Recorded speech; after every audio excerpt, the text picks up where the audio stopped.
Noobs, scrubs, peasants. Has this mod given you chronic high blood pressure? Have your cortisol levels skyrocketed? Are you cursing this game to the seven hells? If yes, don't smash your computer just yet. This guide is finally here, and we're gonna dive deep into every rage-inducing feature this mod has to offer. We're gonna go through all of the new features also added to version 10. This guide will be as objective as possible. That said, some sections will be more subjective and based on my experience, such as the troop tree sections. Remember that there is a timestamp provided, so you can skip to the section of the video that you want to watch. Now scroll down and smash that like button. After watching the video, please leave down some questions in the comments below, and if we hit enough likes, I will make another video answering all of your questions. Winter is coming, chaos is a ladder, so relax my scrubs, grab your snacks and enjoy a glorious guide. Just one more note, the mod creator does not play this mod like we do, and he doesn't have his own quality assurance team. As a result, he relies on us to report bugs. When doing so, please be considerate, explain the bug clearly, and have screenshots ready if necessary. Remember, Produno is doing all of this for our entertainment, so please be empathetic. This guide was made possible thanks to Fallenlord, the main commissioner of the World of Ice and Fire mod. Please leave your thank you in the comment section for him, because without him this would not be possible. Not only the guide, but the new updates to the actual mod itself. So it's all thanks to Fallenlord. Furthermore, I would like to extend a shout out to Produno, the greatest mod creator of all time. Please can we have salutes for him in the comment section to show him some love, because he puts a lot of time into actually producing this mod just so we can all be entertained. To support Produno even further, consider taking a look at his new game called SpaceSlog. In this game, you're going to have to build up your ship and keep your motley crew alive while exploring new planet systems and searching for signs of life in space stations. We all know Produno's reputation for making great mechanics, and SpaceSlog is no different. You're going to have to balance all the proper spaceship mechanics in the game. Power, temperature, atmospheric pressure, you name it. If you want fun, challenge, then go and pick up this game from Epic Games, or you can wishlist it on Steam. And if you do not, I will sacrifice you to the Lord of Light. I would like to also extend a thank you to Warbs for allowing me to use the footage in his videos. His channel is linked in the description below. Please take a look at it. He has excellent videos. He's even doing a playthrough as we speak. Alright, so now we're going to talk about creating your character. So let's just go straight into it. So we're going to start off with character creation. You have two options. You have an option to choose between the TV series and book series. This basically isn't that important. There are a few things that will change. So for example, if you do the book version, the characters will be renamed into the book variants, and also the invasion, the Targaryen invasion, will be done by Aegon Targaryen or Aegon Blackfire if you're a believer in the Blackfire theory. So young Griff will invade Westeros if you choose the A Song of Ice and Fire book version.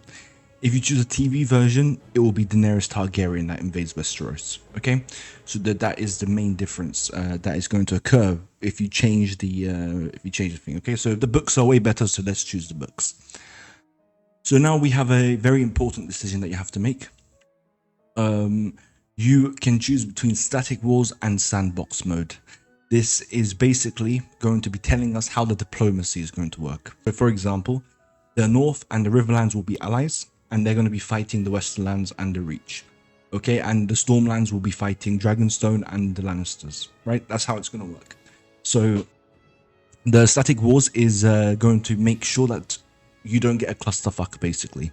It's going to stick as very closely as possible to the lore, whereas sandbox mode is going to cause a clusterfuck, a clusterfuck, just like in native warband. Okay, so you're going to get sandbox mode. It will be an absolute shit show.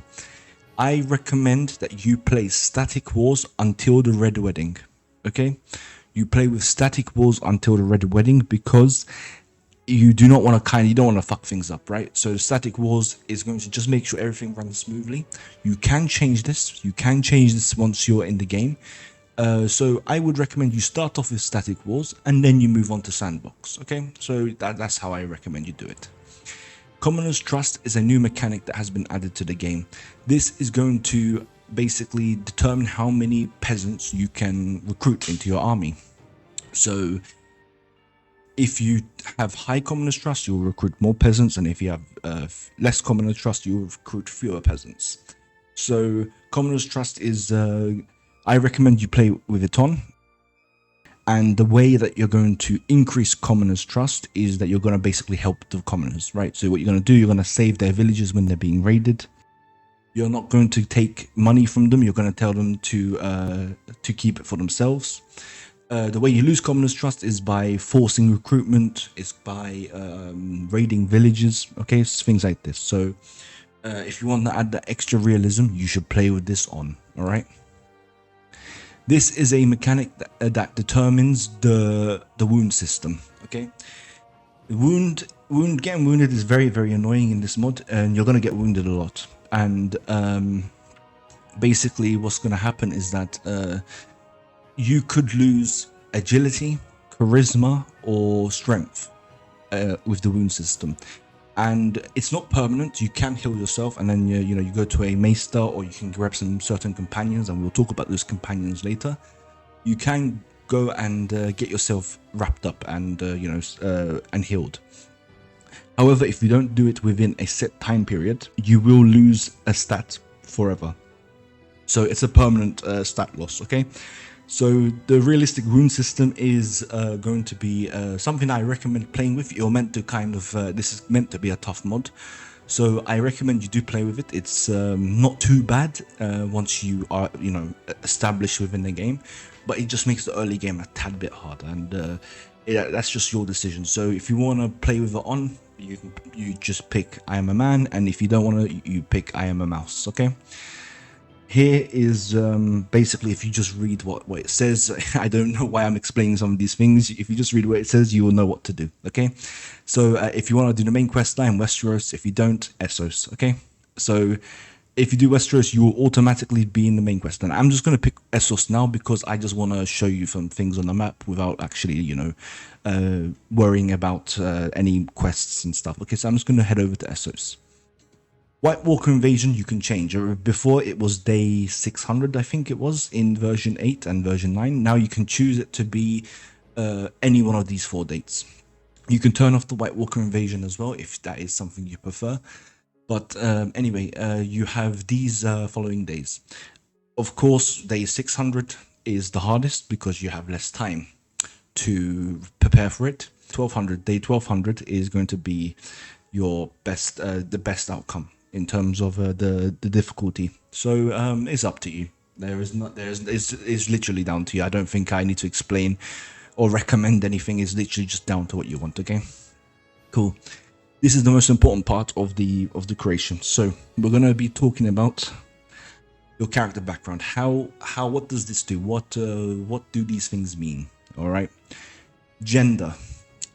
Male or female. There is a difference. There are a few differences actually. First and foremost, male, you get +1 strength, -1 agility. Female, you get -1 strength, +1 agility. There's a second difference.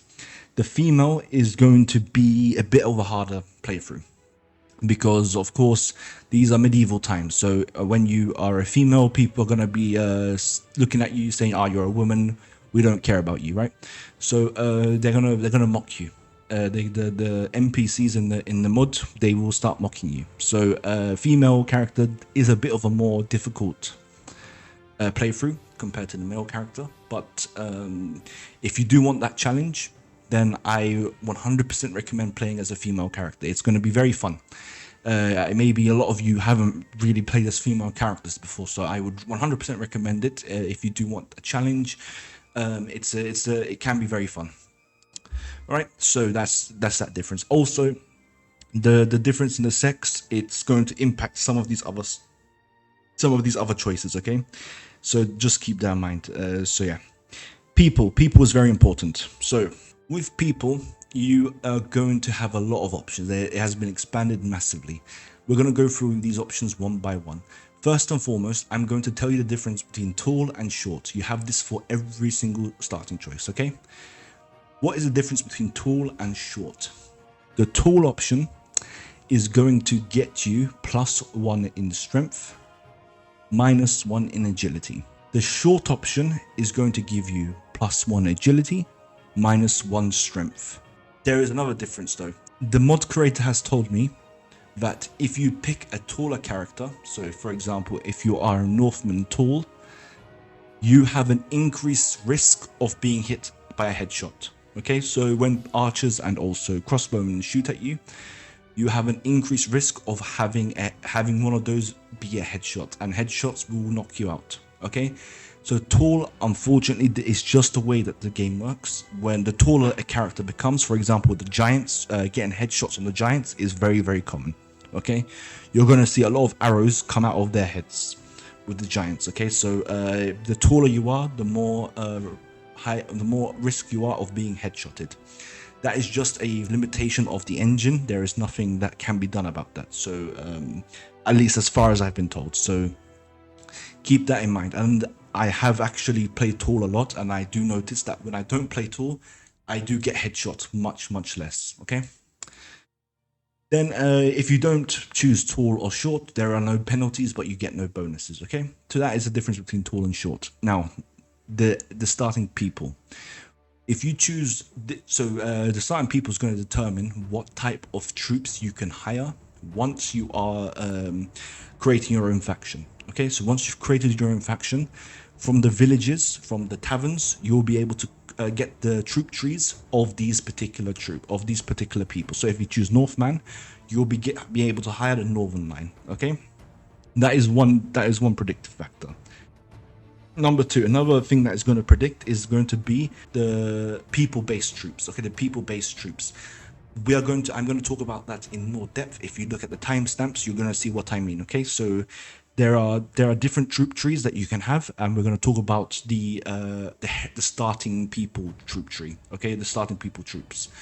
So if you are a Northman, you can hire particular troops that you can't hire if you are for example, if you are a Westerlands, you can't hire what the Northman can hire, and if you are a Northman, you can't hire what the Westerlands can hire. Okay, so we will talk about that in more depth when the time comes. Right, so you can go to the timestamps and you can see where we're going to talk about that. So there are bonuses and limitations to each of the troops that you can get. For example, in my opinion, the best of these troops are the Riverlands elite rangers that you can get if you choose the Riverlands as your starting faction, as your starting people. You cannot hire these if you choose anything else. So they are, in my view, the best, but again, we will talk about that when the time comes. All right, so we are not going to focus on that too much for now. There will be another thing I'm going to mention about your people. Northmen. If you choose Northmen, you can get a direwolf companion. Okay, if you choose Dornishmen, you can hire 3 extra companions, the sand snakes. Okay, you can hire the sand snakes. There are 3 extra companions. That is a huge amount. Okay, to hire those 3 extra companions, so do keep that in mind. If you pick free folk, you can get giants. Okay, you can hire giants. Giants are very OP. Okay, they are very strong.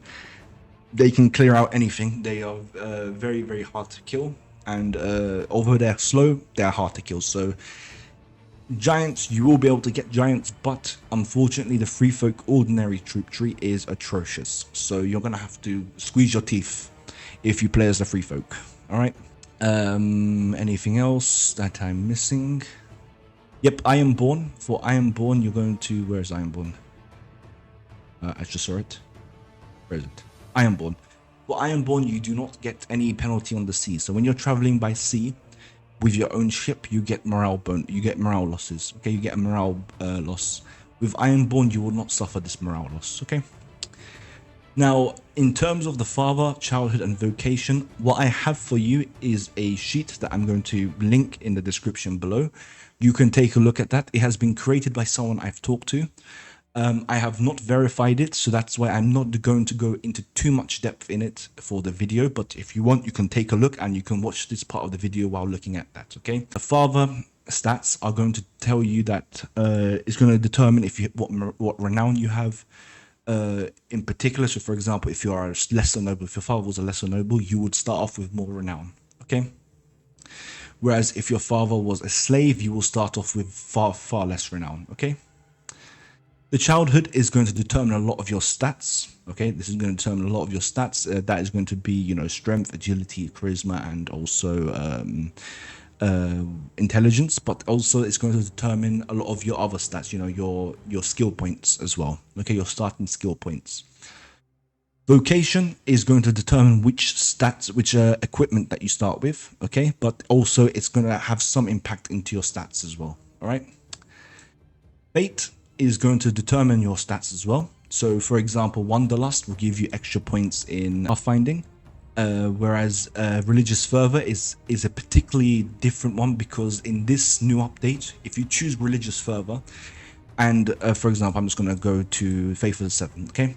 If you choose Religious Fervor and Faithful of the Seven, at around day 60, you're going to have a party of religious people, not bandit party, but a party of religious people that are going to come, and they are going to join your party. Okay, so it's going to give you an early game power spike. So if you choose Faithful of the Seven, that party will be Faithful of the Seven. If you choose Drown God, that party will be the Drown God party. If you choose the Old Gods of the Forest, it will be the the Old Gods party. And then if you choose Relore, it will be the Relore troop tree. Okay, so we're going to talk about the religious troop trees when the time comes. All right, so we will talk about it. And you will be able to see which ones are the best. Okay, in my opinion, it's Faithful of the Seven that has the best troop line of the religious troops, but we will see more of that when the time comes. Again, that's in the timestamp that's going to be applied to the video. Trait, you can choose between Natural Leader, Warrior, or None. Why would you pick None? Warrior or Natural Leader? Natural Leader allows you to heal your troops in battle. They can regenerate some lost HP. Warrior, you can do like a war cry, and it kind of terrifies your enemy. In my opinion, the Natural Leader has been the better one for me. I have not really seen much with Warrior, okay, but this is up to you. Now, there is no correct way to go about this. You can choose anything you want according to if you want to randomize it, according to if you have a role play, if you're role playing something, or you just don't care. All right, you can do what you want. However, I will give you one starting suggestion, okay? You go male. For your people, I don't really care, okay? This one is all up to you, okay? I am going to make a case for each one that I can, that I believe are strong, but that's about it. You could go Westerlands without tall or short, okay? So you don't get any bonuses, no penalty. Westerlands has the strongest troop tree, in my opinion. They are a very offensive faction, very powerful, high damage faction.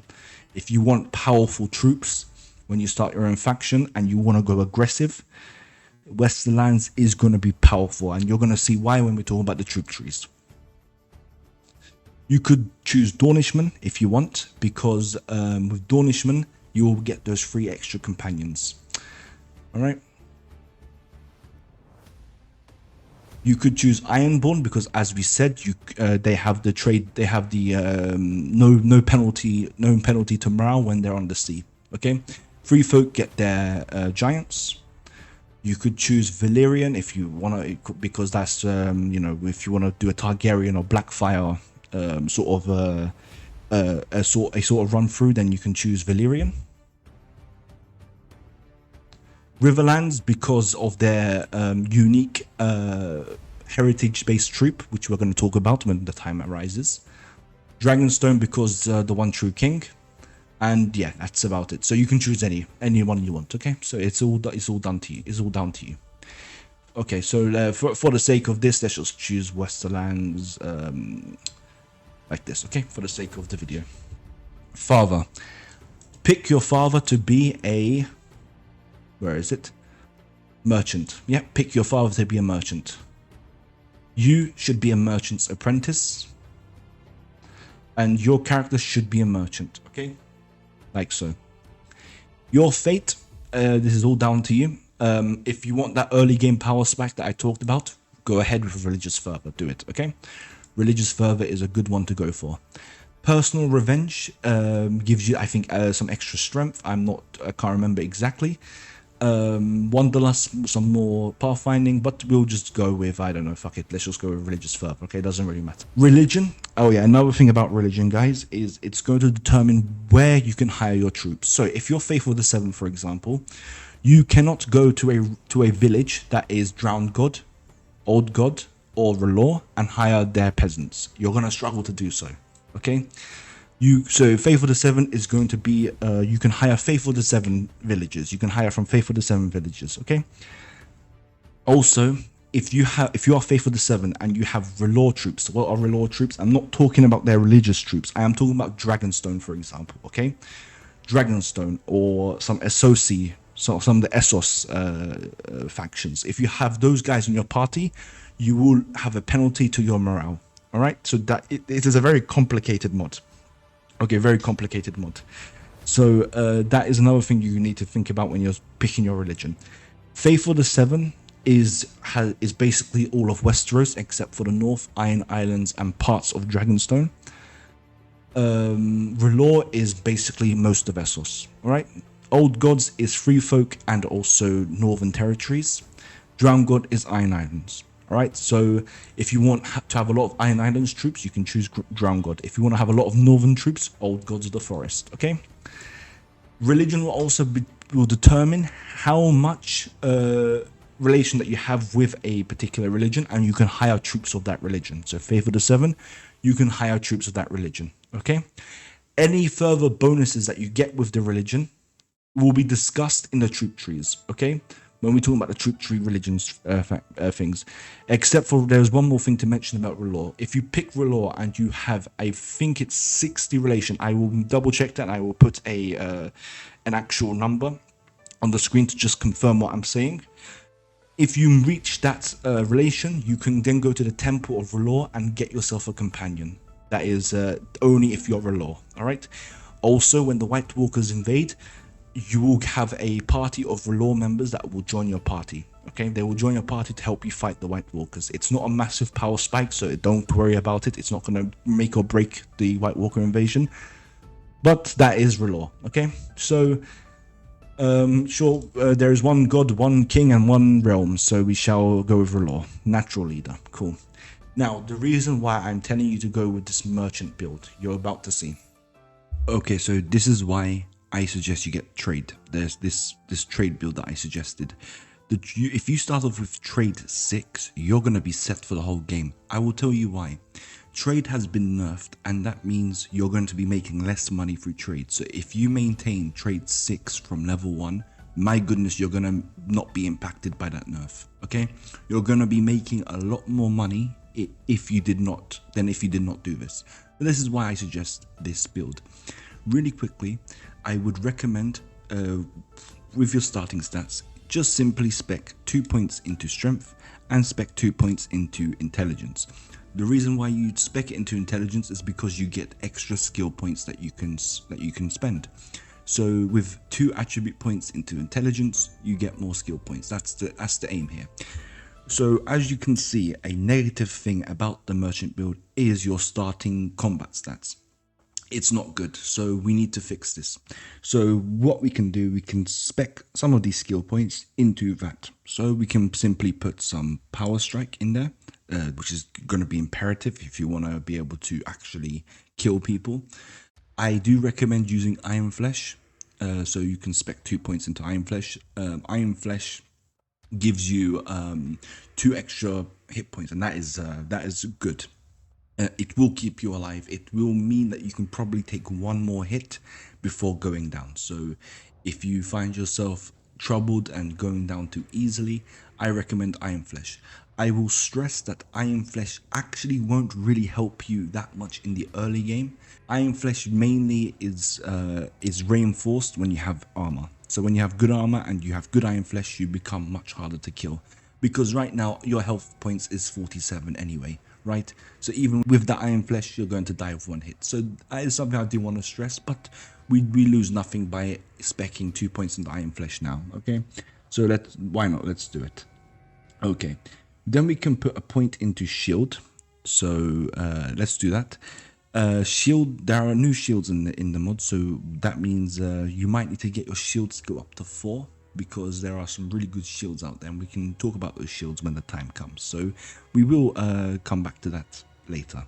Okay, we would like to also put some points into wound treatment, so we can put 2 points into wound treatment. That's going to be very, very important into getting a horse, and I will tell you what you're going to do. Actually, I might as well mention it now.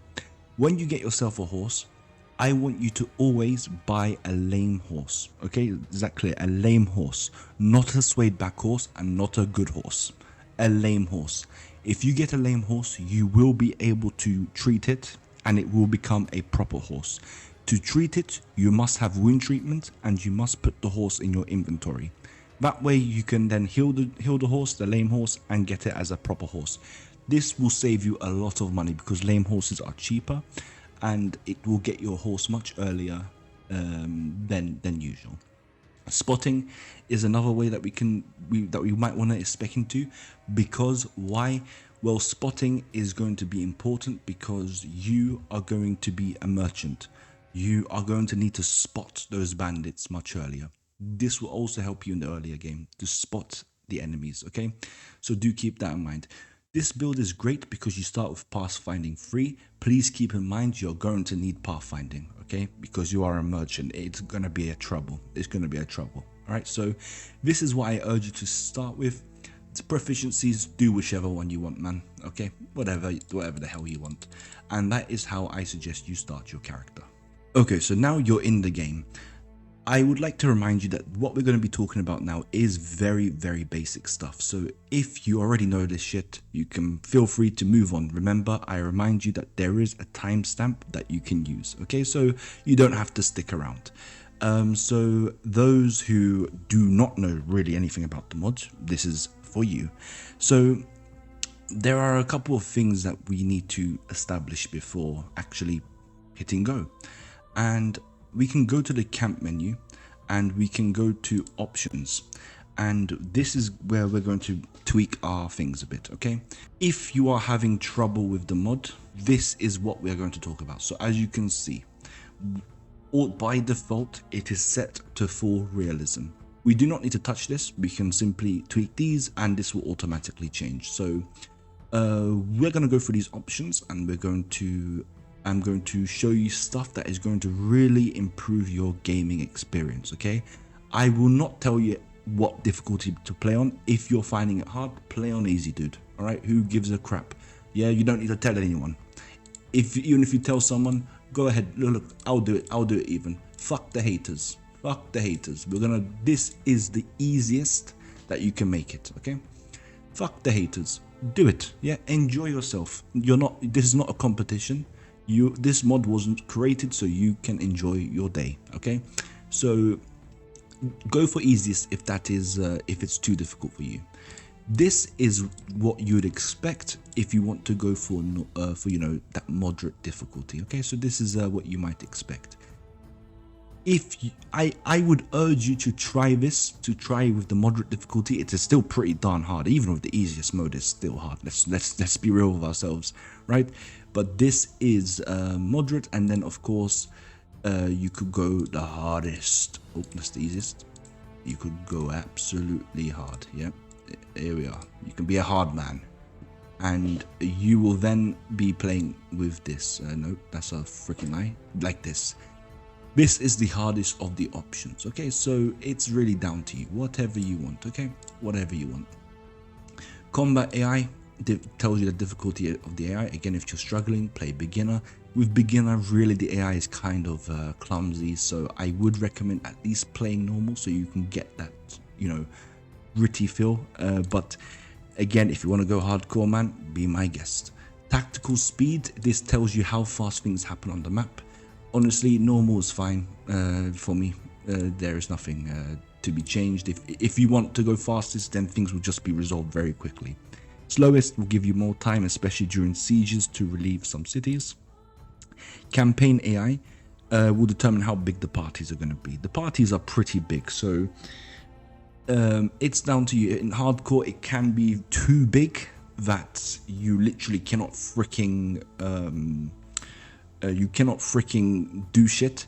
You cannot fight bandits because they're too big. Also, it does become a problem, I would say, when you are doing sieges, whether you are besieging or being sieged, because with hardcore, the AI can just refill their garrisons really fast. They can replenish their armies really fast. So you're just going to be keep on having to defend your cities. Defend. It does get pretty jarring when that happens. So you might want to tweak that a bit. Okay, so you just tweak it until you're happy with it, I suppose.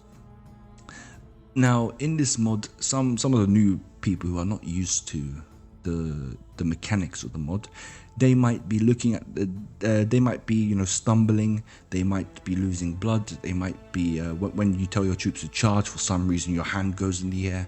This is why. Okay, this stuff is why. Stamina is going to impact how fast you can move, how much you can strike. So stamina will be a problem if this is ticked on. So if you are having troubles, you can take it off. Gear effects skills. This is a realistic mod which gives a realistic option which can give your troops, your lighter tier troops, your lighter armored troops, a bit of an advantage. They will be quicker while moving. Their power strike will not suffer from penalties. So this is a more realistic option, because then your heavier troops will then move slower. It is up to you. If you it doesn't really make a difference. Heavier troops are still heavier troops. Okay, if you are playing with shock troopers, okay, and we will talk about what those shock troopers are in the troop tree sections. If you play with those shock troopers, you will find that gear effect skills can impact the way you play, okay? Because shock troopers, some of them are very heavily armored, and so if you play with gears effect skills, they will be slower, and so they will take a longer time to shock the enemy, basically, okay? Shield bash is going to be it's literally it's in the tin. It's in the names on the tin. I don't personally like it. If you like it, be my guest. Blood loss, again, I don't like it because you slowly lose health if you get injured, if you get attacked. So it's again down to you. If you are struggling, turn it off. There's no shame in it. Bodyguards is basically your companions guarding you. This can be helpful. Actually, I lied. It's not really helpful. In reality, the only time it's helpful is when you might be ambushed at night, when you just enter a city. But in the later game, there can be assassins, and those assassins are in taverns, and they can try and kill your character. So those bodyguards will help protect your character. They're just your companions, okay? That's what your bodyguards are. However, when you have a lot of companions, those bodyguards just get in the way, man. When you're in the tavern, because the tavern's a small little room, so those companions just get in the freaking way, and then you can't move anywhere. Player stumbling, oh god, I hate this, so you can turn it off if you want. Rest improves morale. It is a way that you have to keep stopping on the map and set up a camp or go and rest in the city, because otherwise you will have morale penalty. Okay, so that's just that realistic setting if you prefer. Body sliding mechanic is a new addition to the mod, and basically when you are knocked unconscious in battle, you switch over to another fighter. It is not completely working all the time, in the sense that although you do switch, you do sometimes switch into a guy that has just been killed. Okay, so it does get a bit annoying because you keep sliding, but you just swap into someone who just got you can't even control them because they just got killed. So it does take some time, and sometimes it's random. You don't get the best troops. Sometimes you just get you literally peasants. Okay, so it is not it might be annoying if you don't like it. Okay, so it's down to you. This is the greatest addition to one second. This is the greatest addition ever added to the mod. If you are new to the mod, I would encourage you to, you can tick this anyway, but I would encourage you to travel the cities anyway. Go and view the cities. The mod creator has put in a lot of time and effort into those cities. Okay, so do visit those cities. King's Landing is beautiful. Bravos is really beautiful. Bravos is my favorite. There are a lot of cities that have been added to the mod, and when you travel it, it's like you're in a World of Ice and Fire. Okay, a Song of Ice and Fire. It's a really talented graphics team there. So I would encourage you to still stroll through the cities. If you're a veteran at the mod, or experienced at the mod, then you don't need to do it, I suppose. But always show the guildmaster means you do not have to travel at the city and spend an hour trying to find them, because some of those cities are pretty big.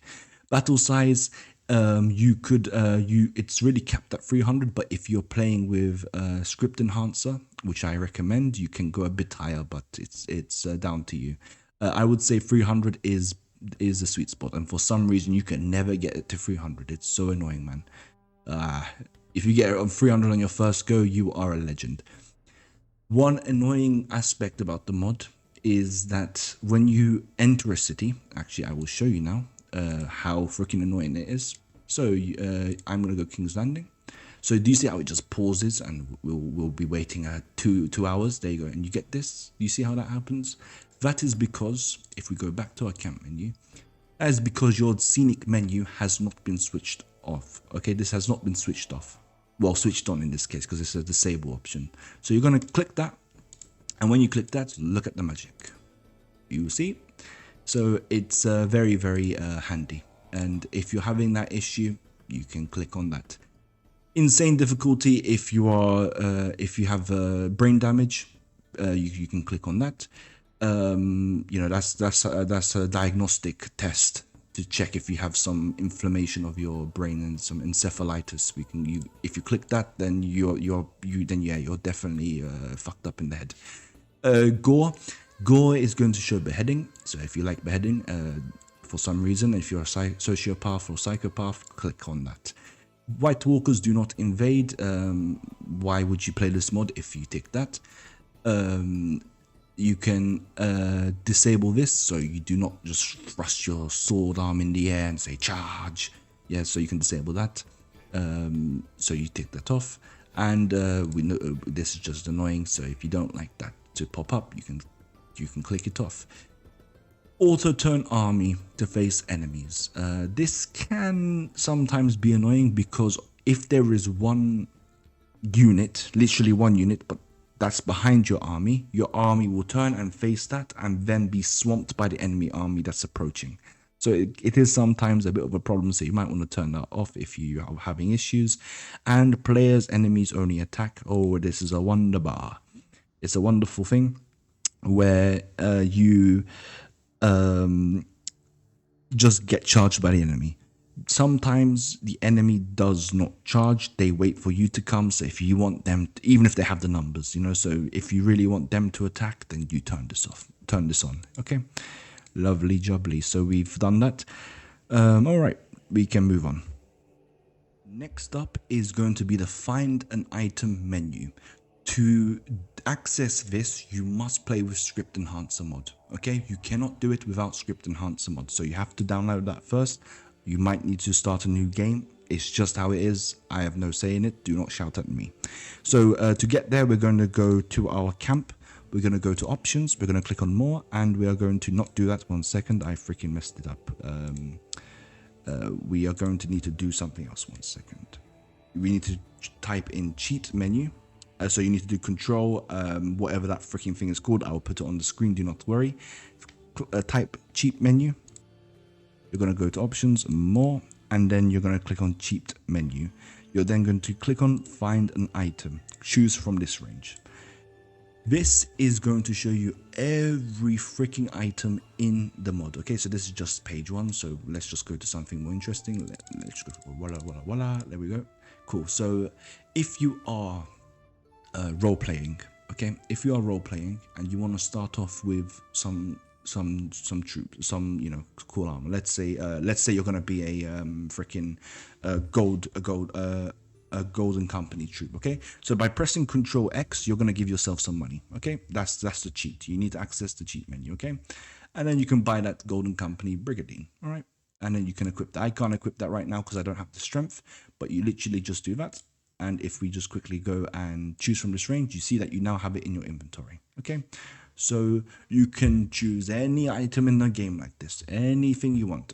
Okay, so if you are role-playing in terms of your companions, you want your companions to have Kingsguard gear, you can get Kingsguard stuff, okay? It's all down to you. Whichever the frick you want, alright?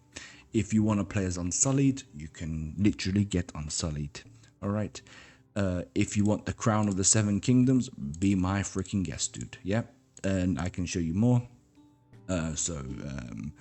If you want, I don't know, freaking, you want to be a freaking... you know, Dreadfort unit, you want to be a part of the House Bolton because you're a sociopath or psychopath, be my freaking guest. Actually, don't be my guest. I would prefer you not to be in my house. If you want to freaking, yeah, you get the freaking point. There's no point mentioning even more. You can even get weapons here. I was about to say guns. You know, you can't get guns, but yeah, you can get weapons. And you can choose whichever the frick you want, my guy. Whatever you want, dude. You can even get Valyrian Steel Sword. Where is Valyrian Steel? What am I doing? Where's the Valyrian Steel? Is it here? I should be prepared for this. What's going on? What's going on? Here they are. Yep. So you can get Blackfire if you want. If you're playing as a Blackfire, you can get a Longclaw. You can get Red Wine. You can get whatever the frick you want, my dude. Yeah. So you get all of it. Oh, Red Rain. This is a nice looking sword, isn't it? You can get Celtigar's Axe if you prefer. Yeah, so there's a lot of stuff you can get. So if this is what you want, what you want to do, you can do it. Okay. Again, it is cheating, but who the frick cares? If you want the Bobby B's hammer, there you go, boy. You can get anything you want by doing this. Again, you must have you must have what's it called, script enhancer enabled. You need to then press control, that freaking thing, I forgot the name, I will put it on the screen. You have to then type no cheat menu to turn cheats off. If you don't do this, the game will bug the frick out, okay?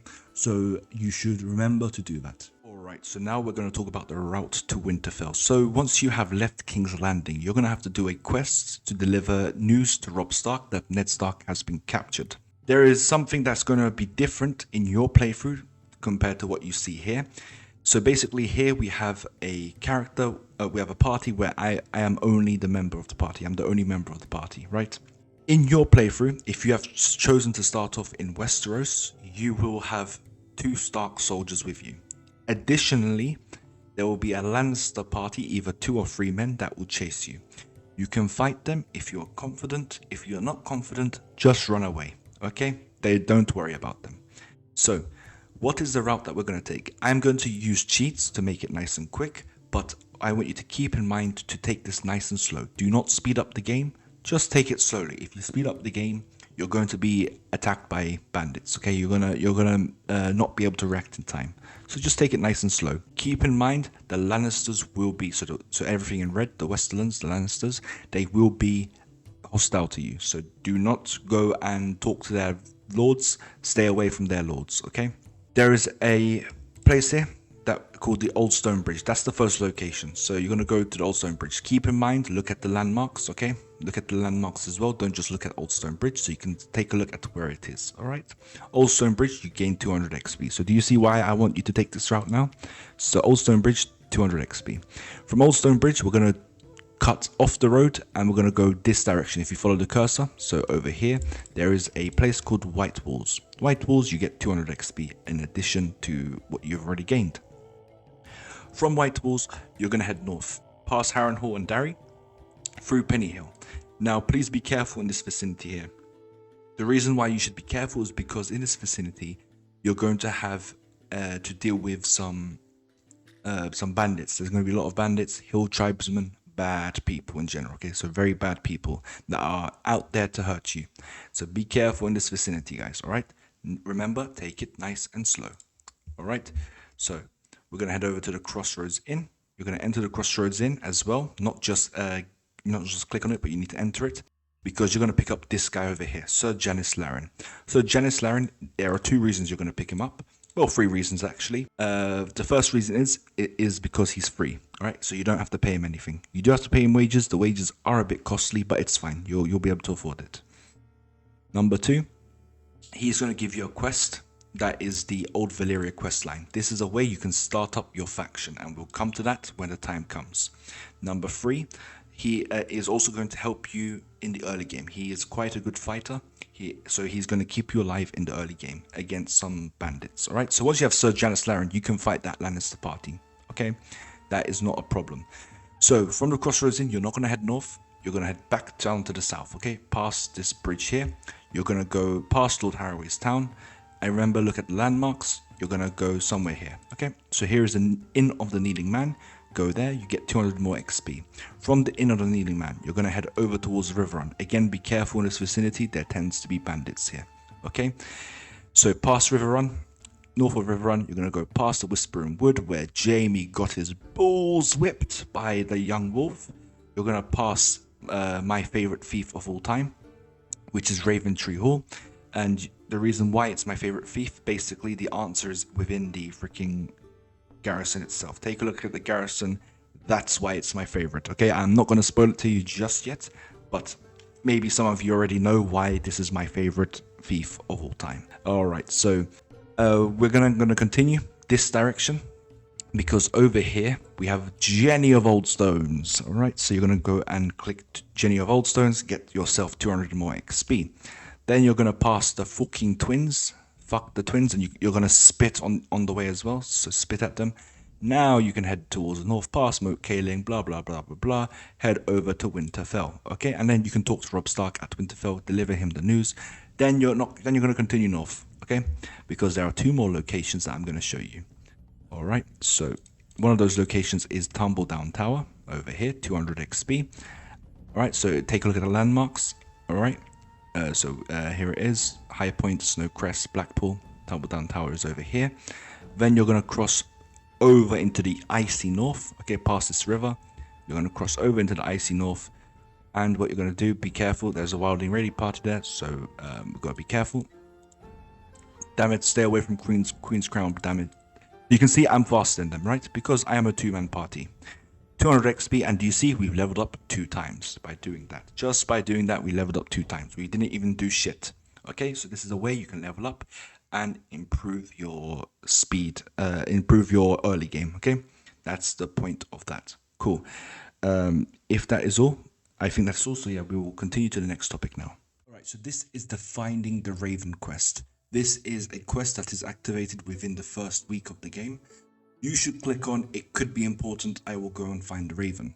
This is good because when you click on this, you will have the choice between sending the letter of Ned Stark to Stannis or to Tywin. You can give it to either one of those 2. If you give it to Stannis, you don't get much reward, and you will cause Stannis to prematurely declare war on the Westerlands. So if you want to back the One True King, you have to not give this letter immediately, because this letter will cause an immediate war to start. So Stannis will declare war on the Westerlands eventually, but it won't be straight away, because he's currently dealing with his bastard brother, you know, that fucking Renly piece of shit. He's dealing with Renly, so he won't be declaring war on the Westerlands immediately. So if you take it to Tywin, he will shower you with gold. That's basically the outcome of this mission. However, if you do click on "I will go and find the Raven," you will be attacked by a party of outlaws. That is where Sir Janis Laren will come in. So Janis Laren will kill them for you. So even if you don't have good combat stats, don't worry, you're going to be fine. Right? And also, if you pick the main quest line, you will also have 2 Stark soldiers with you. So you will easily mop the floor with them. Okay, you can mop the floor with their heads, and it will be all right. Okay, so now we're going to start the main quest line. How do you do the main quest line? So you're going to go to Robb Stark. You're going to tell him about the news from King's Landing, and then Robb Stark will prepare for war. Robb Stark will then tell you to go and clear a wildling village that has been attacked by wildlings over here. You cannot see it on the map right now because the quest has not been activated. Basically, this village over here is literally north of this tear-shaped lake. Over here, you will then have to clear the wildlings. This is why Sir Janis Laren is important. He will help you.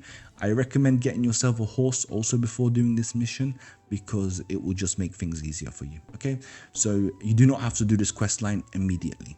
Just deliver the message to Robb Stark. Okay, that's it.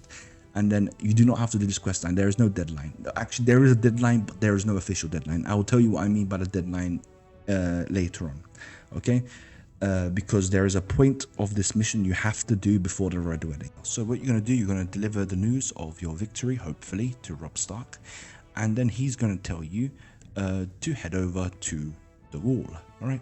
He's going to tell you to head over to the wall. So you're going to go over to the wall to Castle Black, and you're going to talk to this lovely gentleman inside, Qohor Mormont.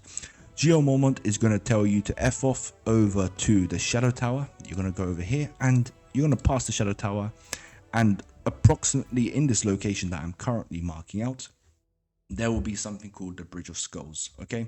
The Bridge of Skulls. It's a battle that happens in the books. You don't see it in the show. But in the books, there is a battle known as the Bridge of Skulls. Very cool. And you're going to be fighting there.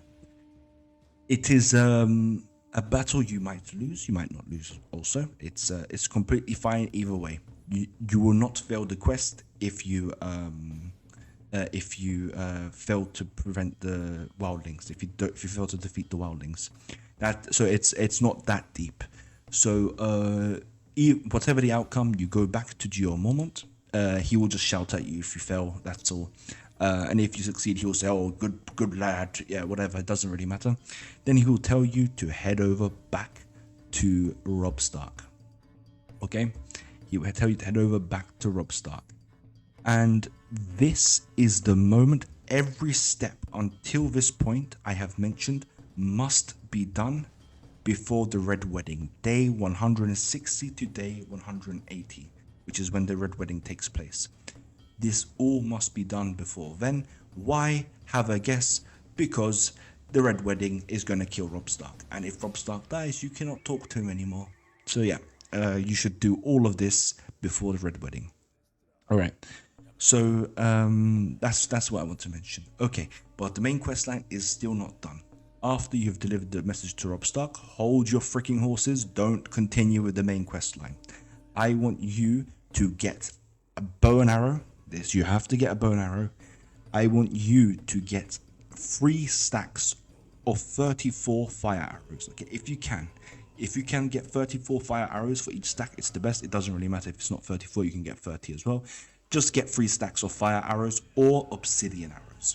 You can get these from basically the armory. Okay, might not be here at this time. Yeah, so there's bodkin arrows here. There's there you go. There's fire arrows. So you buy fire arrows from wherever you can. Okay, get those fire arrows from any town that you can. Alternatively, you could get obsidian arrows, but it will only be 1 stack. The obsidian arrows will be located somewhere here. I don't freaking remember. I think it might be here actually. Yeah, the cave. Do you see the cave? So look at Fen. Draw a straight line. The left side of the mountains, the west side of the mountains. The cave is there. Enter the cave, kill all the fuckers there, get yourself the obsidian arrows, alright? The obsidian arrows will help kill white walkers and whites. But it doesn't matter if you don't get this, you can get fire arrows. And the only thing with fire arrows, actually we'll come back to that in a second. So just make sure after you've done all of that, after you've got your 3 stacks of arrows and your bow, talk to Qohor Mormont, fuck your sword, keep your sword in your inventory, equip yourself with arrows and arrows only. Qohor Mormont is going to give Jon Snow to you, okay? Jon Snow will join your party. Don't think you're clever. You're not clever. I will tell you why you're not clever. Because you cannot then just use Jon Snow and go down south and just kick everyone's ass. You can't do that because Jon Snow will complain. He will tell you to go back to the north or he will fuck off. So if he fucks off, you fail the mission. So you don't want that to happen. You want to make sure you're staying in the north. Do not cross this line here. Do you see this river basically? Do not go south of that river. Also, you're not smart. Another reason you're not smart is because you cannot equip yourself with Jon Snow's weapons. Yep, the mod creator is smarter than you, believe me. So you're not going to be able to do that, unfortunately. So once you've got Jon Snow and your 3 arrows and bow, you're going to head over to the north, all right? You're going to be scouring this land. Scout this land, not scouring. Just need to scout it. No need to be aggressive. All right, so this land here, it's a massive territory, I know, but it's going to be here. This is the land I want you to scout, and I want you to take a look if there are white walkers. There's going to be a single white walker party. This party might be around 100 strong. the longer you leave this mission, the stronger the party would be. So that's why try to get this done as quickly as possible. There will be giants in this party as well, white giants, so they're going to be undead giants, and you need to pepper them with arrows. Tell all of your troops to run, including Jon Snow. He's going to get himself killed. He won't do shit, trust me, he will not do shit. Tell them to run, retreat, and you're going to take care of it yourself. If you have fire arrows, do not shoot the White Walker, because you will not damage the White Walker. Okay, the White Walker does not take damage from fire arrows. It only takes damage from obsidian arrows. Apart from that, you can then use your fire arrows on the whites and on the white giants, not on the White Walkers. All right. If you wipe out the whites and the white giants, the White Walker just disappears from the map. You should not destroy this army. You should destroy it. If you do not destroy it, when the day of reckoning comes and the White Walkers invade, this party that we are talking about right now, this said party, will become about 3,000 to 5,000 strong. Man, the weep. Oh, fuck me. Okay. No need to deal with that bullshit. Knock them out now, and you don't have to deal with it later. Okay. Once you're done kicking their ass, you're going to move back down south. Also, by the way, you do this, you will level up like crazy. It's an amazing level up opportunity, because the whites and white giants gives you so much XP, more than 100 per kill. So it's a massive level up opportunity. And also, it's going to help with your proficiency bonus increasing. It's going to help also with loot and therefore money. So it's good to get as many kills there as possible. Then you're going to run back down south. Fuck the wildlings. We're not going to deal with them just yet. You're going to head over to Castle Black. Tell Jeor Mormont about all the good news. And that might be the last time you ever see poor Jeor, the old bear. So he might, because the old bear will die. He will be assassinated by mutineers. And that is the main part of the main quest line done. So, after a while, I don't know how long, it might take a few in-game weeks after completing this part of the quest, up until this part, you will get a raven by Jon Snow. He will tell you to make your way to Castle Black.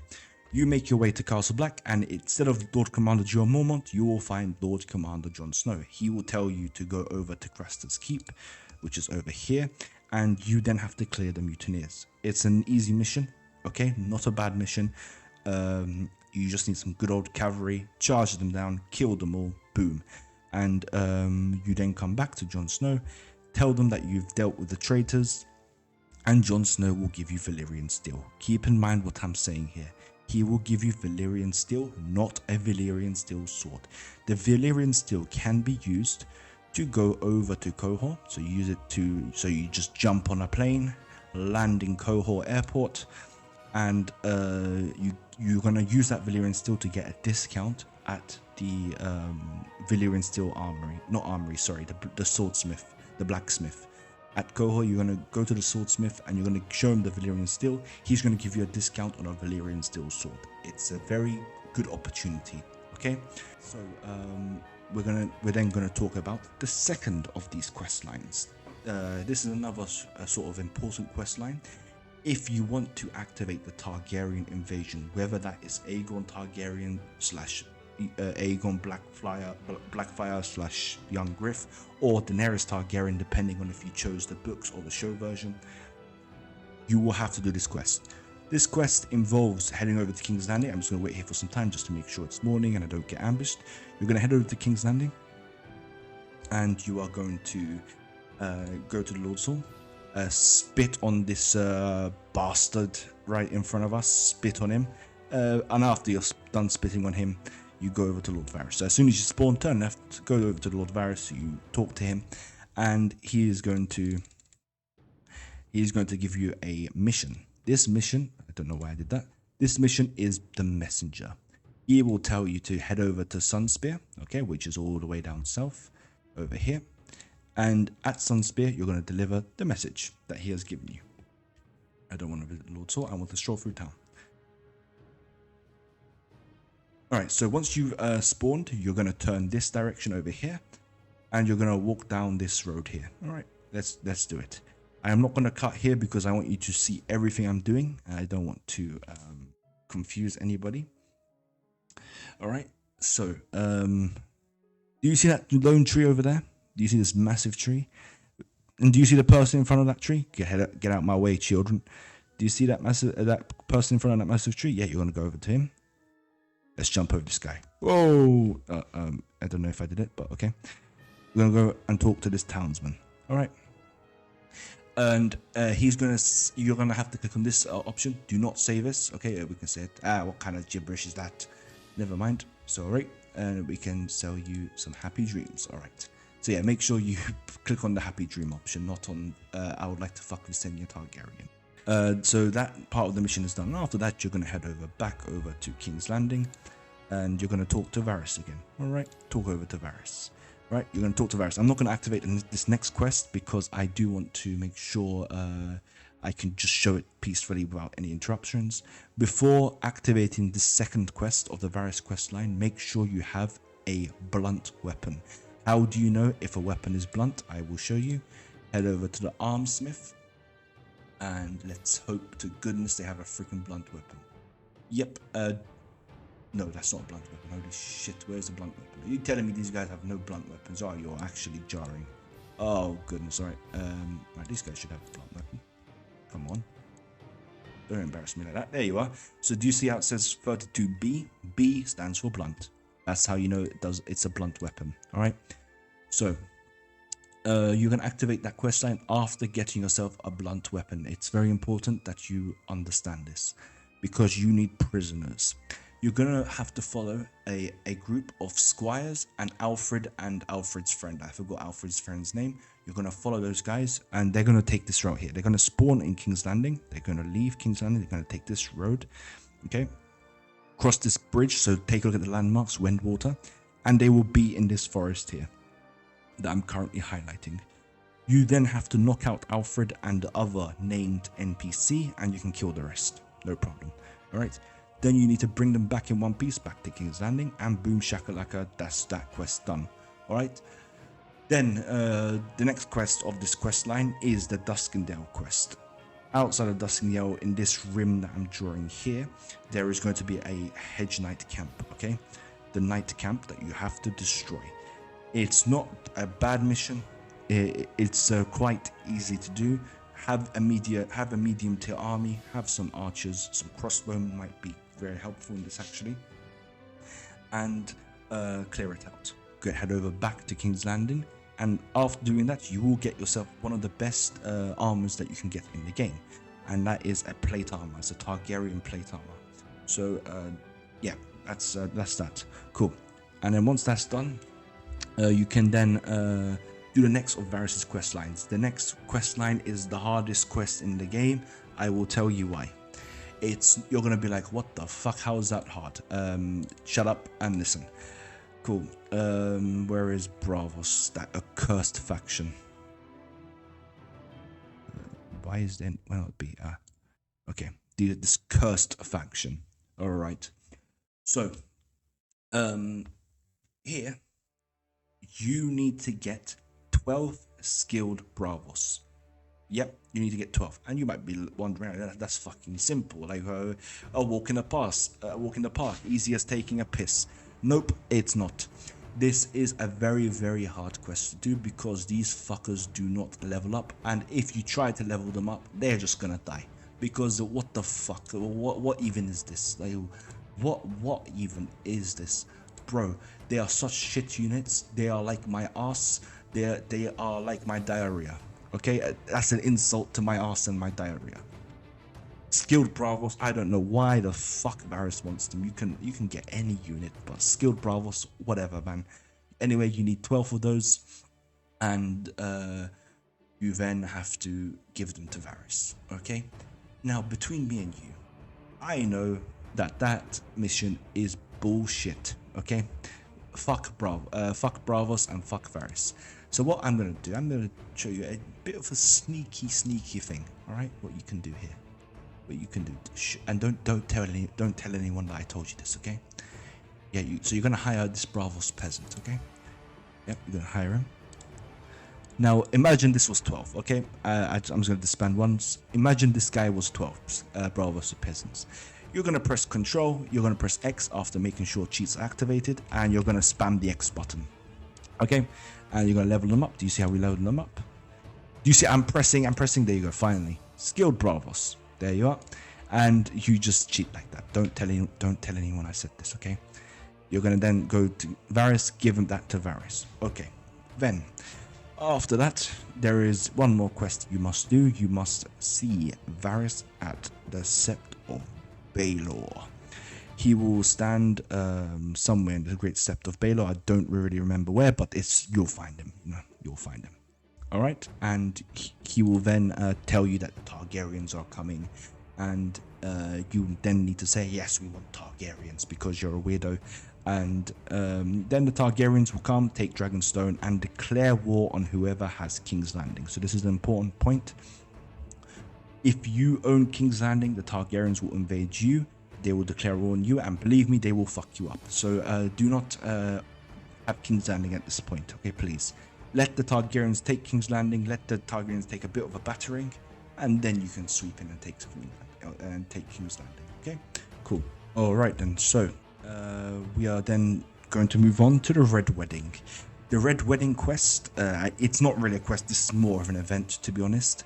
The Red Wedding, it's going to occur at around day 160 to day 180 at the Twins. So the Red Wedding, it's going to be, you have two options here. You can be a Stark/Tully loyalist or a Frey loyalist. Let's start off with the Frey loyalist. If you are a Frey loyalist, all you have to do is just go in and kill Robb Stark. Boom, done. Very easy. If you attend as a Stark or Tully loyalist, you will then have to protect Robb Stark. There is some things you have to consider when making your decision. If you want to play the Battle of the Bastards, which is a quest that is at a later stage of the game, if you want to play that mission, you have to let Robb Stark die. Robb Stark cannot live, because how can Jon Snow be king in the North otherwise, right? How can there be a northern battle? So the Battle of the Bastards can only take place if Robb Stark dies. So that is a decision you have to make at this stage. If you want the Battle of the Bastards, side with the Freys. If you don't want the Battle of the Bastards, if you don't want the Battle of the Bastards, side with the Starks. If you do want it, side with the Freys. You don't have to attend anyway. It's not a mandatory thing to attend. If you don't attend, Robb Stark dies by default. If you want to save Robb Stark, this is what I want you to do. Ask the broken men. Hell no, dude. Hell no, we're not fighting you. Okay, so first and foremost, I'm going to just quickly leave the Lord's Hall because I'm going to show you something. Whoa. Alright, we're going to jump down. Okay, so you're going to spawn up on that hill over there. Okay, do you see that hill? You're going to spawn on that hill. There's going to be massive camps everywhere. And you need to... Oops, did not mean to punch that. You need to then kill everyone here. This is a bit of a... derpy mission, because if you fail in this outside stage, it's not deep, you will then just progress to the Lord's Hall. This is a stage that matters, okay? Here, I will also provide a video for you to see somewhere on the screen. So do you see where those three lovely ladies are standing? Over there, approximately in that location, that's where Robb Stark is going to be, okay? Robb Stark is going to be surrounded by his most elite troops. Fuck Robb Stark. We don't care about Robb Stark, okay? Let Robb Stark go over there and fight and be protected. Your duty is to turn left immediately. You're going to turn left with your men. Keep some men down here, by the way. Maybe you might want to send your cavalry to help support Robb Stark. But with your infantry, you need to climb up the stairs. Stat, alright? Stat. And what's going to happen is that there's going to be some guys charging down at you. Quickly kill them with your superior fighting skills. Climb up that ladder. Take it nice and slow. No need to rush. Don't take it nice and slow. Take it nice and medium speed, right? Don't rush it, but don't be too slow, of course. Now, once you've climbed the stairs, there's going to be guys on that side of the hall. Fuck them, let your dudes handle that. You are going to turn right immediately, and you're going to banzai your way through here, shout anything that gives you motivation, and you need to kill every crossbowman here. Why these crossbowmen? Because Robb Stark is a bit of a fool. He will, after killing everyone down there, Robb Stark will then climb up these stairs, okay? And Robb Stark does not wear head armor because he's an idiot, right? And so crossbowmen will start shooting at anyone climbing this stair. They will also shoot at you, so you got to be a bit. Actually, you know what? Fuck it, be fast, right? You got to be fast. Just don't be dumb about it, right? Whatever. Just get it done. Yeah. So you want to clear this crossbowman out, because otherwise Robb Stark will climb up these stairs and he will be shot in the back of the head and he will die. So you don't want that to happen. You want to kill these guys. Let your infantry kill the guys on that side. All right. Your infantry should overpower the crossbowmen. They're just 3 crossbowmen. 3 crossbowmen are like my ass. All right. 2 factors that determine the outcome of the Red Wedding. That determine if you fail the Red Wedding. If you're knocked unconscious, Robb Stark is presumed dead. If Robb Stark is knocked unconscious, that's it. Red Wedding completed. All right. Okay. The next of these missions, we're going to climb over to the freezing, frosting north, and do you see Bear Island? We're going to draw a straight line up, and we're going to head over here. Here's the Ice River. Okay, so you got to go all the way around and head over to the Ice River. Okay, the Ice River, hosts the Ice River clans. The Ice River clans are cannibals. It's a bit of a spooky mission, so you're going to have to grow some balls here. And no, I'm joking, it's not that spooky. It's just an eerie setting. Don't worry. There's going to be no jump scares. It's not Friday the 13th. It's not Five Nights at Freddy's. No jump scares are going to happen. Imagine it actually happened, man. Like, you just click on Ice River and then all of a sudden there's a jump scare on your screen. And if Produno adds that to the game, I am not involved. Okay? Nobody should credit me for that. So the Ice River clans, here, basically you need to clear off some guys at a ridge. Once again, there's going to be a video provided. Clear off some guys at the ridge, sweep the guys at the camp itself. And there are some chests there that you can get to gather some gear. It's not a too difficult mission. It's not overly difficult. It is a bit tough. You're going to need a bit of bit of troops. A good number of troops, a good number of heavy troops, but you can clear it out nice and easy, right? Nice and easy. This is a mission I urge you to do because you will gain the weapon. Oh, what the frick was it called? This is the weapon that you're gonna get. My bad, I don't know why I forgot it. This is probably the best early game weapon that you can get in terms of a sword. It is very good reach. It does very good cutting damage. So this is a really, really good weapon. Okay, so this is a sword that you can get after completing this quest. All right. So and then you can give it to yourself or give it to your companions. So it's a quest that I urge you to do. All right. While we're in the north, let's go and talk about the Giant Slayer. The Giant Slayer, there's going to be giants. You need to kill those giants. Get yourself a lance. Ideally, you want to have 2 lances because one of your lances might break. Lances are very good damage against giants. You can also alternatively use a bow and arrow. Try to get for headshots. Not a bad idea. Okay. Once you get giants, you will get a giant companion that joins your party and will kick everyone's ass. Okay. This is only applicable if you chose Free Folk as your starting faction. If you did not choose Free Folk as your starting faction, you can still do this quest. You can still do it, kill those giants, but then you will get a trophy that you can sell in exchange for stacks. Okay, cool. And then after that, there is Deepwood Motte that we can talk about. And outside of Deepwood Motte in the forests here, there is going to be a wolf's den. All right, so the wolf's den is located over here. So it's in the forest south of Deepwood Motte. Over here, again, you've got to kill the wolves, and then you can obtain a direwolf companion. If you're not, this is only if you're northern as your starting troop. If you're not northern as your starting troop, you can still do this quest, activate it, and you will then have to go and kill the wolves, but then you get a trophy that you can exchange for stags. Okay, so that is those two companion quests that are done. The next of these quest lines is going to be Hollow Hill. So Hollow Hill is over here. Here is the Lord Beric Dondarrion quest line. Activate it, and what you need to do is there will be a Lannister party that forms. You have to kill those Lannister troops because they are raiding the land. Kill those Lannister troops, go back to Hollow Hill, claim your reward. Okay, so it's a very easy quest. Doesn't need to be left for late game. Get it done nice and easy. Okay, you will need a bit of an army though. Just keep that in mind. You will need a bit of an army. Maybe around 40 to 50 troops will be good to do this quest. All right, so that is the Lord Beric Dondarrion quest line done. All right. While we're in the Reach area, we can visit the Arbour. All right, go to the inn at the Arbour. Talk to Rory over here. Rory will then tell you to talk to Dagmar Cleftjaw. I believe this is Dagmar Cleftjaw from the books. And you can tell Dagmar to fuck off, and if you have enough renown, he will fuck off. Or he'll just say fuck you and you will have to fight him.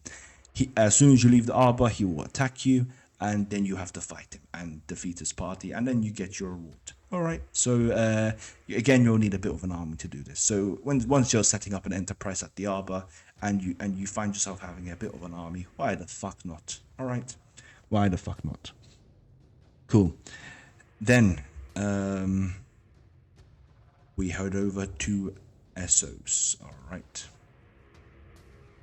So, do you see this mountain range? There are two mountain ranges here. The more southerly one, the one where you draw a straight line from Qohor, that is the Occult Tower. Okay, the Occult Tower is going to be a place that you can attack.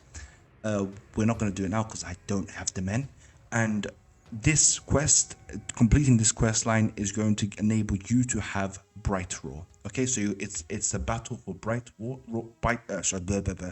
a battle for brightroar. Fucking hell, that's a tongue twister.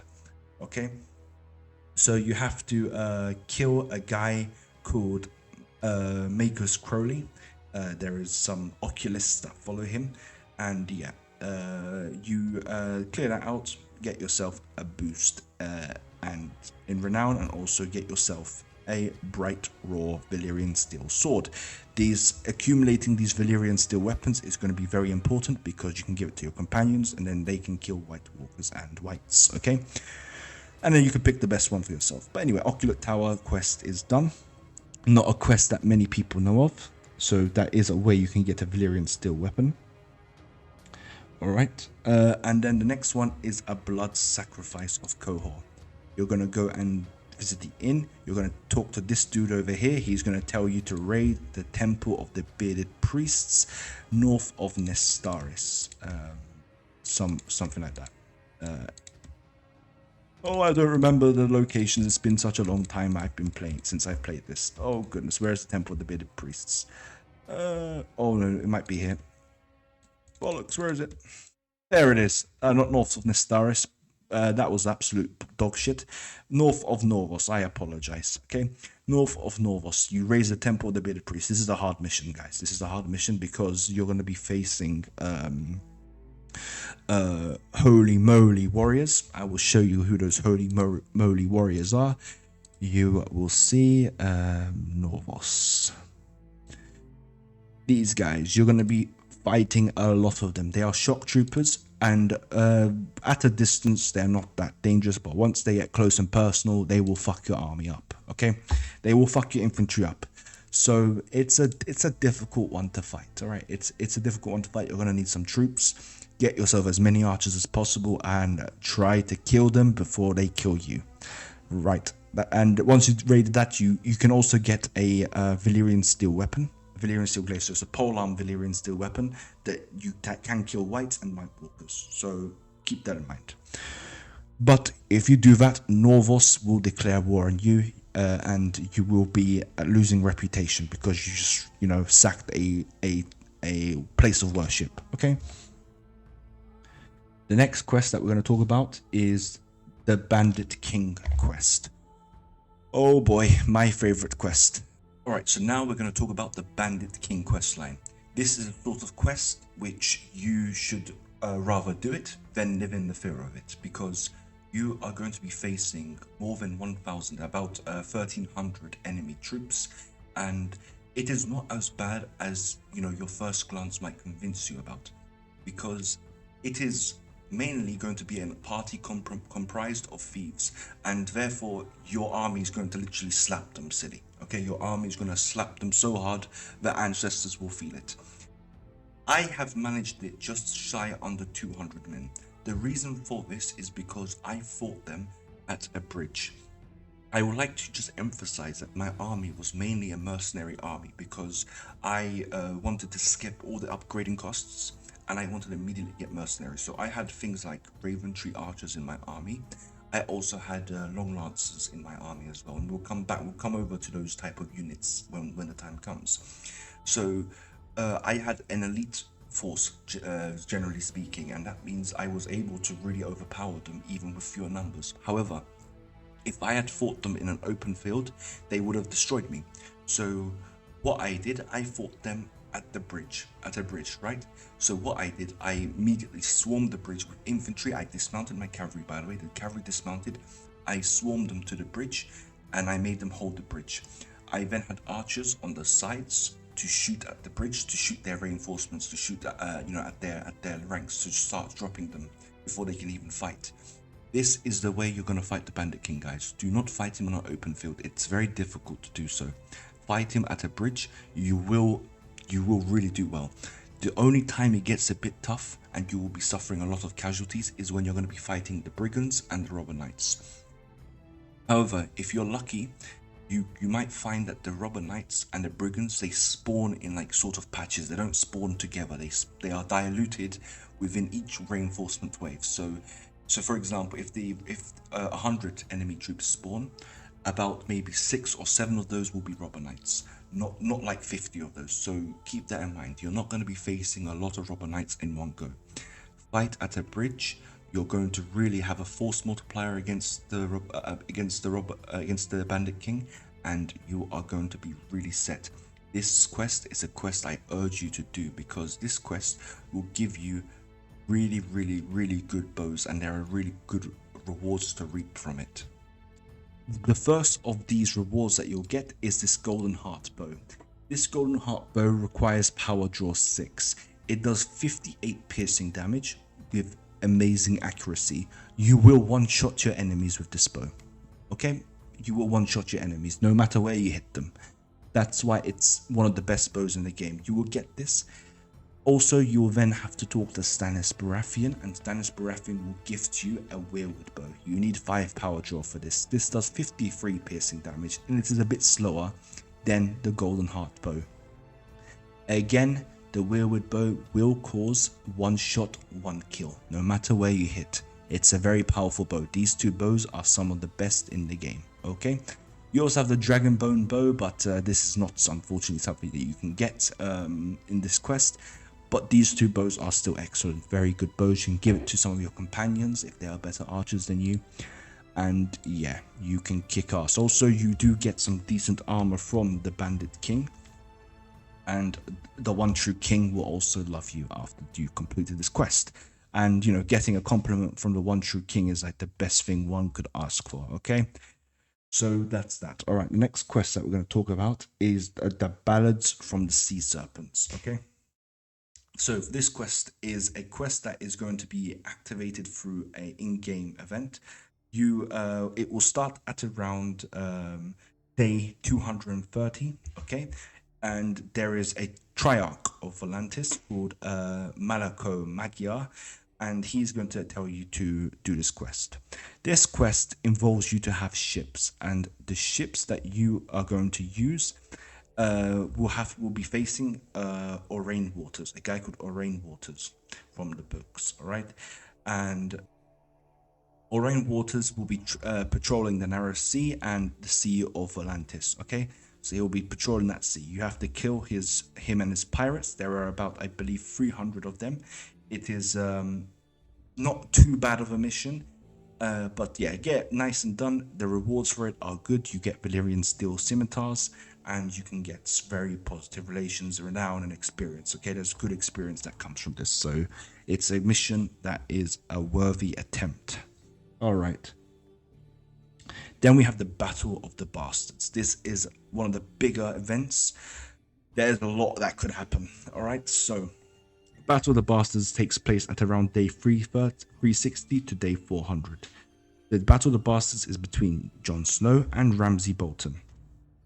Now, you can choose to go to the site of battle. It's your choice. You will, however, have only 4 or 5 days to do it, okay? I believe it's 4 days. You have to arrive to the battle north of Winterfell. You have to then go and choose a side. You can either help Jon Snow or Ramsay Bolton. However, let me just clarify something, or a lot of things actually. For this event to happen, you must tick all of the following. You must Robb Stark must die at the Red Wedding. If he doesn't die, this event just will not happen. Full stop. Winterfell at this stage must be owned by the North. All right, it must be owned by the North. So do not activate do not turn off static wars, okay, until Winterfell, until this event is done. Okay, so until day 400. I know it's a lot, but you don't want to risk it. You don't want Winterfell to fall. Winterfell must be part of the North. Sansa Stark must not be married to the player. You must not marry Sansa Stark. Jon Snow must be commander of Night's Watch. He will be commander of Night's Watch if you've done the main quest line by this time. So you must do the main quest line. And Ramsay Bolton must also be alive. You cannot execute Ramsay Bolton. If you capture him and you execute him, then this event will not happen. Okay. If you pick Jon Snow to support Jon Snow and you win, Jon Snow becomes King of the North, right? House Bolton is wiped out from the game. Ramsay Bolton is dead. And the Vale and the North, you get increased Commoner's Trust. You can then earn your Dragonbone Bow. Okay, so the Dragonbone Bow can be achieved from this mission. So do you see this bow? Power Jaw 7? Yep, 62 piercing damage. This is the best bow in the game. Okay, you will just destroy everything with this. Alright, so this is the reward that you get for supporting Jon Snow. And if you win, you must, however, win, of course. Alright, so that is the most important thing that happens. If you're a sociopath or a psychopath and you support Ramsay Bolton and you win, you then get the Valyrian steel longsword called Longclaw. Okay, you get that as a reward. You, however, lose a lot of reputation. You lose a lot of commoner's trust. However, you do get renown and you do get experience. So it is possible. But it's just role playing basically. If you want to be an arsehole, support Ramsay Bolton. If not, support Jon Snow. If you support Jon Snow and you fail, you die. Ramsay Bolton kills your character and you have to restart your play. Not restart your playthrough, you just have to restart from your save point. So make sure you save the Battle of the Bastards, okay? Before the Battle of the Bastards, make sure you save it. You don't want to get in trouble, all right? That is the Battle of the Bastards done. All right, there is one more quest that we can talk about. Well, there are 2 more quests actually, 3 more quests. Damn it, not. There's been a lot of updates. Okay, a lot of updates. All right. North of Tumblestone, there is a quest. Brog Matter. Bringing a warlord to justice. This is a hard quest. You're going to need a strong army. Now you can spawn in a field. Okay, you can spawn in a field. When you spawn in this field. Oh boy, this is embarrassing, isn't it? I am going to use paint to describe to you how you should fight the field battle. Okay, so the field battle is going to look like this. I'm going to explain everything to you, don't worry. So in blue, down over here, you see your own army. That's where you're going to spawn, all right? So that's your spawn point. The enemy robber knights, their cavalry, are going to spawn opposite you. Here are their cavalry, okay? That's their cavalry. The enemy also occupies a sort of hill, very little hill, where there are going to be camps and there's going to be mainly infantry and bowmen. All right, so they're going to occupy that hill over there. And then there's a river, and on the opposite side of the river, there is some more infantry and bowmen. Okay, so The battle starts off with the robber knights immediately charging at you. Okay, they're going to charge at you, so you have very little time. They're going to come to your ranks very quickly. So make sure that you bunch your army together. F2, F4 as soon as you spawn. Every single unit, I don't care which one it is, press 0 to control all your units. F2, F4. Put your troops together. The reason for this is because you're going to trap the robber knights, okay? The robber knights will be trapped. The robber knights have lances, so they are most dangerous on the charge. If you can trap them and you prevent their charges, you will stop them from causing too much damage, okay? So the initial charge is going to hurt. You're going to lose a lot of good men, all right? It's just how it is. Can't do anything about it, all right? It's war. You have soldiers to kill, and you have soldiers to die. Just how it is. They're going to charge with lances. Brace yourself, squeeze your teeth, because you're gonna see some casualties. But as soon as their charge falters, you will kill them. It's very, very easy, because they cannot move, they cannot access their couch lance abilities, so they will die. Okay, so let's now assume that you have killed them.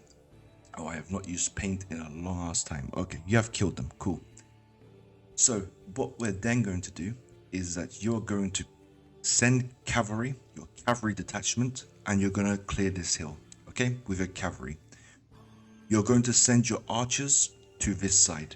Also your infantry as well. Put your infantry in front, your archers behind, okay? Basically, this is the slope that faces downwards, okay?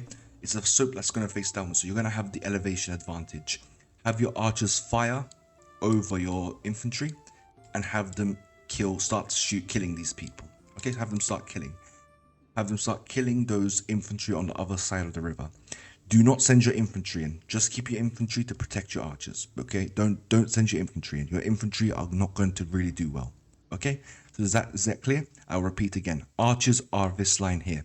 They're going to fire over the river. They will reach them, by the way. The river isn't that wide. They have them fire, but keep your infantry to protect them. Meanwhile, your cavalry is going to go over, as I said, to this hill here, and you're going to clear it out. Your character, they must stay back. Do not get into the fight. Okay, here's your character over here. Command your men from a distance. Cycle charge your cavalry. Do not keep your cavalry engaged in close quarters. If you do this, your cavalry are going to die. Ideally, and we're going to talk about this in the troop tree section, you want lancers. Have cavalry that have lances. I don't care how strong their horse is. I don't care how weak their horse is. Make sure that they have lances. Cycle charge them. Keep cycle charging. Do not keep your cavalry in close quarters combat. They will be killed. I want to really emphasize that, okay? So you're going to cycle charge that hill, okay? You're going to cycle charge it. Cycle charge it until it's cleared out. And it will be cleared out very quickly if you cycle charge. You're going to suffer a few casualties here and there, but it's going to work. Believe me. Okay? Once you've cleared that hill, your cavalry are then going to cross the river, okay? On the right flank, left flank, if you want to go all the way around, it's really up to you, okay? So your cavalry are going to cross the river, and once again, you're going to cycle charge your way through. You're going to keep making laps like so, okay? Keep your character back so you can give commands to your troops, okay? That is the way you're going to defeat Brog in the open field battle. Another way this battle can occur is immediately fighting at a river. So as soon as you spawn, you'll see a river in front of you, and Brog immediately charges at your character. As you can see, Brog does an incredible amount of damage against my shield after one hit. Basically, if you can defeat Brog if Brog doesn't knock your character unconscious, you should be able to win this. But Brog is very, very tough. I had all of my units attack him at once so we can knock him out. He is a very strong NPC. He can one-hit you, so be very careful with Brog But once you clear him out, you just charge and you hope for the best. Now, if you fail this mission, your character will die. Yep, you heard me right. He will die. So make sure you save before this mission, and make sure you try again if you fail. You have 2 attempts to do this, by the way. You have 2 attempts. So the first attempt, Brog will tell you to fuck off and never come back again. The second attempt, he will kill your character. If you succeed in this mission, a big if, then you will be able to either kill Brog but don't do that. Brog is a very good companion to have and a very good vassal to have. and then or you can spare Brog Matter. If you kill Brog Matter, you will get his Valyrian Steel Sword. If you spare Brog Matter, he will join you as a companion, but you cannot modify his equipment. Brog Matter will then ask you to save his brother. Alright? I just forgot to mention one thing about this mission. You must get 1000 renown for this mission to activate. Alright, so that's done. Brog Matter's brother will then Brog Matter will then ask you to save his brother. His brother will be in Essos, okay? So north of Nestaris, it's going to spawn at around this location. You're going to be fighting a lot of camel slavers, alright? So they are a bit deadly. Your horsemen will not perform very well against them. You need to therefore once again assume a commanding position, stay back, cycle charge your men, alright? Do not be a hero, you're going to get yourself killed, you're going to get your men killed. Cycle charge and control your men from a distance. This quest only activates if you spare Brog Matter's life. Reed Matter will then join your party, and he is once again a very good soldier who has a Valyrian steel weapon, and he can be a very good vassal as well. So you have these two things that you should consider. Okay, so those are our quest lines done. Holy fucking shit, that was a long ass freaking part of the video, but hopefully that helped you understand the quest lines. I gave you some tips on how to do them, and we can move on to the next topic. Okay, so in terms of money making, we have a few ways to make money. However, we're going to generally divide the money making into two categories. So the first way that we're going to make money is called ordinary income. Ordinary income is a money making method that you are going to use that gives you regular income. Okay, so every week you'll get income, basically. That's how ordinary income works. So ordinary income, the most common way of making ordinary income is through the establishment of enterprises. So in every single city, you are going to, town, such as Winterfell, such as Barrowtown, White Harbour, Sisterton, etc. You're going to be establishing your enterprises. Now, the enterprises are a bit expensive in this mod, and also you have to establish relations with both the Lord and with the tavern, the owner of the tavern. Establishing relations with the Lord depends on your renown, on your commoners' trust, on a lot of different factors. So the more nice you are to people, the more lords will like you. Okay, there are some lords that won't like you because their personality is malign, they are debauched, and so as a result, they are not going to like you. So an example that comes to mind is Kevin Lannister, who owns Lannisport. If you are a good character, Kevin Lannister is not going to like you, and as a result, you are going to be considered not able to set up an enterprise until you have positive relations with Kevin Lannister. You can establish positive relations with a lord by doing tasks for them, and doing stuff that makes all of this native warband stuff. So basically, ask them if they need help for any tasks, and do that for them. So those are mini quest lines that you can do. It's a bit annoying, I know, it sucks, but what can you do? So once you have positive relations with a lord, trust me, you will have positive relations with the majority of the towns, so don't worry about that. But once you have positive relations with a lord, I want you to ensure that you go to the tavern and buy drinks for the city. That's going to give you positive relations. Another way you can get positive relations with the city is by participating in a tournament and winning that tournament. If you win the tournament, the city will like you. So once you've done that, you can set up your enterprises. I suggest that you start off setting up ironwork enterprises. Ironwork enterprises are the most profitable.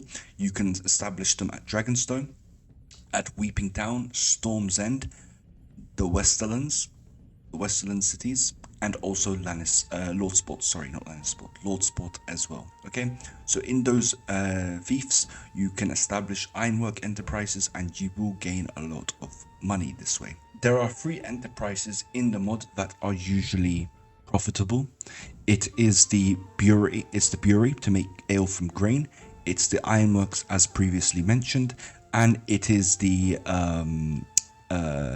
wine press as well. Okay, so the wine press is the most expensive, followed by the ironworks, followed by the other one. but you're going to need to ensure that you establish those enterprises in every single fief as you can, okay? Because this is going to fund your late game armies. It's a very, very expensive endeavor to do so, okay? So you're going to need those enterprises to field your late game armies. Trust me, they are going to bring in so much money. It's really, really, really lucrative, okay? Not only in Westeros, but you also need to set them up in Essos as well, okay? I would leave Essos for later because SOC enterprises tends to be the wine presses, and wine presses are very expensive compared to the other enterprises that I mentioned earlier. Okay, so that is enterprise. That is how to set up enterprises. Please make sure you are prioritizing that as soon as possible, all right? The second way that you can make ordinary income is through this thing here, the gold mine.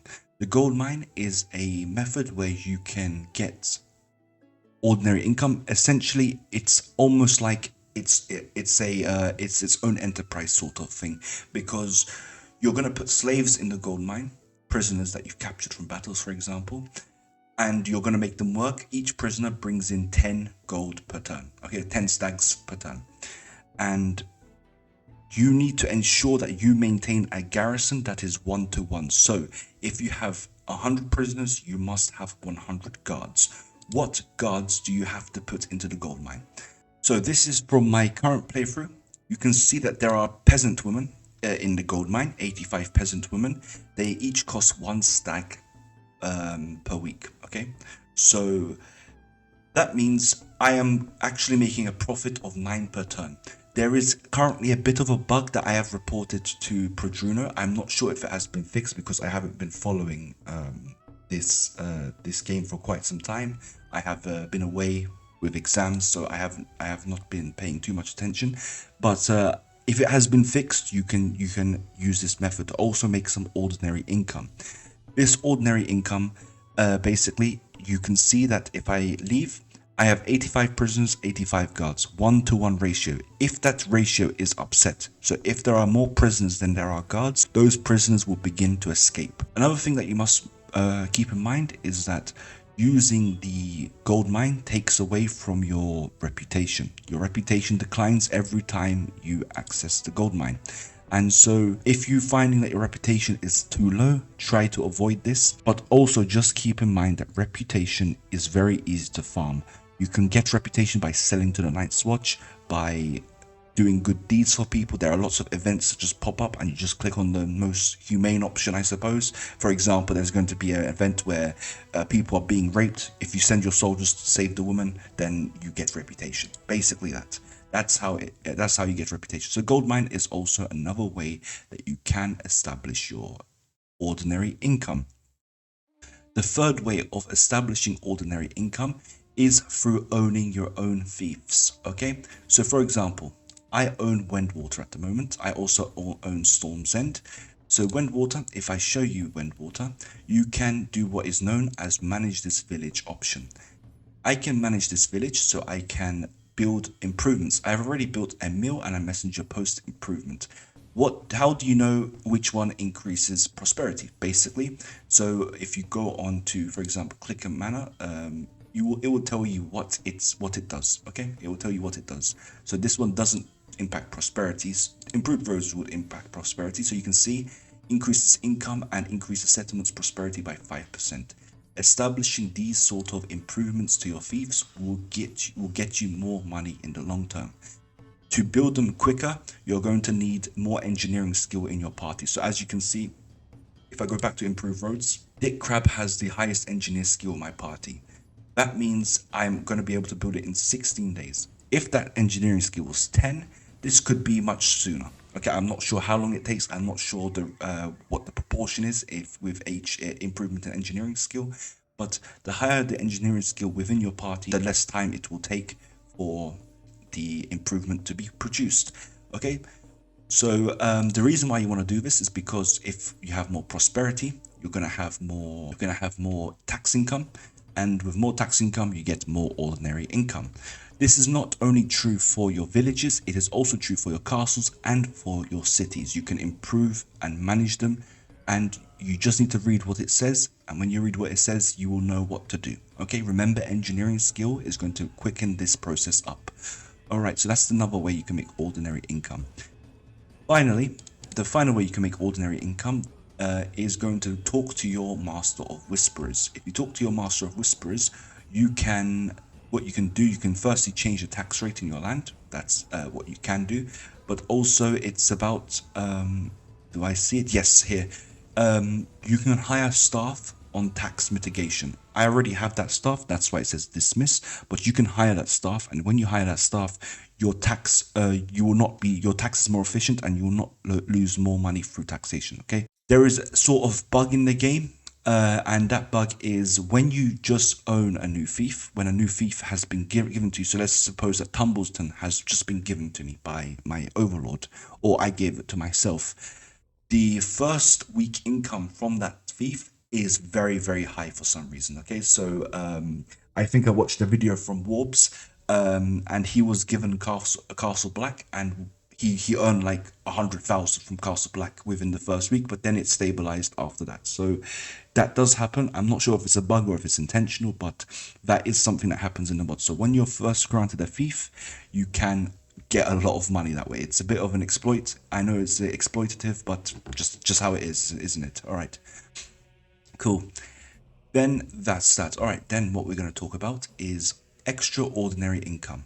Extraordinary income is one-time income that you are making. So the first of this income is trading. There are going to be 3 trade routes that I'm going to talk to you about, and these 3 trade routes are going to go from easiest to do to hardest to do. However, it's also going to be the least profitable. The easiest route is going to be the least profitable. The hardest route will be the most profitable. So of course, difficulty is needed for high rewards, right? You've got to take risks. So to establish your medieval capitalist empire, you're going to need to start trading.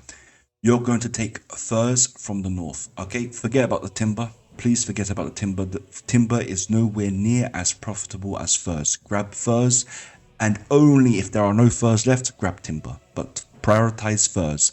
You can buy furs not only from the towns, but also from the villages. Don't forget that, okay? You want to buy from the villages as well. In fact, from the villages, it might be a bit cheaper than in the cities. Keep that in mind, all right?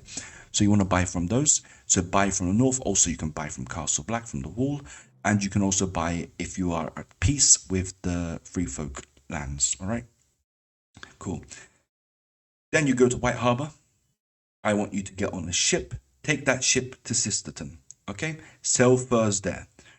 If there are remaining furs in the north, from Sisterton, head back over to White Harbour, pick up those remaining furs. It's just a short distance, you might as well, all right? But anyway, you're at Sisterton. You've traded furs at Sisterton. You're now going to take a ship to Gold Town. This is the easy route, by the way. You take a ship to Gold Town, all right? Oops, sorry. I apologize. Let me go back over to Gold Town. So you're going to take a ship to Gold Town, sell furs at Gold Town. You're then going to take a ship to Dragonstone, sell furs, buy iron. Ship from Dragonstone to King's Landing. If you are at war with the Westerlands because of the early game, you can make peace with Joffrey Baratheon. You just need to talk to Joffrey, pay the fine, and you are at peace, okay? Then you sell your furs at King's Landing, sell your furs at Duskendale, okay? Sell your furs at Maidenpool, head back over to the north, all right? Alternatively, this is also the easy route. From Dragonstone, you can also head over to Weeping Town and sell furs at Weeping Town, all right? But this route is the easy route. This way, you're going to avoid the bandits in the middle territory, okay? In this area here, there's lots of bandits here, so you're going to avoid those bandits. You're going to be taking ships, all right? If you're scared of the land route, you can just take a ship from King's Landing to Duskendale, ship from Duskendale to Maidenpool. You can do that. However, you'll be making less money because you're paying for the ship. So it's relatively safe. You can take the land route. It's not going to be too bad. Okay, but that's the easy route. So now we're going to move on to the moderate route. The moderate route is the same thing. You start off the same way. You're going to get the furs from the north. White Harbour, Sisterton, back to White Harbour if there are more furs. White Harbour, then to Gold Town. Gold Town, Dragonstone, you're going to sell furs, buy iron. Go to King's Landing, sell furs. Duskendale, sell furs. Maidenpool, sell furs. Then you're going to take a land route. You're going to now go to the Riverlands. Okay, so Salt Pans, Awoiaf Town, River Run, and Fair Market. Sell furs, sell iron, buy salt. Okay, then you're going to go back to the north by foot, and you're going to sell your salt in the north, buy furs, rinse and repeat. That is the moderate route. Be careful when you're in this area. There are bandits. Remember that when you carry items, furs, salt, iron, you will slow your party down. So get pathfinding as well. The hard route is the following, but you're going to make an incredible amount of money if you do this route. Each lap, you could make maybe 2 or 3 enterprises just by doing this route. So it's an incredibly lucrative route. Furs in the north, we already know that. Go to White Harbour, sell at Sisterton. If there are more furs, return to White Harbour. Then go to Goldtown, sell furs. Dragonstone, sell furs, buy iron. King's Landing, Duskingdale, Maidenpool, sell your furs. Buy salt in these lands, okay? Buy salt in Salt Pans, Awoiaf Town, River Run, Fair Market, sell furs, sell your iron, okay? Then go over to the Westerlands, okay? Be careful in this route, there's going to be lots of Iron Man pirates, alright? Sell your furs in this route, Case, Lannisport, sell furs, sell salt, buy iron. Remember, you can buy iron also from the villages. Same with salt, you can buy from the villages. Okay, from Lannisport, you're going to take this route here, through the gold mine, this mountain range here, through Deep Den. You're going to go over to Stony Sept, sell furs, sell salt, buy iron. From Stony Sept, you're going to go back over to the Riverlands, sell your iron, buy your salt. Then you're going to head over to the north, where you're going to sell any remaining iron and all your salt, and you're going to rinse and repeat. It's a very long route, but you're going to make a lot of profit. Believe me, a lot of profit. Furs in particular sells the most at the Westerlands, okay? The Westerlands love buying furs for a high amount of money. Cool. This is a dangerous route because you have to be careful of the bandits here. You also have to be careful of the Iron Man pirates here, okay? Really quickly, I will show you a video of how to fight the Iron Man pirates. It's not bad. Just run in circles around them. They will throw their axes. Once they run out of axes, they're very easy to kill, okay? Once they've run out of throwing axes, that is, all right? So that is the first way that you're going to make extraordinary income. The second way of making extraordinary income is by loot. You're going to beat bandit parties, you're going to take their loot, you're going to sell that loot. Okay, nice and easy. We all know that by now. You also can raid villages. Okay, raiding villages is a lot of you get a lot of good stuff that you can sell for a high amount of money. Of course, you're going to lose commoners' trust, you're going to lose reputation if you do this. All right, so keep that in mind. Alternatively, the other way of making extraordinary income is to sell prisoners to the Night's Watch. Okay, so let's talk about the Night's Watch real quick. When you sell prisoners to the Night's Watch, ideally you want to sell those prisoners when the Night's Watch vassals are on the field, okay? Not when they're in the castle. When they're in the castle, it's a bit more difficult because, difficult is the wrong word. When you sell them to the people in the castles, or if they are, resting at Eats Watch or the Wall, wherever it is, the prisoners you sell will go to the garrison and they will be useless. We ideally want to have the prisoners go to the army, to the actual field army, all right? Because then they can be leveled up, they can be be fighting, and they can help defeat the wildlings, okay? So that is something you want to keep in mind.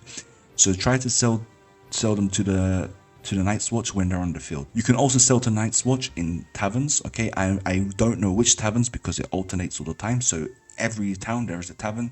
You can sell to Night's Watch there, okay?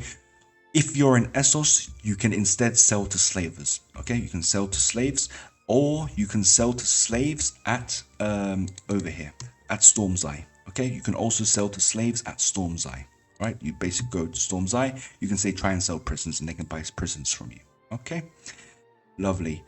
So yeah, that's the selling of prisoners done. Anything else that I need to think about? Oh yes, tournaments. Tournaments are pretty difficult in this mod because in this mod, tournaments are you go in with your own equipment, and therefore the enemy also goes in with their own equipment. Some of these enemies are very heavily armored. So if you take a look at my character's inventory, they basically have this sort of armor, okay, that you can see here.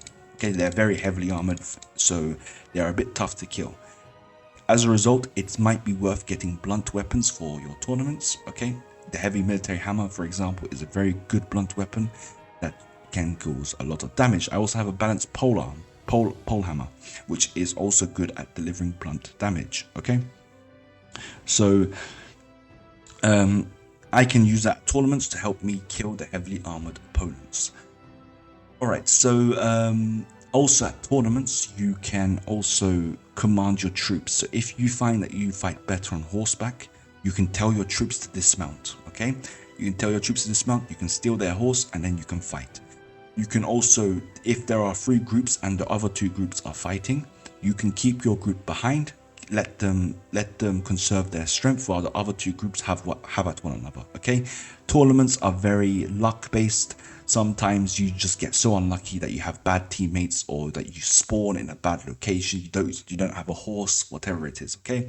So that is about tournaments. So you can make a lot of money through tournaments as well, and you can get lots of renown this way. All right. So that's the other way of making extraordinary income. So I think that wraps up the income then, how to make income. Actually, no, we are not wrapping that up. We are going to go over to Bravos. Okay. Let me show you what you can do at Bravos. You can go and you can visit the Iron Bank. Hang on, sorry, that's not where you go. You have to go to the Iron Bank Ledger. Okay. So I had deposited some money many weeks ago in the game. Okay, and now that money has become 13,000 stags. I am going to keep that money because there is you get money over time. Okay, so if you read this, you will see how much money you can make. So over time, you can make some more money, okay?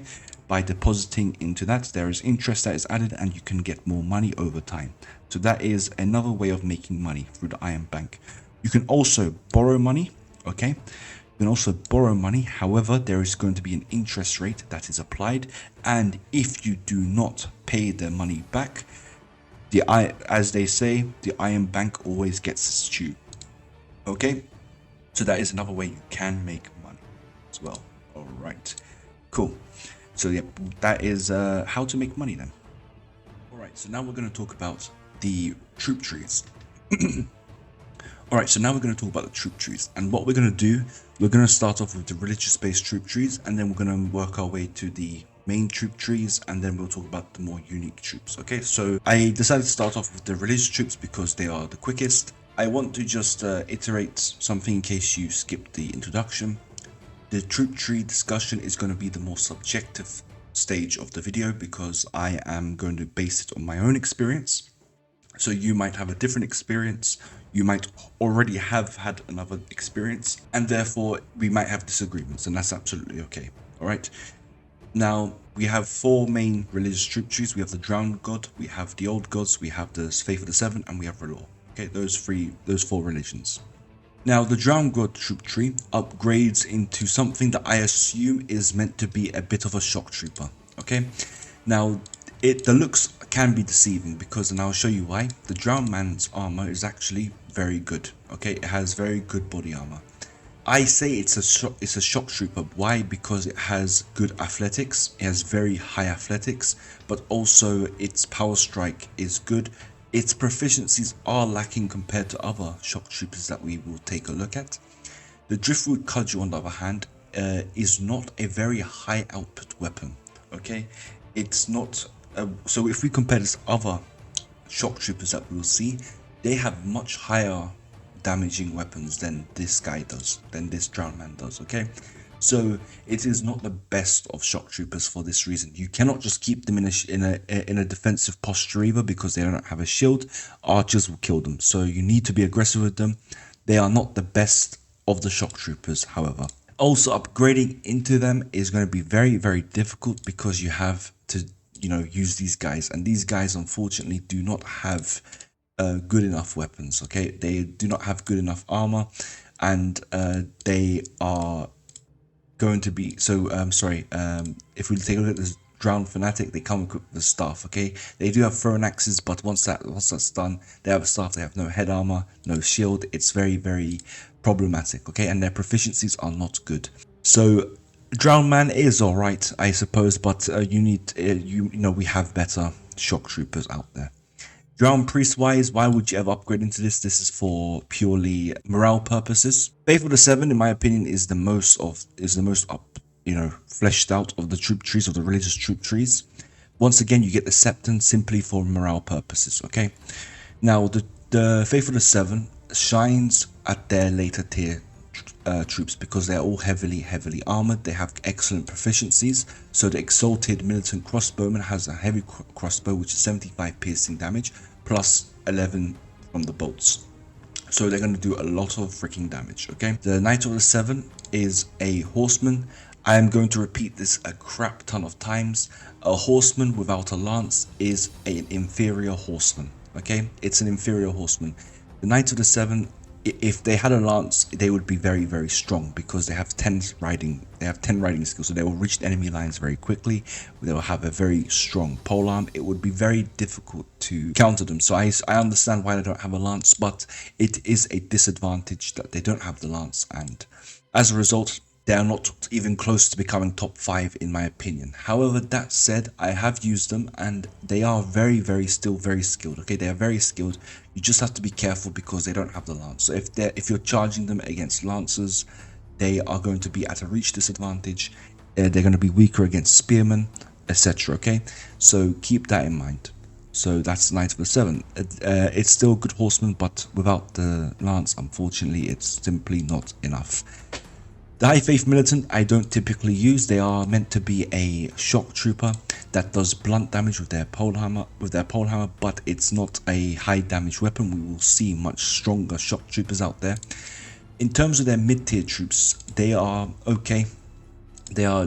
So the armor is not the greatest. They do have a shield though to compensate for that, and they have a weak arming sword but no head armor. Okay, so what we need to consider for troop trees is their late tier troops and their mid tier troops. Okay, because some people have very good mid tier troops, some have very good late tier troops. Alright, so let's move on to the Old Gods. The Old Gods is also very strong troop tree. Again, Old Gods Acolyte for morale purposes for your Old God troops.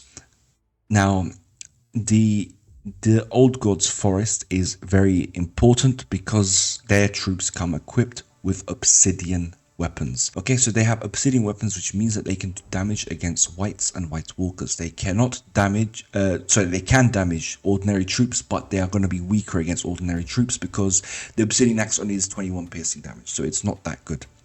So against ordinary troops, they might not perform as well. You also have the Old Gods Grove Guardian. It's very similar to the Old Gods Winterwolf. I'm not really sure why you would get this instead, because their one-handed proficiency is 40, and although they have this obsidian dagger with 40 proficiency, what are they going to do, right? And the Old Gods Winterwolf, it's a throwing guy. It's not a spearman, but I would rather get that over this. That's just my opinion. You have also the Old Gods Fanatical Warriors. These are your shock troopers. Okay, so they come equipped. Again, looks can be deceiving. Not the best of armors, but they can reach, and if they reach you with that great longsword, they can cause really good damage because they are high damage weapons. Okay, now let's take a look at their medium tier troops. Not bad. Okay, they all carry obsidian axes, which means you don't have to wait till you get to the Winter Wolves to do damage to whites. So these guys can help against the White Walker invasion. You also have the Veteran Spearmen. They just have a spear, so they can only do obsidian damage attack against the whites. So if you're gonna use these guys for White Walkers and whites for the White Walker invasion, please prioritize this line over here. That is what's gonna help you. All in all, this is probably, you can argue that this is either the best or the second best of the religious troop trees. Okay, that's my opinion. And then we have Relore. Okay, so for Relore, Red Priest for morale purposes. Now the Relore can also help with the White Walker invasion because they have fire arrows. Okay, they also have fiery scimitars which can help kill whites. They cannot kill White Walkers though. That's the only difference. Now they come equipped with a longbow, which is a very good high damage weapon. and they come equipped with very high archer proficiency, very good power draws, making them a decent archer unit. However, to get to them, you have to go through the Fire Seeker, you have to go through the Red Worshipper, and the Red Worshipper is extremely weak. They come equipped with a scimitar and very bad armor. No shield, no nothing, weak stats. So as a result, it's very hard to get to the Veteran Fire Seeker. The Fireborn Guard is equipped with a Fiery Scimitar. They can damage wights as a result. They are a decent unit. They are not the best of the infantry when it comes to level 39, but they can damage wights. Again, to get to them, you have to go through poor units. That's the problem. So the mid-tier troops of the Law Religion is very weak, and as a result, getting to the higher tier troops is very difficult. So hopefully that helped you, and you can now determine which religion you might want to play with. Alright, so now we're going to move on to the troop trees, and I'm going to actually start off with the outlaws. I'm not going to go over all of these guys. Some of them we're going to talk about when we talk about mercenaries. Some of them we'll talk about when we talk about location-based troops. But there are going to be others that we're going to skip, and that's simply because it's not really worth talking about. For example, cells. Yeah, what am I going to do with that? So I'm going to start off with outlaws because there is this particular unit that I'm going to suggest to you guys. So I'm going to breeze through this. This guy, the thief, is cow shit. The bandit is chicken shit. The outlaw poacher is horse shit. The brigand is meh. It's alright. For a level 28 unit, it gets the job done. I think it's a very dangerous unit. It can do a lot of damage, especially with Power Strike 6. It can do damage. But what we are really focusing on is the robber knight. Okay, the robber knight. Now, when we talk about cavalry in this mod, cavalry isn't as strong as other mods, as you might expect in other mods. So if you are going in with F1, F3 with your cavalry, and you find that your cavalry are dying, that's because you're not using your cavalry correctly.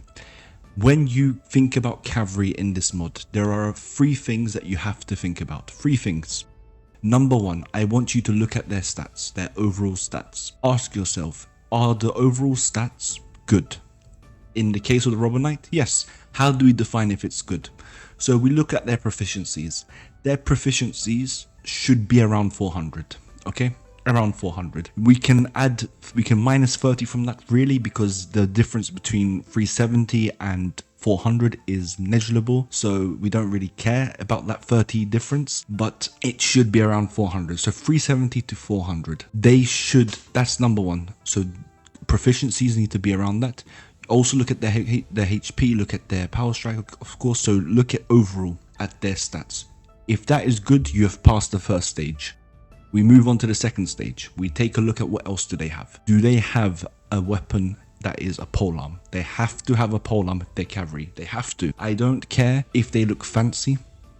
If they do not have a polearm, they are not true cavalry in my eyes. They are not true cavalry. They need a polearm. If they don't have a polearm, they're just a dude sitting on a horse. That is lacking brains, yeah? So they need to have a lance. This is going to become very clear when we talk about the tactics that you're going to be using, okay, in this mod. The lance is particularly very important because these guys can do 1 shot, 1 kill. Does that make sense? 1 shot, 1 kill. That's the second thing. The third thing I want you guys to focus on is leg armor. Leg armor, okay? Take a look. Their leg armor should be a minimum of 40, okay? Minimum of 40. So you can see here, we have passed the minimum of 40. That's almost 50 leg armor, yeah? That's 49 leg armor that you can see here. So those are the 3 things I want you to focus on. The horse is not a criteria I want you to care about. It's not a criterion, okay? The horse is not a criterion. It doesn't matter what their horse is. The only time that their horse might matter is depending on who you're fighting. If you are fighting the Riverlands, fighting Volantis, fighting Lys, then the cavalry that you deploy should probably be heavy cavalry. Not these destriers that you see here, and not the saddle horses, especially not those. The reason for that is these lighter horses that aren't plated horses, they will tend to get killed by enemy archers, okay? And the Riverlands, Volantis and Lys, oh, they love their archers, okay? They love their archers. So only when fighting those factions do you not really want to have a weak horse, but against any other faction, the horse does not matter, okay? The horse does not matter. The robber knight, ticks all 3 boxes comfortably. Very, very strong unit. This is an excellent, excellent unit. And upgrading into the Robber Knight is not difficult at all. Not by any means. The Bandit tends to die, unfortunately. They do tend to die, but once you reach Brigand, which is not an expensive upgrade, the Brigand is a very, very strong unit, and they will upgrade into a Robber Knight. So if you can get your hands on these lads, get it. So you can get Robber Knights. Robber Knights should be a huge part of your cavalry unit. Cavalry force, okay? A huge part of it. So I'm going to skip over a lot of these stuff that we see here. So we were on Outlaws. I'm going to just jump back to Campwoman here, because the Campwoman is, we should discuss it. I'm going to be very brief. We're not going to say much. The Slave is synonymous with the Peasant Woman, so they're good for your gold mines. I would never upgrade them. The only time you would upgrade these people is if you are having morale problems. Campwoman, the Campwoman line adds morale to your party, because simply put, the men miss their wives. They want to fuck a woman. It's that simple. Okay, so this gives you some morale to your party. That's basically all. Okay, but they are atrocious, as you can see. 32. This is an unacceptable stats for a level 32 unit. I did try to actually try to push for a stronger Campwoman line that, you know, justifies actually upgrading the units, but it was rejected by the mod creators, so I can't say much about that. I don't have much say up once they make their decision. Okay, so we've moved on from that. I will also talk about Northern Clansmen real quick. Norman. We're not talking about Northern France, not Normandy. Northern Clansmen are your shock troopers. Okay. The Northern Clansman champion, very good, solid shock trooper, very solid. Athletics 4, power strike 7, 200 is very, very high. 200 is very, very high. Okay, so these guys are good shock troops. So what is a shock troop?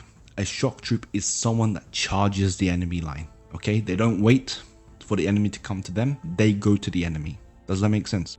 That's what a shock troop is. If your troops are waiting for the enemy to come to them and they don't have a shield, the enemy archers are going to kill them. So you have to get to the enemy ranks yourself. That's what your shock troops are good for. Okay, they need to cover ground. They will get killed because they don't have a shield, so you're going to need numbers. You're going to need a lot of numbers, but once you get shock troops to the enemy ranks, there is nothing they can do. Okay, there is nothing they can do. So we will now move on to we'll talk about tribesmen as well, because tribesmen is another thing about shock units that we can talk about. Their stats isn't as good as Northern Clansman champion, but what they do come equipped with is an axe that does piercing damage. So the Northern Clansman champion has a two-handed sword which does cutting damage. So this is the difference. Because they do piercing damage, they are gonna do one shot, one kill. Okay, if this hits you, you're finished. You're dead. You're dead. Okay, so these guys, and also their armor is pretty good actually. Their armor is pretty good. Maybe not that one, but these two are pretty good. So these guys, Moon Brothers, you will find 200 of them patrolling the King's Road and the area of the Riverlands. So be very careful of them. Do not underestimate them. They will fuck you up. Okay, they will fuck you up. And even if you win against them, you're going to suffer a lot of casualties. A lot of casualties, alright? So be very, very careful with them. We're going to skip over Unsullied for now because they're going to go under the Mercenaries section. So we'll come back to that. Motherfucking Bravos. Yep, I am shaking my head right now and I hate this faction. I hope we gather all of our nuclear weapons and we drop it on Bravos. Every single one after the other, no mercy. I love that city. It's a beautiful looking city, but my goodness, their troop tree is fucked up. It's atrocious. I'm not even going to talk about these guys first. First, let's go to their basic unit. What the fuck is this? This guy is a Roman senator. He might as well be wearing a toga for the senate and people of Rome. What the fuck is this? I'm sorry, you're not a soldier. What are you doing? Let me come to this guy. Who are you? Bro, go back home. What's this? What are you even doing? This is not a soldier. These guys that I'm highlighting, in fact, I'm going to highlight all of them, except for maybe the crossbow line. They are shit. They are so shit. Like, it's unacceptable. These aren't soldiers. What are they doing? Like, look at this guy. Like, Look at how he's dressed. Like, what is this? Hey, sorry, what do you think? This is like a circus. This guy looks like a circus actor right now. Like, is it me or is it like that? Now, look, you might be saying, okay, their stats are pretty good. Yeah, their stats are good. Fine, their stats are good. In fact, their floret is a very fast weapon. It's a machine gun. It's a machine gun sword. Yeah, these guys will hit you like 3 or 4 times by the time you hit them, because it's a very fast weapon with very good proficiency. So don't get me wrong, they can be deadly. But no, man, in an army, they are not soldiers. They're not soldiers. They're just performers. They're there for performance. They're there to show, oh, look how fast I can swing my sword. You know, that's it. That's what they are. That's what they're good for. But what the fuck is even this skilled Bravos patrol? Skilled at what? Nothing. They're skilled at nothing. They're skilled at wiping their own ass. That's it. Fuck them. Now, if we are gonna be fair, and we should be fair, their Bravos Naval Marine is a decent unit, okay? In fact, decent is not the correct word, it is a good unit, okay? The Bravos Naval Marine doesn't come equipped with the strongest of crossbows, but still that is 58 piercing damage, so I don't care, okay? If it's not the strongest crossbow, this is still a strong weapon, okay? Very strong weapon. They come equipped with the basic bolts as well, so nothing special there, but still a very, very decent unit, okay? With excellent stats. So if you want Bravos troops because you're messed up and you hate yourself, then at least go for the crossbow line, okay? Bravos Naval Marines are very good. In fact, Bravos Naval Marines are, like, they're better than the Water Dance, so like, look at the stats. They're only missing 2 power strike, right? And then like 3 100 proficiency, yeah, what the fuck, I don't care, right? At least these guys got a crossbow, and at least they'll keep their distance from the enemy, right? So they will shoot from a distance, and that is what makes the Naval Marines quite dangerous. Perhaps the 3rd best crossbow unit in the game, perhaps. Okay, the 3rd best crossbow unit in the game. Oh wait, there's another problem with Bravos. You guys might know why I hate Bravos. Maybe you don't. You're gonna need 12 skilled Bravos. 12, man, 12. For the Varys questline, you need to get 12 of these for Varys. Like, out of any unit Varys can get, he wants 12 skilled Bravos. Is he stupid? Like, look at this guy. Look at this guy. This is pajamas. This is what you sleep with. What's this? What is he even wearing? What is this? I'm sorry. Where is your head armor? Do you not care about your head? Well, he doesn't really have a brain anyway, because you know what can I say? Natural selection, guys. Natural selection. They don't like head armor. They don't like shields, okay? Natural selection. There's nothing else I can say. Charles Darwin approves. I hope they go extinct. Dawn. Dawn is a faction that is now, so their strength lies in their cavalry, okay? That's where their strength lies. The Dornish Knight actually is not a bad unit at all. It really is not a bad unit. So it has decent proficiencies. We already talked about this, what you need to look for. It has the polearm. It has the leg armor. That is very, very good. Okay, that is above 40, the leg armor. So this is a pretty decent unit. And also the horse is very good. The horse is a very fast unit. So they're going to cover the ground very quickly. They will cover ground very quickly. They will reach the enemy archers very, very quickly. The enemy archers won't have enough time to shoot them dead, or even shoot their horses dead. Okay, so they're a very decent unit, don't get me wrong. The only problem with the Dornish Knight is that to get to that, you have to go past the Sand Scout and the Sand Cavalry. That is the big problem. And motherfucking goodness, these are atrocious units. They're atrocious because they are very, they're on horse. They're a horse archer. Horse archers are just simply not good. I don't care what their stats are, horse archers are just not good, and they are extremely expensive to upgrade. It's a very expensive upgrade. Like, I don't see how it's even justified to upgrade. It's a very expensive upgrade, and unfortunately Dawn, for this reason, is a very hard faction to play with if you choose to go with their units. Their heavy spearmen, veteran heavy spearmen, on paper looks good, but for some reason they don't perform in the battlefield. They are not decent on the battlefield, and you will see that there are infantry that are just simply better than these guys. They are simply better. They have better proficiencies, better everything, and they have better armor. We're gonna see those infantries in a second, okay?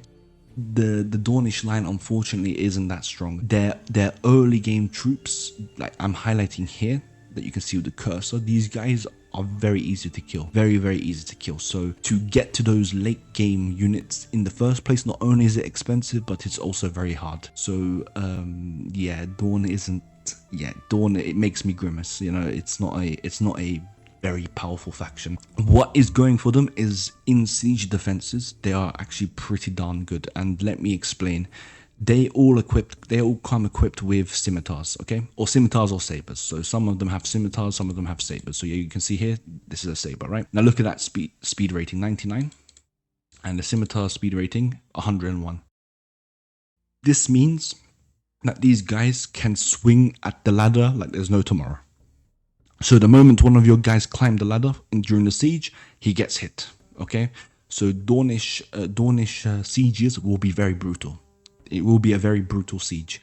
So be prepared for that. So don't think, oh, because they're easy to kill on the battlefield, they'll be easy to kill in sieges. So they're a bit different in sieges. And I think that makes sense lore-wise, because, you know, the Dawnish are a very defensive faction, not a very offensive faction, right? They're the only ones that resisted Aegon Targaryen and his dragons. So, yeah. Another thing is that the Dawnish nomad cavalry is a very good foot archer. If you dismount them, they're a pretty darn good foot archer. And as a result, in sieges, these guys will cause you a lot of problems, okay? A lot of problems. That's almost 400 proficiency. That is better than a Riverlands Ranger, okay? 7 power draw. A very decent bow, okay? So these guys are not that bad as a foot archer. On horseback, however, just simply because of how AI works, they are crap. So Dawn, unfortunately, isn't a very powerful faction. It's not. We're going to move on to the Dothraki. The Dothraki, honestly, we don't even need to care about these guys here. I'm not interested about this line here. I'm mainly interested about this line. And we take a look at the Dothraki Great Stallion Rider. Again, Horse Archer is just a bad thing in the mod. However, these guys, dismounted, would be an incredible unit. Because they come equipped with 7 power draw. Very good archer proficiency, even better than the Dawnish soldiers that we've seen. And they have the exquisite short bow, which is a 41 cutting damage weapon. So this weapon is very, very strong. They do wear armor, by the way. So none of these guys are actually naked. They do wear armor, even if it's, you know, so yeah. Although their subclavian arteries and veins are all exposed, you know, their heart is exposed, it doesn't matter, right? These guys, they can tank it. You know, their skin is as tough as leather, as you can see, okay? So yeah, you can hit that axillary artery there, you know. Nah, these guys will firm it, okay? And then get an infection and die, because they're stupid as hell for not wearing any armor. So yeah, as dismounted archers, they're very decent. And also they come equipped with the Arak. Okay, so the Arak is a very fast weapon. It's also very easy to use for you as well. It's a very good weapon for you for your character. So it's a very decent weapon. Bend your knees, traitors. Bend all of your knees. The one true king is coming for you all. There shall be justice in the realm. I better see you guys bending your knees, otherwise you'll be sacrificed promptly to the Lord of Light. There is one king, one realm, and one god. For the one true king, Stannis Baratheon, the one true king. Okay, I'll shut up. Dragonstone is a very powerful faction. They are probably the second biggest winner of the new update from version 10. And if you know me, I am a massive Stannis Baratheon fan. So me saying that they're second and not first is proof that I am trying to be as objective here. Okay. So what is Dragonstone powerful at? It's their infantry line. Okay, their infantry is insane. The Dragonstone House Guard is perhaps the strongest infantry unit in the game. So do you remember when I said you'll see stronger infantry units? Here you go. Here's your stronger infantry unit. The Dragonstone House Guard is very heavily armored.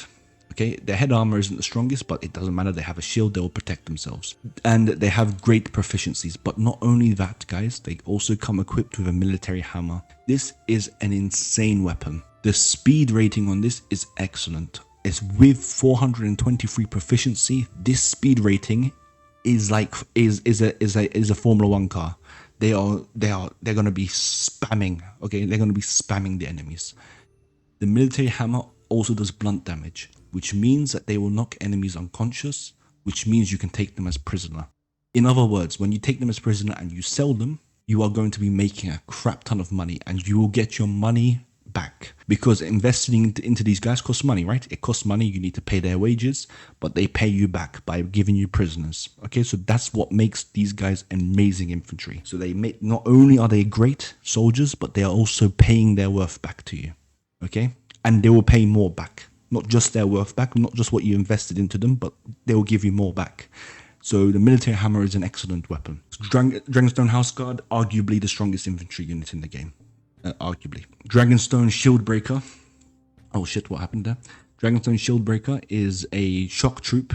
It's a very good shock troop. Very good hit points. They will probably need to be taking 2 or 3 arrow hits or 2 or 3 crossbow hits before going down. Their pole arms are excellent, and they come equipped with a pole hammer, which also does blunt weapon damage. And so you'll be stacking up prisoners. You'll be getting your money's worth back. Okay. However, if you're going for Dragonstone troops, you should not go for both of them.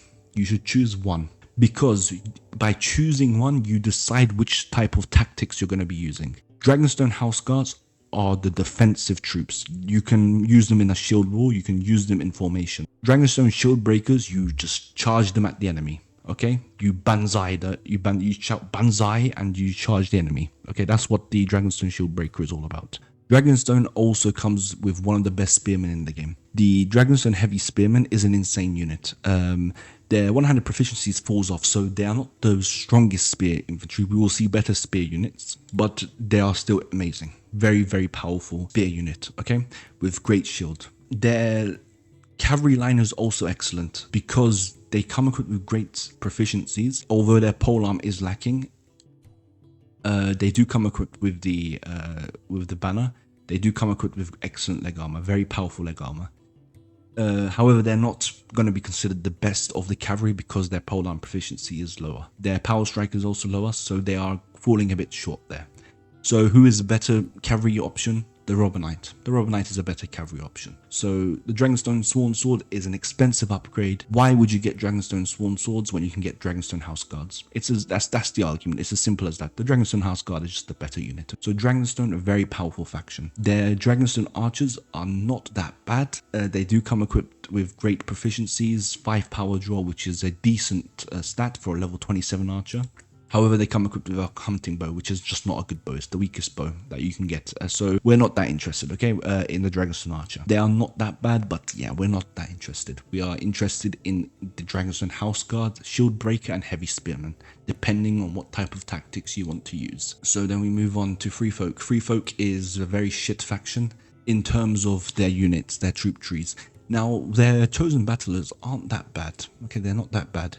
Their Chosen Battlers, for a level 33 unit, it's very decent, okay? Their Wilding Raged Berserkers are very good shock troops. They have 10 athletics, very good 200 proficiencies, but they don't come equipped with the strongest of weapons, okay? So their damage output isn't as strong as the other shock troops we've seen so far and the other shock troops that we're going to see coming up, okay? So their damage output isn't that great. However, that doesn't mean they're bad shock troops. They're still great shock troops. The only problem is getting to them is very difficult. Very difficult because these guys use bone axes. They're very primitive, all right? They're very primitive. They use stone spears as well. So these guys, they don't know how to fight. They are very ill-disciplined. So killing basically all of them is just so simple. It's very easy, really. So these two guys are okay, but getting to them is so difficult. It's so difficult. The Wilding Champion Horsemen, yeah, I'm not interested, man. Sure, they have the spear, but their leg armor is crap, and yeah, their proficiencies are just not that great. All right, so the Free Folk you can steamroll them. You can really fuck them up. It's very easy to fuck them up. Even when you're outnumbered 3-1, it's not that difficult, okay? Fen is another faction. Fen is actually a faction that has benefited a lot. It's gotten much stronger in version 10. And that is because they just look really cool. You know, now these Fanatical Chosen Axemen are one of the best shock troops in the game. They are very dangerous shock troops. They will fuck your army up. They will cause a lot of casualties. The good thing is Fen doesn't keep investing into them. The Fen AI is stupid. They always invest into these guys. These guys aren't that crazy. It's not that hard to kill them, even though they have good proficiencies, because they have a one-handed proficiency on the obsidian dagger. So yeah, it does 9 cutting damage. I don't give a shit if you have 1000 proficiency. You're not doing anything to me, right? So the obsidian dagger is nothing. They are decent spearmen, but again, their armor isn't the best. It's not that hard to kill them, okay? And you're not gonna be facing so many of them, because killing these guys is just so easy, okay? Their archer line is nothing. I don't really care, okay? They come equipped with short bows, so I might change my mind on that, but they haven't caused me any problems. It's these fanatical chosen axemen that are the problems. They are very, very difficult to kill, and they will fuck your army up once they reach it. Once they reach your army, you just have to run away from them, okay? Because they have piercing weapon damage. We should do an honorable mention to them, however. So I fucked on them a lot. Let's do an honorable mention. Because they come equipped with these obsidian daggers, they are capable of doing damage to White Walkers. That being said, you're going to have to probably manually tell them to use their sidearms, because these guys are going to be using their spears against the White Walkers, not the obsidian daggers, okay? They're not automatically going to switch to the obsidian dagger, so you need to tell them to equip the sidearm. And only then are they capable of doing damages to the whites. Only then. Until then, yeah, you're going to struggle, okay? So that's Fen done. House Targaryen, they are both basically the same in terms of their units that you can create. This is the main Targaryen line. This is the Crown Lands line, which is going to be the line that you get if you choose your starting character as Valyrian. They shine in their veteran lancers. Their veteran lancers are excellent cavalry units. They come equipped with a spear, excellent leg armor. Actually, one of the best leg armor we've seen so far. They have the worst of the plated destriers, but it doesn't matter. It's a plated destrier and very good stats. So getting to these guys is the priority. Unfortunately, the Crownlands Horsemen is just a bad unit, so these tend to die. So it's very hard to get into them. Their Crownland Marksmen are okay. They're not the best. For a level 29 arch unit, it is very good actually, because they come equipped with a longbow, they come equipped with the broadhead arrows, they come equipped with okay stats for a level 29 unit, but it's still, you can't upgrade any further than that, so it becomes counterintuitive to invest a lot of money into that to not be able to upgrade any further. The Crownland Knight is a very easy unit to get, but it's very expensive. It's not very expensive, they're just very bad, okay?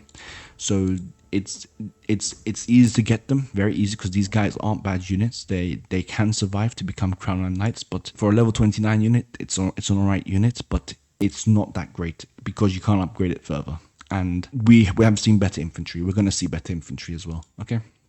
So we're not going to talk too much about that anymore. Lorath is a very interesting troop tree because they use a mercenary troop tree, which we'll get onto when we talk about mercenaries. Lys shines in its veteran marksman, best archer unit in the game, you're going to see. So there are a lot of people that say, okay, the Riverlands archers are the best. The Riverlands archers are just a tad bit cheaper. They're a little bit cheaper to upgrade into by a couple hundred, but the veteran marksman is just the better unit. They come equipped with far better archery skill, power draw 7, and they come equipped with a longbow. Same thing as the veteran archers of the Riverlands, okay? So they are a very powerful archer unit. Then we have the Noble Cavalry. The Noble Cavalry is an alright unit. It's not that bad. They look really cool. I like the look of the armor here. It's a very nice looking armor, but they come equipped with the lance. They come equipped with a decent horse. They have decent stats, but we have seen better cavalry, right? We've seen better cavalry. So it's not terrible. If you're going for SOC units only, then Noble Cavalry is not a bad idea at all. But these two are okay, but it's the veteran marksman that is the thing that you go for lists. Okay, it's a very archer heavy faction. This Lysini Sellsword is an alright level 32 infantry unit, but we have seen better infantry units and we will continue to see better infantry units than this, okay? So the same principle applies. We can't upgrade it any further, so why do that when you can get a veteran marksman instead, right? Mitre is a very weird faction. They are a crossbow orientated faction, which I like the change because the previous Mirrish troop tree was atrocious. So I'm a big fan of adding the new crossbow lines to Mir because that they did use crossbows in the Blackfire Rebellion. I can't remember which side hired them, but one of the side hired the crossbows. I think it was the Blackfires that hired them. I don't exactly remember. So the Mirrish Heavy Arbalester is one of the best of the crossbow units. It comes equipped with the heavy crossbow, which is an excellent weapon. It is a very heavily armored unit, and it comes equipped with great crossbow proficiency. I don't care about its power strike, by the way. For crossbow units, we don't care about any stats, any of these stats, because the crossbows they only require strength. If you reach the minimum strength requirement, you can use it. Okay, that's it. So the crossbows, it's the proficiency that matters. The reason why this proficiency is excellent is because crossbows are meant to take some time to use, right? So you're meant to cock it, then put it to your shoulder, pull the trigger. It takes time to do that. But these guys can do it in 2 seconds, okay? It's because of their very good proficiencies. They might be either the second or third best crossbow unit in the mod. It really depends how you see it. The Bravos Naval Marine can be argued to be a better crossbow unit, despite having a weaker crossbow. But it doesn't really matter who the top 3 is really, because stats wise they're good. So it doesn't really matter. You don't need to think of it as top 3 or the best archer unit, because these guys are still great archers, even if they're not the best. So they're still great. The Slave House Guard is for a level 27 unit. Look, it's a great level 27 unit, right? Very good, but you can't upgrade it further, and for that reason, it's just a bit counterintuitive. There is a way to get these guys without having to upgrade them. You can get them from Mir, but we'll talk about that later. The way you can get them, and when you can get them directly, they might be okay, because they come equipped with the dog cudgel, so they do repay themselves because of that blunt weapon damage. They are okay. They can hold their own against the enemy mid-tier troops. They can do it. So they are not horrible, but we can get better. We can get better infantry units, okay? We have seen it, and we will continue to see it. The Slaver Chief is now camels are actually very dangerous units in this mod. They come equipped with the dog cudgel, and with the camel, they tend to kill your cavalry, and that makes sense because camels do scare horses. I'm not sure if there is a mechanic behind that in the mod itself, but they can be deadly against your horses. Now, the problem with them is to get to them, you have to get past these guys, and yeah, these guys are just shit. Okay, these guys are just horrendous. They're gonna die. So yeah, that's the problem with even this Mirrish Slave House Guards. Getting all of these guys to become Mirrish Slave House Guards is a problem. It's especially these first 4 units, very hard. So Mir is just not a strong faction overall. Their crossbows are very good, but that's it. Night's Watch has changed a significant bit. We have now the Night's Watch hardened infantry coming equipped with a shield, making them decent units that are decent infantry units. We have perhaps one of the best of the infantry units. But the thing is, you have to be Night's Watch to get them, so it's very hard to get them. I'm not too fussed about its noble champion. I am going to bring this guy up, the Night's Watch Noble Ranger. It's a very strong archer unit. Dismounted, remember. We never praise mounted archers here. We only praise dismounted archers. As a dismounted archer unit, these guys can be very strong. They are better dismounted archer units than the Night's Watch Elite Ranger, by far. The stats speak for itself, okay? And the Night's Watch Elite Ranger comes with a hunting bow, so that makes them a bit weaker. So these guys are the shit, okay? They are very, very good. They also come equipped with fire arrows.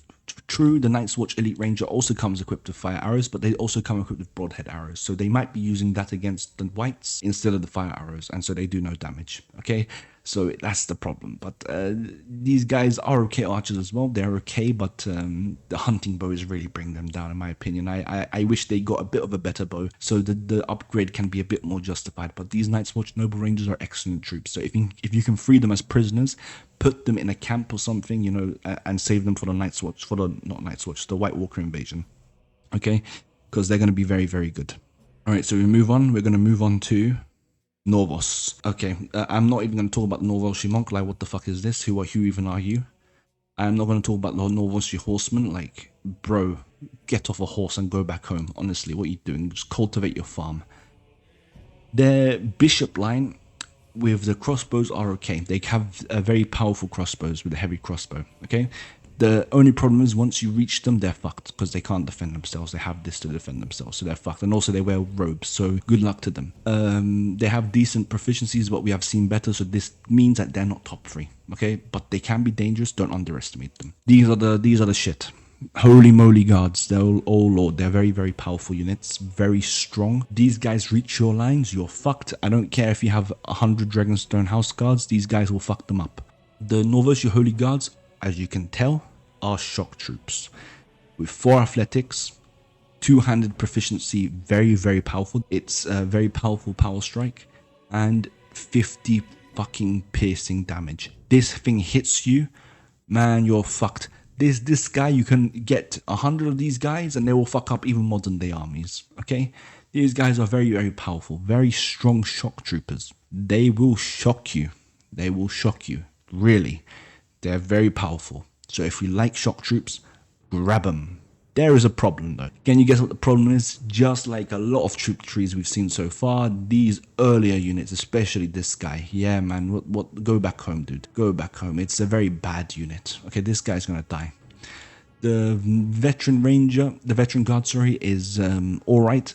It's not the best. You're gonna see better units. This guy is a bit better. Not a bad unit by any means. So once you get to the Master Guard, you can be pretty hopeful that you can get to the Norvoshi Holy Guard. But until then, you're going to struggle. Okay, you need to really mass these guys up. Any shock troop, you need to mass up, especially shock troop infantry units. You're going to have to mass up before actually using them to their fullest potential. So that's the limitation here. We move on to Norvos, to Pentos. Pentos shines in their veteran marksman rangers. They are not the best archers. We have seen better and we will see better. But they're a decent option.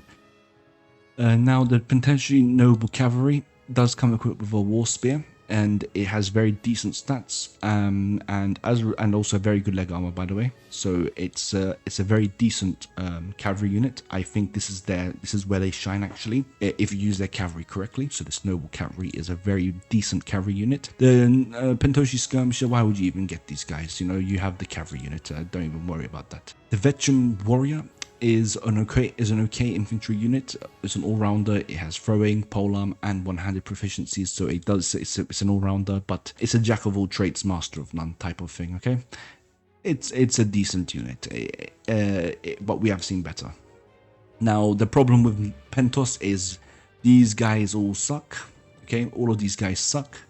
And the Pentoshi mounted warrior, if you don't use them correctly, they're going to get killed because their leg armor isn't that strong. They do have a spear, thank fuck, but you need to be careful to keep them alive. They have to kill enemies to be able to level up, so be careful of that. You can use them, but just be careful, alright? So Pentos is this noble cavalry line that is very, very effective with Pentos. Qohor, ooh, go to this Black Goat Warrior. I don't give a shit about the cavalry line. The marksmen are okay, we'll get to them in a second. But the Master Black Goat Warrior is one of the best infantry units in the game. They are very powerful float throwers. If they throw that shit at you, you're finished, okay? So this is a very powerful, very strong unit. Very badass looking, right? Very, very fucking badass looking, yeah? These guys, Black Goat Warrior, whew, they are very good. Okay, very strong infantry. But there's a problem. Can you guess what the problem is? Yeah, you're going to have to use these guys to get there. For a level 29 unit, this is atrocious. It's an unacceptable unit. Very atrocious unit. And upgrading into these Master Black Goat Warriors, I have tried, guys. I promise you, I have tried to ask this to be decreased, the price decreased, but it wasn't the case. It's not. It's it's still very expensive to upgrade into. Very expensive to upgrade into, and for that reason, it's very hard to mass these guys. And so, if you have 2 or 3, you're not going to be really making a difference, okay, to your army. They're not that strong. Okay, there are some units that even if you have 2 or 3 of them, they can change the tide of a battle. Trust me, there are those type of units. I am going to show you one in particular that is going to change the tide of battle. These guys aren't that good. The Qohor marksman is a very good archer unit actually. It's not the best, but I must say it's not a bad unit at all. It comes equipped with very good hit points, very good archer proficiency, very good power draw, and it comes with the warbow. So I'm pretty impressed actually by the Qohor marksman. It's a very good change that they've made to the archer line. The Qohor cavalry, it does come equipped with the spear, but it is the proficiencies aren't the greatest. Their generalized stats fall when we compare them to other units, okay? And you're gonna have to get past this guy. This guy is just a bad cavalry unit, okay? Iron Islands. Iron Islands is a very interesting faction in the sense that they're mid-tier troops, which I'm highlighting. So fuck the scout, by the way. The scout, I don't even know why the fuck it exists. Get the fuck out of here. But they're mid-tier troops that I am highlighting here now are very good. They're probably the strongest of the mid-tier troops, okay? There is a few reasons for this. This is because their shield is the strongest, one of the strongest in the game, okay? Their armor is incredible for a mid-tier troop, okay? So this guy is level 25. Level 25 with that armor and that shield. Holy shit, dude. With 5 power strike, whew, I am impressed, okay? These guys are very good. So an Ironborn warrior is very good. They will survive to be upgraded to Ironborn marauders. And Ironborn marauders are still very, very impressive for a level 31 troop. The finger dancers, which I'm a big fan of, because in the lore in Feast for Crows, they talk about the finger dancing culture in Iron Island. So these guys are very good axe throwers. Okay, they can throw axes, they can really fuck your day up. Remember, this is based on Viking conquest, so throwing weapons, in particular throwing axes, can be very, very deadly. Okay, very deadly. The finger dancers, you add them into your ranks as skirmishers, you add them to your infantry line, or even behind your infantry line, and they can really cause some damage before the enemy can even get to your lines. Okay, so very, very decent troops. And they're very dangerous to fight, very scary. You're going to see axes fly at your army and fly at you when you fight the Iron Islands, if you fight the Iron Islands, so be prepared for a lot of dead people, okay, because they're going to really kill you. The Veteran Berserker is a very decent shock troop. We have to sacrifice a bit of polearm proficiency in exchange for good athletics and very high hit points. They can come equipped with this, which reduces their damage output. But if they come equipped with a 200 axe, they can be one of the best shock troops in the game. Oh shit! They can be one of the best shock troops in the game. They are still very decently armored with that 12 plus 45. Okay, very decent armor. So very good shock troop. They're Ironborn veteran marauders. They are not the strongest in the game. I mean, they're not the strongest infantry unit in the game.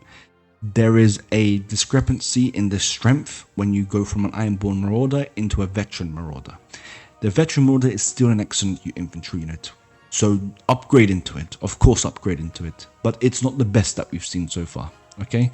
But it's still an excellent infantry unit, okay? That little bit of one-handed proficiency is not even that crazy, okay? So, decent infantry unit. The Ironborn Marauder, however, is an excellent level 31 unit. Like probably the best of the mid-tier troops. So, Iron Islands has extremely good mid-tier infantry, okay? And very strong shock trooper, especially if they come equipped with the axe. The North. Alright, so the North hunting archers, they come equipped with a short bow, which is alright, but they're not the strongest of archers. So this isn't their strength. They're not that expensive to upgrade into, so if you need archers, you can go ahead, but it's not their strength. Northern cavalry, they are pretty decent actually. They do come equipped with a lance, and they come equipped with very decent armor. And they have okay overall stats. For a level 33 cavalry, pretty good. But we've seen better cavalry, so I'm not going to linger on that for too much longer. Northern House Guards is one of the best infantry units in the game, but they do fall to the Dragonstone House Guards. The Dragonstone House Guards, I think they are lacking just one less body armor, that's it. The good thing about the Northern House Guards, they have very good shields, and their overall stats are pretty decent, but they are not the strength of the North. In my opinion, the strength of the North comes down to their Northern Heavy Spearmen. Northern Heavy Spearmen is probably one of the best spearmen units of the generic troop trees, very excellent polearm proficiency, very excellent one-handed proficiency. They do fall a bit short to the Dragonstone House Guard by 5 points in their polearm proficiency, but that 5 points, like, what the fuck, dude? You can wipe your ass with 5 hands, okay? So it's not that crazy, okay? If you can wipe your ass with 5 hands, that difference isn't that much. The one-handed proficiency, though, is what makes them shine a bit more, because they do have that ability to defend themselves if their shield breaks. The Dragonstone Heavy Spearmen will struggle a bit more because their one-handed proficiencies there is like 100 proficiency difference between the two, a bit more than 100 if I remember correctly. So these infantry units are very, very strong. Okay, they come equipped with great shields, great body armor, so one of the best spearmen units in the game. That's the North. Right, we skip over House Stark, Karstark, Bolton, because we'll talk about those in a second when we go to the location-based troops. The Reach. We have reached the Reach. The Reach is a interesting faction because I would argue they have lost out relative to the other factions. So the Reach is a faction that unfortunately is... there is a big problem with the Reach. Their most elite troops are not the best. We have seen better. We have seen far, far better, okay, of the elite troops. It's not worth it when you can invest the same amount of money for a Dragonstone House Guard or a Northern House Guard, okay, or an Ironborn Marauder. Just not worth it. The Ruin Knight is a very good shock troop. It does fall a bit short on the athletic side, but it makes up for that with good armor and good two-handed proficiency. Their damage output is excellent. They swing you with that, you're going down. Okay, excellent damage output. So Ruin Knights can be pretty powerful, and that is where the strength of the Reach comes from. With the Reach, you need to push. Okay, there is no waiting for the enemy to come to you. Do not occupy a hill. I don't care if the enemy's on a hill. You charge up that hill. Okay, because that's what the Reach is powerful at. It's an offensive faction. You need to be offensive with it. Okay, it loves the open ground. It loves charging at the enemy. Okay, it's a bit like France. Okay, the Reach is like France. They never learn their lesson. You just charge. Okay, and it doesn't matter if the English longbowmen slaughter you like they did at Agincourt. You charge. That's what the Reach is great for. The Reach Pikeman is, for a level 33 Pikeman unit, it's not really a Pikeman unit, it has the Volge, but yeah, it's an alright unit. Don't really see it used that often, and I don't use it that often, but I'm pretty sure people can vouch for it, stats-wise. Longbowmen, not bad. For a level 24 Archer unit, they are very easy to get, so if you find yourself needing Archers, go ahead, you can grab these guys, because they come equipped with 5 power draw, and they do come equipped with a longbow. But they're not the best of archers, so you will find that they don't really do much. But if you need archers desperately, they are spammable. Okay, now their cavalry line. Oh goodness gracious, their cavalry line. The Reach Rider is very spammable. It is a tier 3 cavalry unit. It's just shit though. It's so shit. Okay, it's just such a shit unit. It doesn't have lance. It has nothing. And I understand, okay, it's a tier 3 cavalry unit, it doesn't have to have a lance or anything like that, but still, it's just an atrocious unit. My goodness. The Reach Mounted Sergeant, we start to get better, but look at the difference. It's not that crazy. The difference is not that crazy. We're talking about, what was that? So that's 3, that's a 9 level difference, okay? A 9 level difference that here. And with 9 levels, you only get minor increases, and they still don't come with a lance. They still don't want a lance. Why don't you want a lance? Are you stupid? So these two guys, you're going through 2 cavalry units that don't have a lance.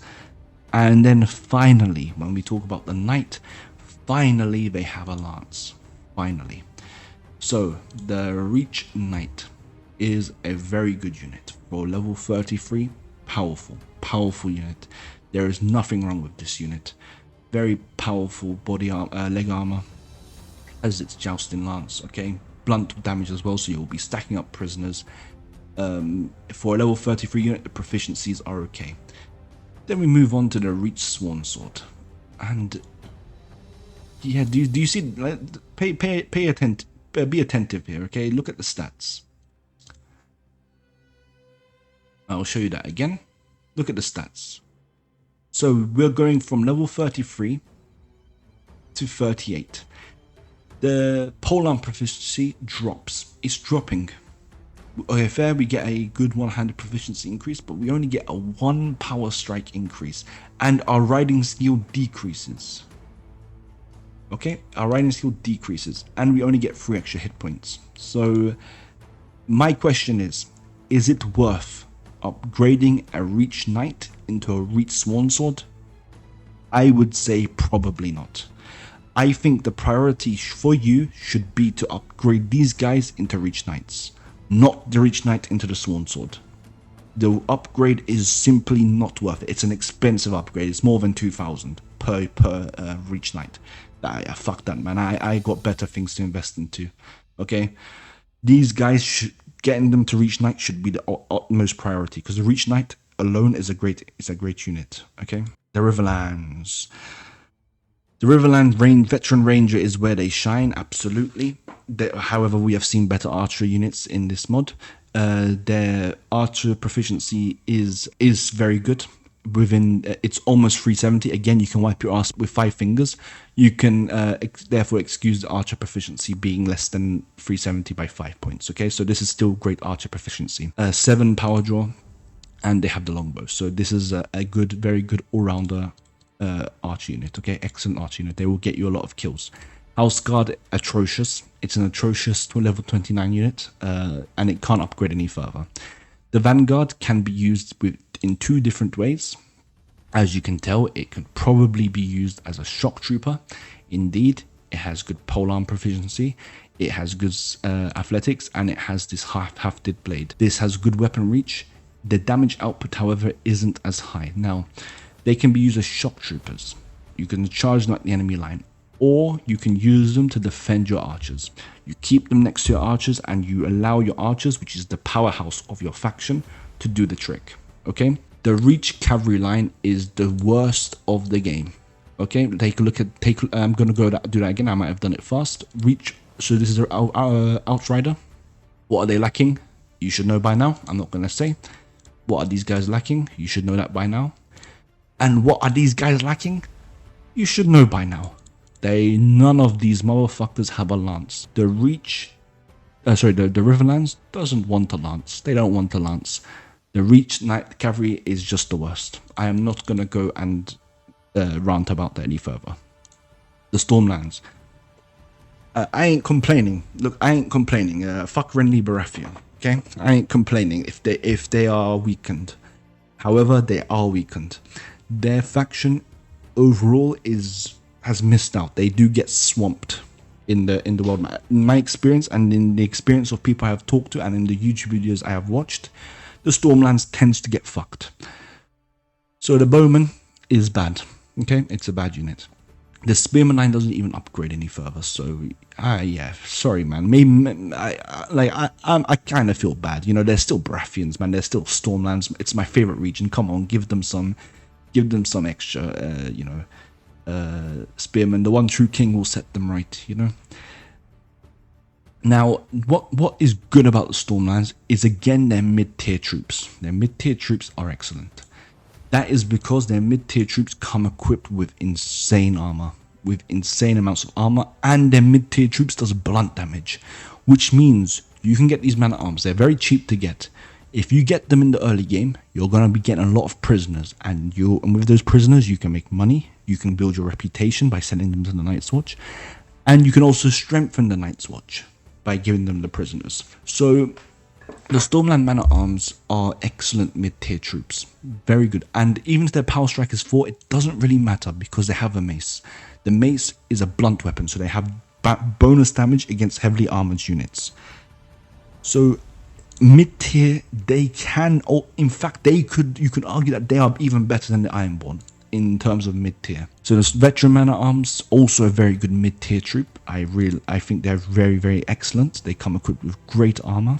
That is almost 60 armor for a level 33 troop. That is great. Their Stormlands House Guard, very good 100 proficiency, but look at this. So look at the Stormlands House Guard. Real quick, look at their stats. Then look at the stats of the Stormbreaker. Yeah, it's basically the same, right? The Stormbreaker also comes equipped with a blunt weapon, but they can also throw. So they're a more versatile unit. same proficiencies, missing just one less power strike, and they have better armor. They have better armor. Okay, so the Stormbreaker, in my opinion, is the better upgrade, because the Stormlands House Guard, it does come equipped with the Plain Gauntlet. So when you combine that with the Baratheon Surcoat, that becomes 60 body armor. Here, the body armor falls short of 60 by 2, so this is 58 in total. So you're basically getting 2 extra body armor by upgrading to the Stormlands House Guard, but here you're gonna get 12 plus 52, so you're gonna get a bit more, right? Okay, so yeah, that's 64 body armor. You're gonna be getting a lot of body armor on this guy, a lot. So Stormbreakers are pretty high tier troops. They're very strong troops, one of the best of the infantry. Okay, one of the best of the infantry. Their Stormland Knights are also excellent cavalry units, very strong. There is a problem with them, however. If they get stuck, and inevitably this will happen, their mace isn't the best weapon when they're on a horse, because the mace has very short reach. Okay, well, what are you going to hit with that? You can only hit the air. They're only going to be hitting the air. They won't be doing that much crazy damage. And because of that short mace, if they're stuck, they're probably not going to be able to kill anyone. They're probably not going to be able to get out. They will be dismounted and they will be killed. Unfortunately, their armor isn't the strongest of all the cavalry we've seen either, so they will struggle. They will struggle. And again, we have this situation where you're going from a more heavily armored unit to a less heavily armored unit. So the Stormlands is a bit of a strange faction in that regard. The Vale, oh goodness, the Vale deserves better, man. In my opinion, the Vale deserves much, much better.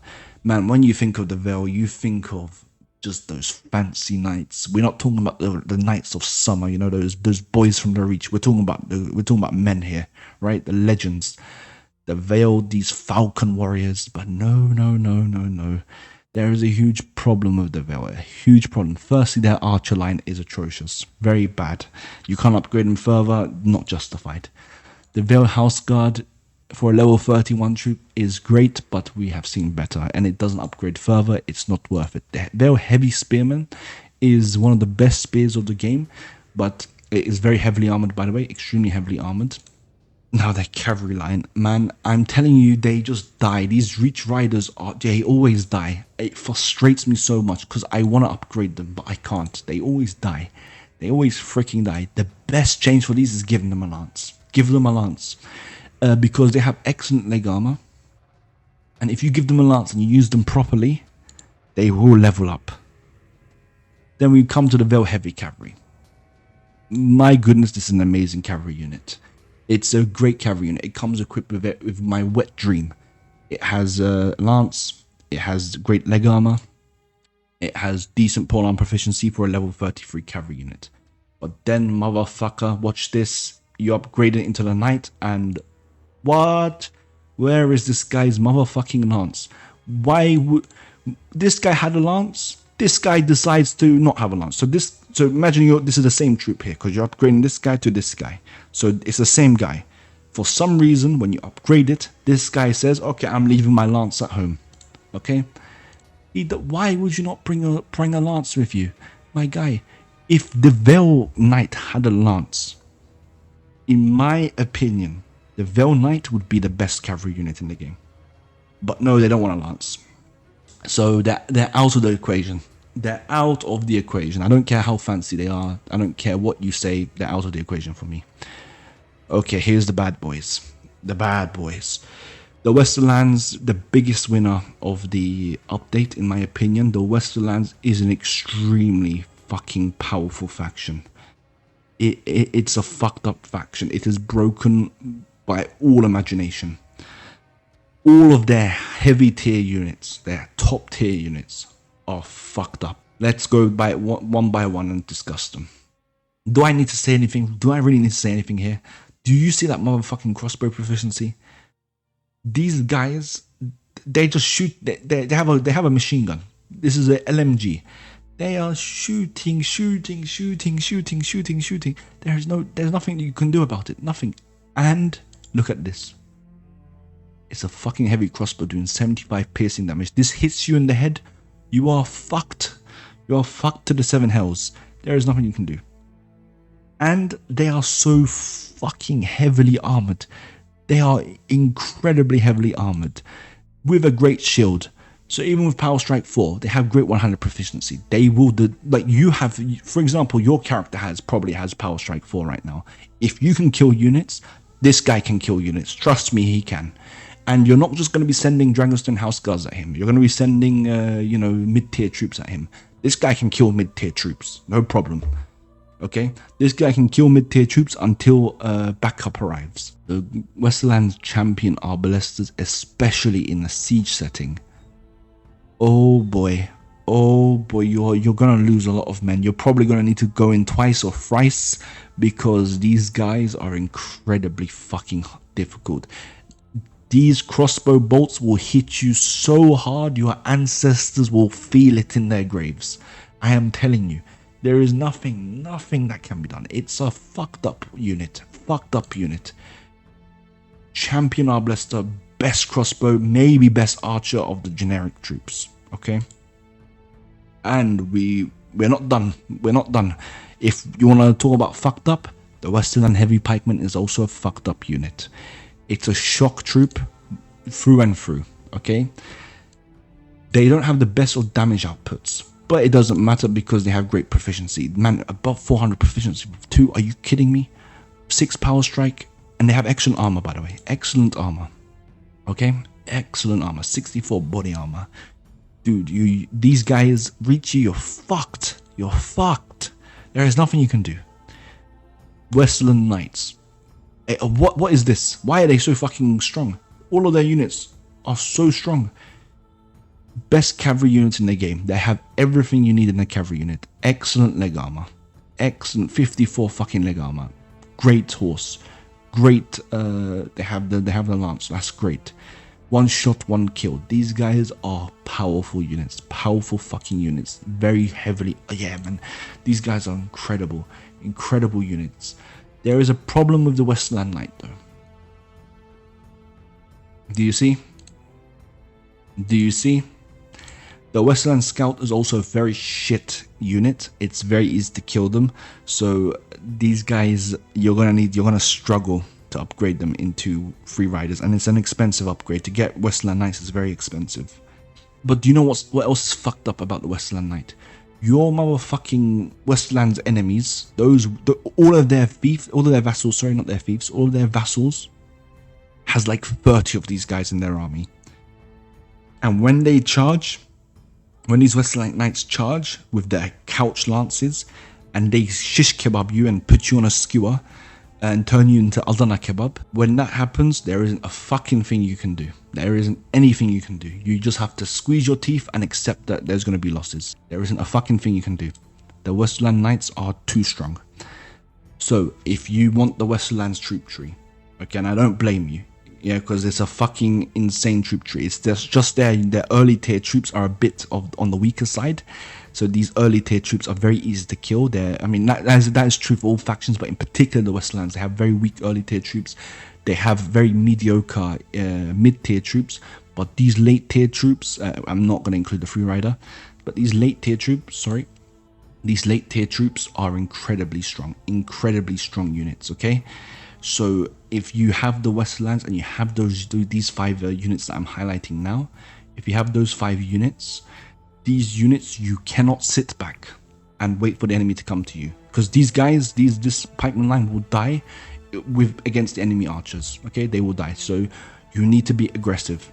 You have to go all out, balls out, banzai charge. You have to take your enemy by surprise, because you have a very offensive army, not a defensive army. Your army is meant to bring the war to the enemy. Okay, this is a very blitzkrieg army. You need to fuck the enemy up. You F1, F3. I'm not saying this. Sun Tzu said it. Okay, you can read it in Art of War. If Vi has the Westerlands, F1, F3. Okay, Sun Tzu said this, not me. Okay, we'll skip over House Lannister because we'll talk about that in the location-based troops. Tyrosh is a very shit faction. There is nothing to be said. For a level 28 unit, this guy is actually pretty decent, by the way. For a level 28 unit, it is a very decent unit. but you can't upgrade it further. We already know that argument by now. Again, for a level 27 unit, so these guys is your mid-tier units. Okay, for mid-tier troops, they're pretty darn good, but you can't upgrade them any further. And you will, in the late game, you will be able to do it. Okay, you will be able to do it when you have your fiefs, you have your enterprises, all of that backing you. The Tarashi Slaver Chief. This isn't a polearm, by the way. It can be used as a polearm, but it's going to be used as throwing weapon, and throwing weapons on horses, yeah, nothing's going to happen. Don't worry. So yeah, it's a meh unit. These guys, their late tier troops are basically mid tier troops. Okay, that's what they are. They're mid tier troops, and they are good mid tier troops. That's it. That's really it. So once you have those better troops that we discussed about already, you will fuck these up easy, no problem. Volantis, interesting. Tiger Cloak Marksman, one of the best archer units in the game, perhaps second best archer unit behind the Lysini Archer. It comes equipped with a warbow, which is an excellent unit and excellent bow, and it comes equipped with bodkin arrows, which is amazing. Okay, so Tiger Cloak Marksman, one of the best archers in the mod. Tiger Cloak Guards are great level 30 troop, but they don't upgrade any further, so I wouldn't advise going the Tiger Cloak Guard line, because the Tiger Cloak Marksman is just the better unit. Cataphracts are okay. This is considered a polearm, but I don't really think it's not really okay. These guys are better as dismounted, in my opinion, but they do come equipped with 10 riding, and 10 riding with that horse is incredible. It's freaking incredible. So it's really down to you. I don't personally like these guys that much, but there is arguments to be made why they are a very good cavalry unit. And what's great about them is that all of their cavalry lines have the Morning Star, the long-hafted Morning Star, which is considered a polearm. All their cavalry lines have it, so you will be able to hit your enemies from a bit of a distance. The Volantine Hardened Soldier is your shock trooper. Very good armor with the hafted blade, so it's a bit like your Riverlands Vanguard. Okay. So their main strength comes in their Tiger Cloak Marksman, and you're going to be facing a lot of these guys, and they're going to be killing a lot of your men. Okay, brace yourselves. And you know what's great about the Tiger Cloak Archer line, which you don't get in the Riverlands line? Each of the Tiger Cloak's archers have warbows, each one of them. Okay, so they are always doing high damage, very high damage. Okay, all of them have warbows. Now compare that to the Riverlands. Okay, so a lot of people might tell you the Riverlands are a better archer unit. That's not entirely true. It's just because they haven't really tried out their Soci lines. The Riverlands archer has the short bow, for example. Okay, the Tracker has a hunting bow, so that is a limitation in that line. Okay, it's still, the Riverlands Archer is still an okay unit, but it doesn't have that high damage bow, so you only get that once you reach the Riverlands Ranger. Okay, alright, and then we compare that to lists. Lists, you see they're all having longbows. So the Lysini Veteran Archer has a longbow, so you get longbow from level 29 onwards, which is the same as the Riverlands Ranger, to be honest. So it's still like that. And then the Lysini Archer comes equipped with a short bow. So you're immediately going into a short bow, then a longbow. Okay, so that's why the Lists and the Volantis lines for their archers is better than Riverlands, in my opinion. Okay, so that rounds up the troop trees. So I hope that was interesting for you guys. And we shall move on to the next topic. And I will see you then. Alright, so now we're going to talk about unique location-based troops.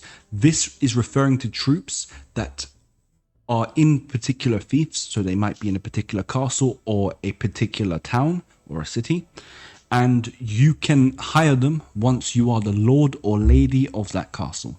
Okay, so I'm going to start off with House Stark. Okay, the House Stark. So, for example, if you want to hire House Stark troops, you have to be the owner of Winterfell. Your character, not your faction, but your character.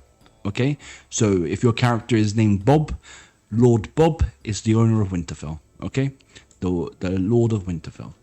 So if you are the Lord of Winterfell, how can you access the House Stark troops? Well, it's very simple. This is true for every single one. Okay? You're going to go to the Lord's Hall. For every single unit that we're going to talk about in this section, you're going to go over to Winterfell. And usually there is an NPC that you're going to have to talk to. And in this case, it's Sir Roderick Cassell. He is the Master of Arms, and he can train troops specific to House Karstock. How can I acquire the troops? He will tell you that you need to be the Lord of this city. Okay? That's how you get House Stark troops. So, let's take a look at House Stark. House Stark troops are actually worse than the Northern Line troops. It is the exact same as the version 8 troops. The only difference that I can really tell you is that the House Stark troops has the Stark heavy armor, but they do not have the plank gauntlets. So, in other words, the normal House Stark unit, the normal Northern unit, that is the Northern House Guard, actually has better armor. Okay, so I'll say that again. The House Stark troop has this heavy armor. It's slightly better than the Northern heavy armor, but they do not have plate gauntlets. So accordingly, the House Stark House Guard is actually a bit less armored than the Northern House Guard. Okay, so who is the Northern House Guard? Recall that he's over here. Okay, in the Northern line. Okay, the North troop tree. And also you can see that the North has the heavy spearmen, but the House Stark does not have the heavy spearmen. So actually House Stark at this current version, as far as we're concerned, at this current version, House Stark is actually not better than the North. Okay, it's just there for law's sakes. House Karstock is basically the same as the North. Okay, exact same stats. You can see it's the exact same stats, even the same equipment. In fact, the armor is the same. In fact, it's just a bit less than the House Stark, but that's it. So it's more or less the same, right? It's more or less the same. So these things do need to be changed. You know, it might be changed, and not do need to, but rather might be changed in the future. But for now, this is what we're working with. So House Karstock is the same. How do you get House Karstock troops? Well, you will need to be the owner of Qarhold, which is over here. Okay, you will need to be the owner, and you need to talk to the Master of Arms, and then you get your House Karstock troops. Okay. The next up is House Bolton, the House Bolton troops. And to get House Bolton troops, you must be the owner of the Dreadfort. Let's go and take a look at House Bolton. Alright, House Bolton is over here. So the only difference is with House Bolton is that instead of getting the Bolton House Guard as a swordsman unit, you get it as a spearman unit. And it is one of the best spearmen in the game. Alright, it is one of the best spearmen in the game. It is very, very heavily armored. Okay, it is significantly better than the Northern Heavy Spearman, right? Significantly better. It is a very strong unit. In version 8, it might have been considered the best Spearman unit, but in this version, it is probably top 3. Okay, even still, you might even argue it's the best Spearman unit. It's a very strong unit that you might want to get. Okay, they're very cool. I really like the Bolton House Guards. They're very boss. They're very badass looking. Yeah, with that ginger beard. So you need to be the owner of the Dreadfort to get that. Cool. So then we're going to talk about House Lannister. House Lannister is over here. Okay. So House Lannister is far weaker than the standard Westerlands troop tree. There is no question about it. The Red Cloak Knights on paper are excellent, but they lack a lance, and we know by now lances are a very essential part of cavalry. It gives them versatility. It gives them ability to change their weapons. It gives them the ability to couch lance attack. These guys won't have that ability. Okay, so the Red Cloak Knight is lacking the essential polearm that really gives cavalry their significant advantage. What is going for it? It's really cool looking, I must say. The Lannister Knight for a level 32 troop is okay, but there is nothing that special going on for it, so you're gonna kill these very easily, trust me. And when we come to the Lannister Longbowmen, they're okay, but for a level 25 archer unit, actually is not that bad. Okay, really it isn't not that bad, but in fact they come with a longbow, as you can tell by the name. So you're going to see a lot of these guys because they're very easy to upgrade into. And And the House Lannister lines, yeah, expect these guys to really shoot a bunch of arrows at you, okay? But more or less, it's not that important, okay? How do you get the House Lannister House Incest line? You need to go over to Lannisport. You have to be the owner of Lannisport, alright? So if you want the incest troops, the incestual weirdos, you go to Lannisport, alright? Those golden haired shits, as Bobby B likes to call them. Next up is if you go to the twins. You need to be the owner of the twins to get, and I'm sorry this is going to be a clusterfuck, you'll see what I mean in a second. Where did I put them? I just make some notes. I believe, yeah, in Outlaws. Yep, I am sorry this is a clusterfuck. This is done to show you all of the special troops that you can get, okay? So it's a clusterfuck. House Frey is over here. Okay, do you see House Frey? This is House Frey. Okay, I'm very sorry for the clusterfuck. House Frey, the Frey Knight. The Riverlands just love not having lances, so that's that. You know, none of their horses have lances, so their cavalry sucks balls. Okay, it really sucks. The Frey House Guard for a level 29 unit, it's a bit shit. And the Frey House Guard Ranger is also very shit. The Frey line, in my opinion, is honestly atrocious. It's atrocious. Yeah, there is nothing really going on for them. It's a very bad line. You know, there is very little to be said, unfortunately, for the Freys. Which is a shame because the Freys actually in the books are not that incompetent. These guys look like scrubs, right? But the Freys in the books, they're not scrubs. They have pretty decent troops. But yeah, here they're a bit of scrubs. Okay, so you need to go to the twins. Now we're gonna talk about the White Harbour Knight. The White Harbour Knight is a soldier that is a cavalry that does not have a lance. So yeah, unfortunately, it's not that special for that reason. It is a very high level troop though. That's the thing. And with Athletics 4, it could be a dismounted unit, alright? It could actually be a dismounted unit as well. So for siege defenses, for siege attacks, they might be pretty darn good. One thing that must be mentioned about the White Harbour Knight. So do you recall, so let's use House Frey for example. Actually, I'm going to use House Stark just so we can see it more zoomed in. So when you hire House Stark troops, you're going to be given Stark levies, okay? A level 13 troop. So you need to have that guy fight, then that guy has to upgrade, and you have to pay for that upgrade to a Stark Footman, to a Stark Man-at-Arms, to a Stark Guard, to a Stark House Guard. From level 13 to level 39. You're going to have to pay for all of that.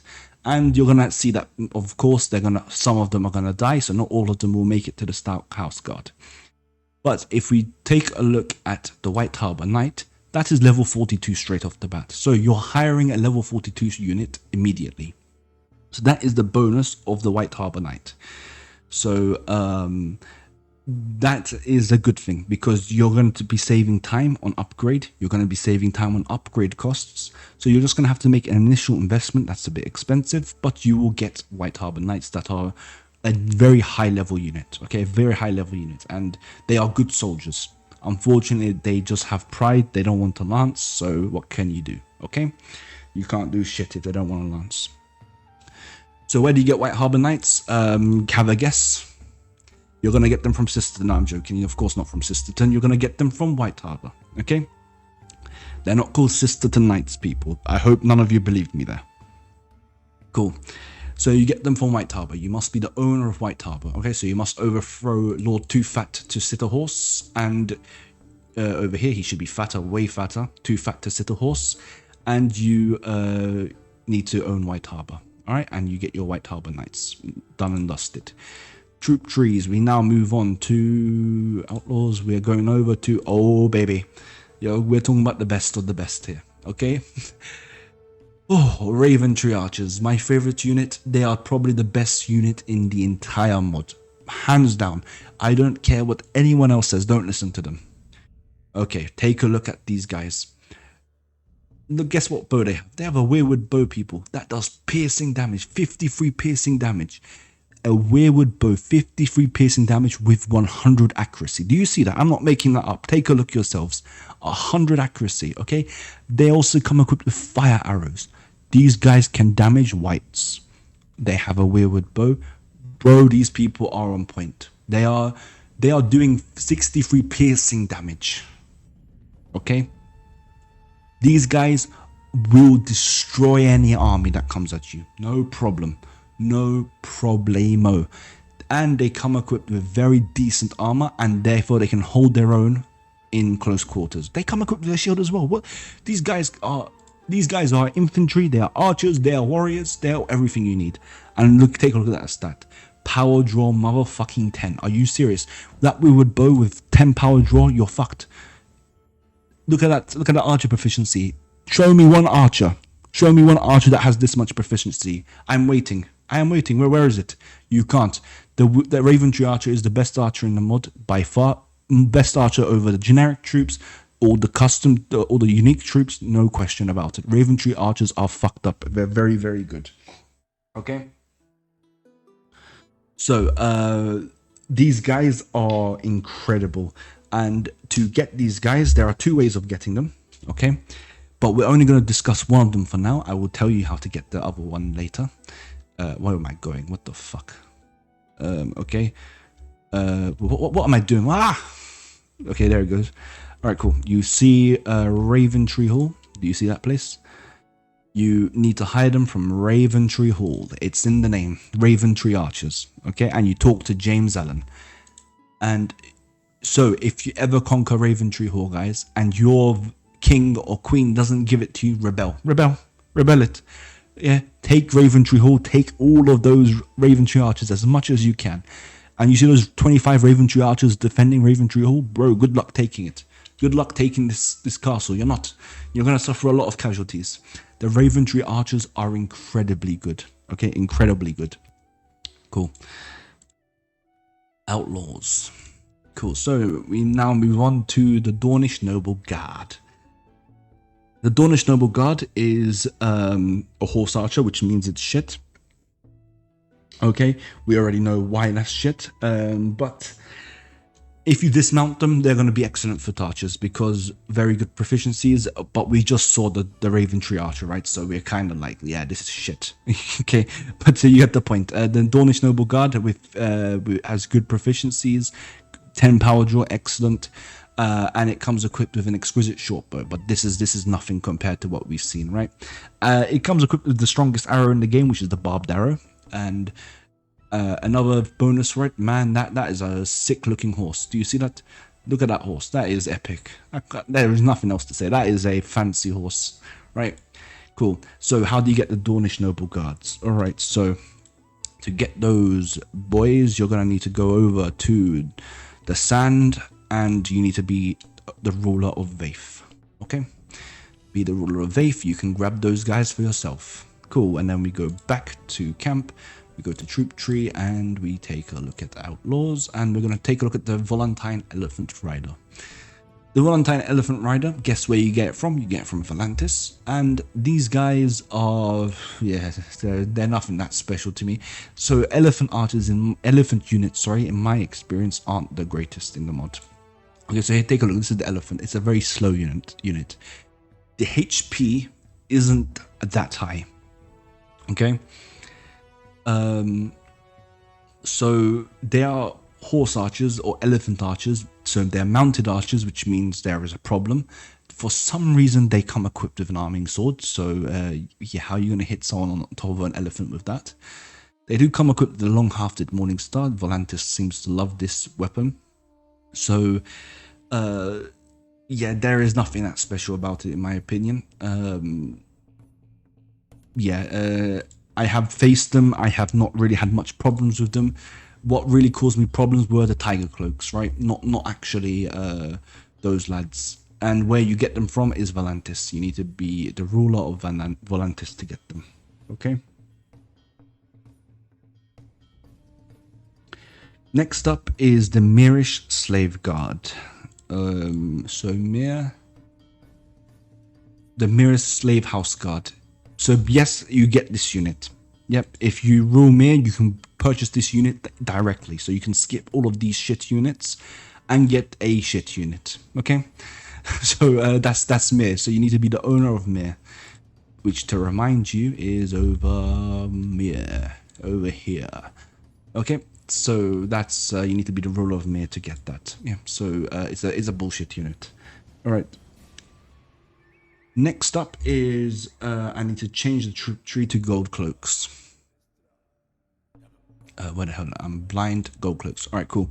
So, of course, ignore all of this for now. This is just fuckery right now. Ignore all of that. Focus on these top 3 guys here. These are gold cloaks. So these first 2 units are not that special because they're not shock troops. So they should have a shield, but they don't have a shield. So you know they're police, right? They're police. They're not actual soldiers. You have the gold cloak officer, which is an alright unit. Not gonna lie, it's an alright infantry unit. But yeah, there is. I wouldn't say they're bad, not by any means. But you'll need to upgrade into them and expect these guys to die. All right. So gold cloak officers are not that bad. Alright, so to get those, have a guess. This is your test if you know your lore. Of course, you get them from King's Landing. Okay, they are the police force of King's Landing, basically. Okay, and you can see in the garrison there are many offers. There are many gold cloaks. Okay, lovely, lovely jubbly. Alright, next up, from Bravos, you can get certain types of units from Bravos. Motherfucking Bravos. And to what unit I'm referring to is the Sea Lord Guard. Yep, bullshit unit, bullshit. Nothing really much to be said. It's a bullshit unit. No, it's not a shock trooper. It's not shock troop. It is not. It doesn't have a shield. What the fuck is even this guy? Okay, but if you are the ruler of Bravos and you wanna piss me off, you can get these Sea Lord Guards. All right. It's my job to tell you that you can get them. Kraken Guards is next. There is a problem with their two-handed that I see, and I will probably have to report this to Fallenlord and to Produno as a bug reporter. I am one of those bug testers, so shame on us for not picking this out. I will test that out. I will make sure I tell them that now. So you can expect that two-handed weapon proficiency to be... hang on, I just need to make the note that I should tell Kraken Guard. Two-handed proficiency is shit. All right. So you can expect this to be updated to be around 400, okay? The 200. So don't worry, it's not a shit unit. This just needs to be fixed. So Kraken Guard, assuming that is now 400, would be a very good unit, okay? A very good infantry unit. It has throwing axes, which is, of course, we know that by now that this is an extremely deadly weapon. It has the bastard sword as well, all right? And with power throw 6, it is a pretty darn deadly unit. It's basically the better version of the finger dancer. Okay, that's how you can think of this guy. It's the stronger finger dancer unit. To get Kraken Guard, you'll need to go get cracking, and go over to Pike. Go over to Pike, and you'll need to be the owner of Pike. All right. Next up. Who was next? I forgot. Gold Cloaks. Queensman. This is the Dragonstone unit. Unfortunately, they don't come equipped with a lance, so tough luck, not good enough. As dismounted foot soldiers, not that bad. They would be better than the Dragonstone House Guard. Maybe, but I would still say no because the Dragonstone House Guard has the blunt weapon, which means it has bonus damage against heavily armored units. Yeah, the Queen's men are not that special, okay? They're not that special. To get that, you'll need to be the owner of Dragonstone, which is blasphemy, because there is only one true owner of Dragonstone, and that is the one true king.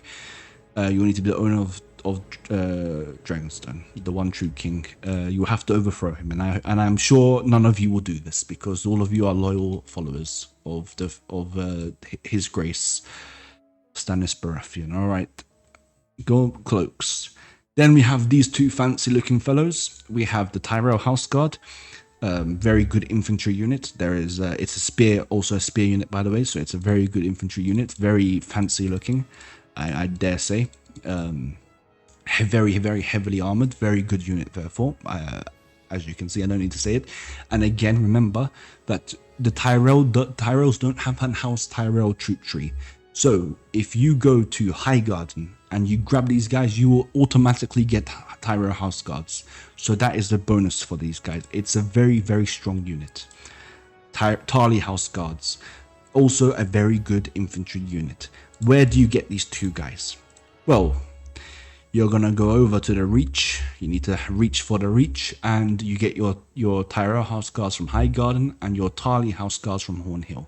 You have to be the owner of both locations, do not forget. Alright, then we're gonna, then we're gonna talk about Faceless Men. Okay, again, I made it a clusterfuck, that is for a reason. So, the Faceless Men you get from Bravos. You have to be the owner of Bravos. The Faceless Men are very good archers, basically, okay? But they are still falling short of the what's their face? The Raventree archers. They're still falling short. Their archery proficiency isn't as high. Their bow is also not as strong. This is a composite bow, so get out of here, man. Get out of here. They come equipped with poison broadhead arrows, which means their arrows are going to do damage over time, right? That's what it means. So this is the Faceless Men. They also have a very badass looking armor. Very badass looking armor. Right? So that's your Faceless Men. You need to get them from the House of the Black and White, or whatever it's called. So we go over to Bravos. Other activities, you're going to go over to the House of Black and White.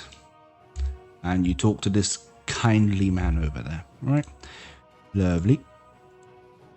Okay. Shit. Then, yep, Faceless Men. Then we have these two guys over here. So I'll start off with the Sarsfield. Actually, no, I'll start off with these guys because we're in Essos right now. Norvoshi Holy Champions. These are shock troopers. Very, very strong shock troopers. And they come equipped with excellent polearm proficiency. A very deadly glaive. And decent armor, right? 4 athletics, which is basically what you usually see in a shock trooper. In my opinion, that might need to be higher because these are unique troops, but they're still very good. To get them, you must be the owner of Norvos, but you'll need to purchase them from the Temple of the Bearded Priests. Okay, so you go to the Temple of the Bearded Priests. You're gonna go and visit the Temple Hall. Visit the Temple Hall, you're going to talk to this lad over here, okay? Cool. Lovely. Then we're going to talk about the Sarsfield House Guards, not Outlaws, sorry. The Sarsfield House Guards, they are horse archers, okay? As we see, they are not the strongest of the archers, we have seen better. And they come equipped with an exquisite short bow. They come equipped with broad-haired arrows, and they come equipped with the great sword. So in close quarters, they can also be very deadly. And indeed, they come equipped with very good 200 proficiency and very excellent power strike. All right. So Sarsfield House Guards, in my opinion, once again, better foot archer than they are on a mounted archer. But still, they're very darn good looking. They're the most heavily armored of the mounted archers, and you can grab them if you are the owner of, guess where? You must be the owner of this place over here. Nah, I'm joking, of course not. You get them from Sarsfield. Yep. You're going to grab them from Sarsfield. You need to be the owner of Sarsfield to grab them. And you can see that there are 50 of them guarding Sarsfield. So fucking shit. Good luck taking that castle. Good luck taking that castle. Cool. So, as far as I can tell, that is all the unique troops done in terms of the location fief-based troops. So I'm gonna have to edit the troop trees again because we're now gonna talk about what we're gonna talk about. We're gonna talk about factions starting, people starting. Yeah, you know, we'll get onto it. Give me a second. All right, so welcome back to the clusterfuck of this new troop tree that I had to make, so I can show you every special unit of this section. So we're going to be talking about the troops that are related to your starting people that you choose at the very start of the game, and these are going to be renowned based troops. So you can only hire these troops if you choose the correct starting person and if your renown is between 750 and 1000. Of course, minimum. It can, of course, that doesn't mean if you're higher than 1000 you can't hire them anymore, but you're going to need a renown of around 1000 to hire these guys. Okay, so we're going to go through them one by one and I'm going to tell you all about them. So of course this isn't the real gold cloak troop tree. I've just created this through Morg's editor so I can show you what's going on. So let's go for these guys first. All right, might as well. This group of 4. The Dragonstone Champion. He is a shock trooper that is going to be good with this polearm. Essentially, he is a Dragonstone shield breaker with a bit more head armor. In fact, his proficiencies are a bit less, but he does come equipped with a bit more power strike. So that is your Dragonstone Champion. Nothing really special. I must say there is a bonus because if we quickly take a look at the Dragonstone troop tree, again, you're going to have to go through all of these level ups to get to the Dragonstone Shieldbreaker. Okay, so the Dragonstone Shieldbreaker requires all those level ups. It's going to take time, it's going to be expensive, and actually the power strike is significantly less. So the Dragonstone Champion in that regard bypasses that. So if you are struggling to get Dragonstone Shieldbreakers and your starting people is Dragonstone, then you can go and grab these Dragonstone Champions. And I have used them before. In my opinion, they are very good. They do get a lot of people knocked unconscious because it is a blunt weapon that they use. So again, they are paying back for their investment. But you're going to see them die if you don't use them correctly. If you keep them in a formation and you allow the enemy to come to you, they're going to be hit by enemy arrows. You have to use them offensively, okay? And you're just going to have to squeeze your teeth when you see them die. That's how shock troops work, man. So if you are going for the shock trooper route, you're going for that offensive, aggressive shock trooper route, be prepared for losses. That's all I can say. Then we can go and take a look at this Ironborn Huskarl. Oh wait, hang on. Let me first tell you where you can find the Dragonstone Champions. That is important, isn't it? Okay, so to find those Dragonstone Champions, you're going to need to go over to Driftmark. Okay, to House Velaryon from House of the Dragon, or from Fire and Blood if you've read Fire and Blood, and you can take a look and talk to this guy called Ross Johnson, and he will give you some Dragonstone guards. Okay. Again, renown needs to be 750 to 1000 to be able to do this. Okay, then gold cloaks. So that is the Dragonstone Champion, Ironborn Huskarl. Oh yeah, by the way, you do not need to control Driftmark. Let me just make that clear. You do not need to control any of the fiefs that I'm telling you right now. You just need to be part of the faction. That's it. As in, your starting people needs to be that faction. So if you choose the game and you choose Dragonstone as your starting people, you can go to Driftmark and you can grab yourself Dragonstone Champions. Does that make sense? You do not need to control Driftmark. So this guy, Monfred Velaryon, he can control Driftmark. There's no problem. You can still grab your Dragonstone Champions. Okay, I just wanted to make that clear. Ironborn Huskarls. There are also shock troops, and these shock troopers are amazing. They are amazing. They have very excellent proficiencies. They have respectable athletics, but that is probably going to drop if you play with Gears Effect skills because they're wearing extremely heavy armor. So keep that in mind. If you play Gears Effect skills, this is probably going to drop down to maybe 2 or 1, especially with 24 athletics. I'm not sure how the maths works on top of my head, so I might be a bit wrong there, but you're going to need to keep that in mind. If Gears Effect skills, it might be that this athletics does drop a slight bit.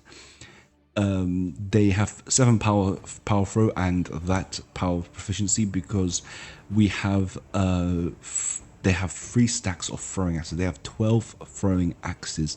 These guys are gonna kill. They're gonna kill. All right.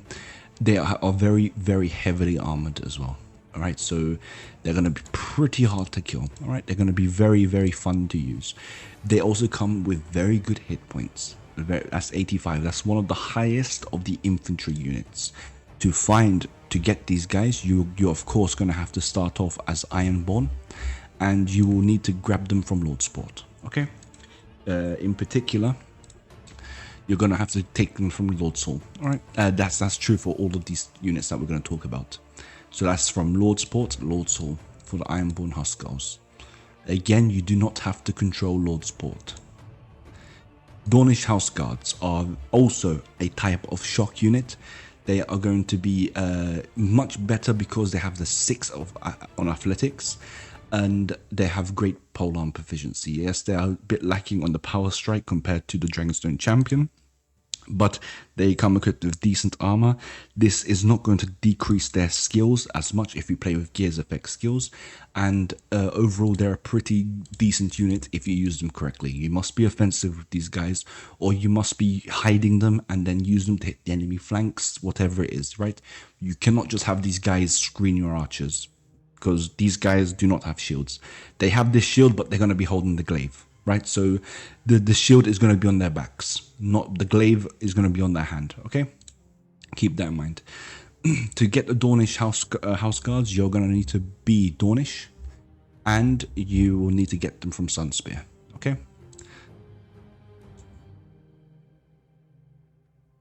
Lion Guards. They are cavalry units, very, very heavily armored, very cool looking, very fancy. And they come with basically just a sword, unfortunately. They don't have a lance, that's a problem. Now, I don't know if I'm willing to excuse it, simply because it is a respectable weapon reach on that longsword, and they have decent one-handed proficiencies, but again, that they lack that versatility of having that one-shot, one-kill advantage that the lance offers them. And trust me, the lance, if you use lances correctly, you keep on cycle charging them, they're going to cause a lot of damage. Alright, they'll cause a lot of damage. So these guys are okay. But I prefer not to use them. I prefer my lancers over these guys. Lancers just have better reach. So that is those guys done. To get Lion Guard, by the way, you'll need to go to Casterly Rock, to Incest Rock, and grab them from there. Again, you do not need to own Casterly Rock. You just need to be Westerlands with the correct number of renown. Lovely. Camp, troop trees, and back to Gold Cloak. Cool. Let's talk about Wildling Half Guards. This is a new addition to the game, and in my opinion, this is a very impressive unit.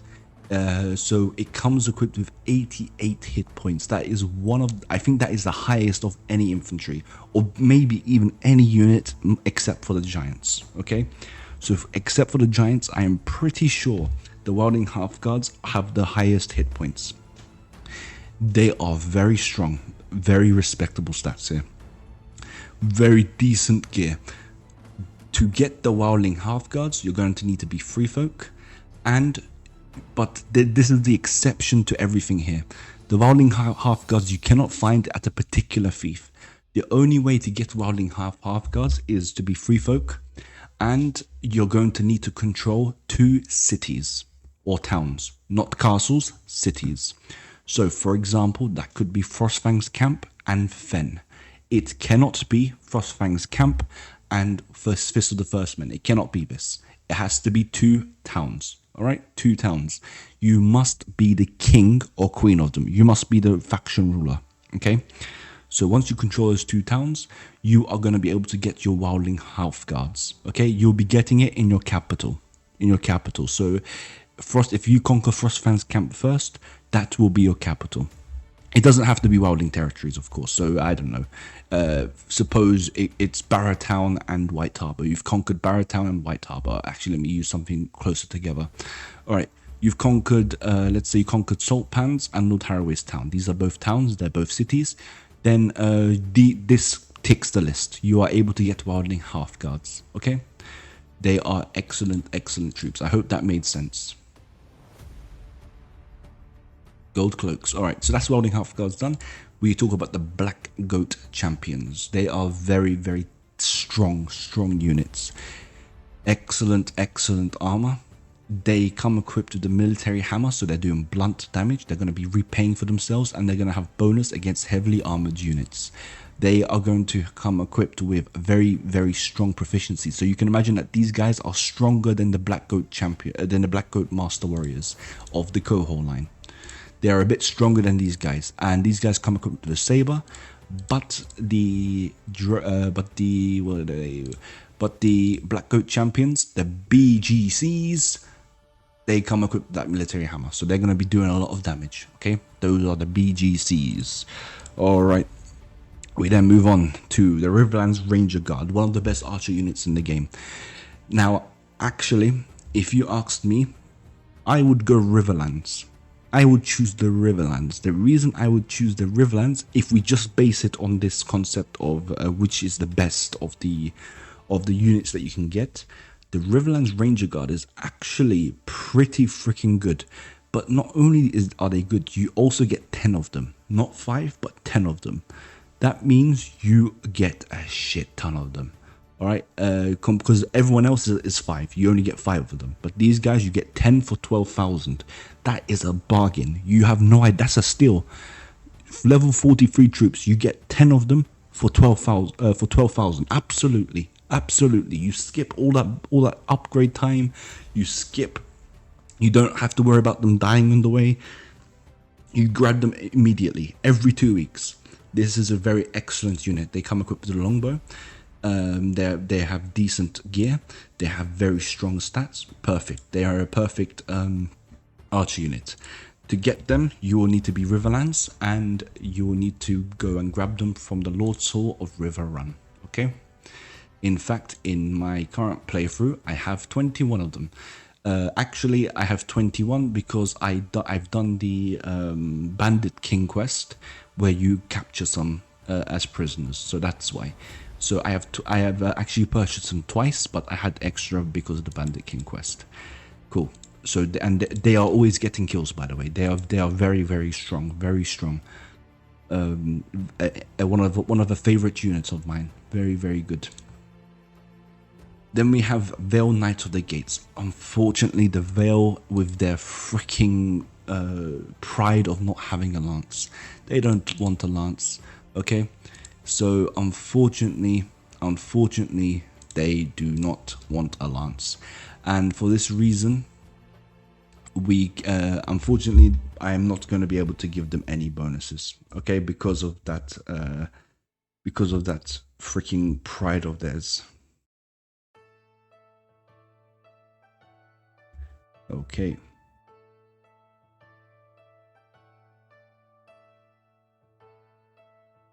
Cool. So that's the Vale Knights that are done. Oh crap, what have I done? Oh crap, shit. I don't know why I did that. Sorry, I pressed the wrong key. I think I pressed the start key, so it kind of booted me out of it booted me out of the game. So to get those, you will need to get them from the Eyrie. Okay. Sorry about that. Alright, so gold cloaks. So yeah, there's nothing really special, unfortunately, because they don't have the lance, but they are heavily armored, and if you don't care about the lance thing, then here you go, this is what they have. It's a decent reached weapon, so it can be acceptable to have them. You do skip a lot of the upgrades, so if you need cavalry and you're a Vale starting person, then of course grab them. But yeah, be careful when you use them. Dothraki Screamers is, if you start as a Dothraki, they are probably the weakest of any of these units that we're going to look at. They have some of the worst armor. They don't have the best proficiencies. In fact, their proficiencies are negligible compared to what we've seen so far. Every unit so far has been in their 400s. This guy isn't even 400 for anything.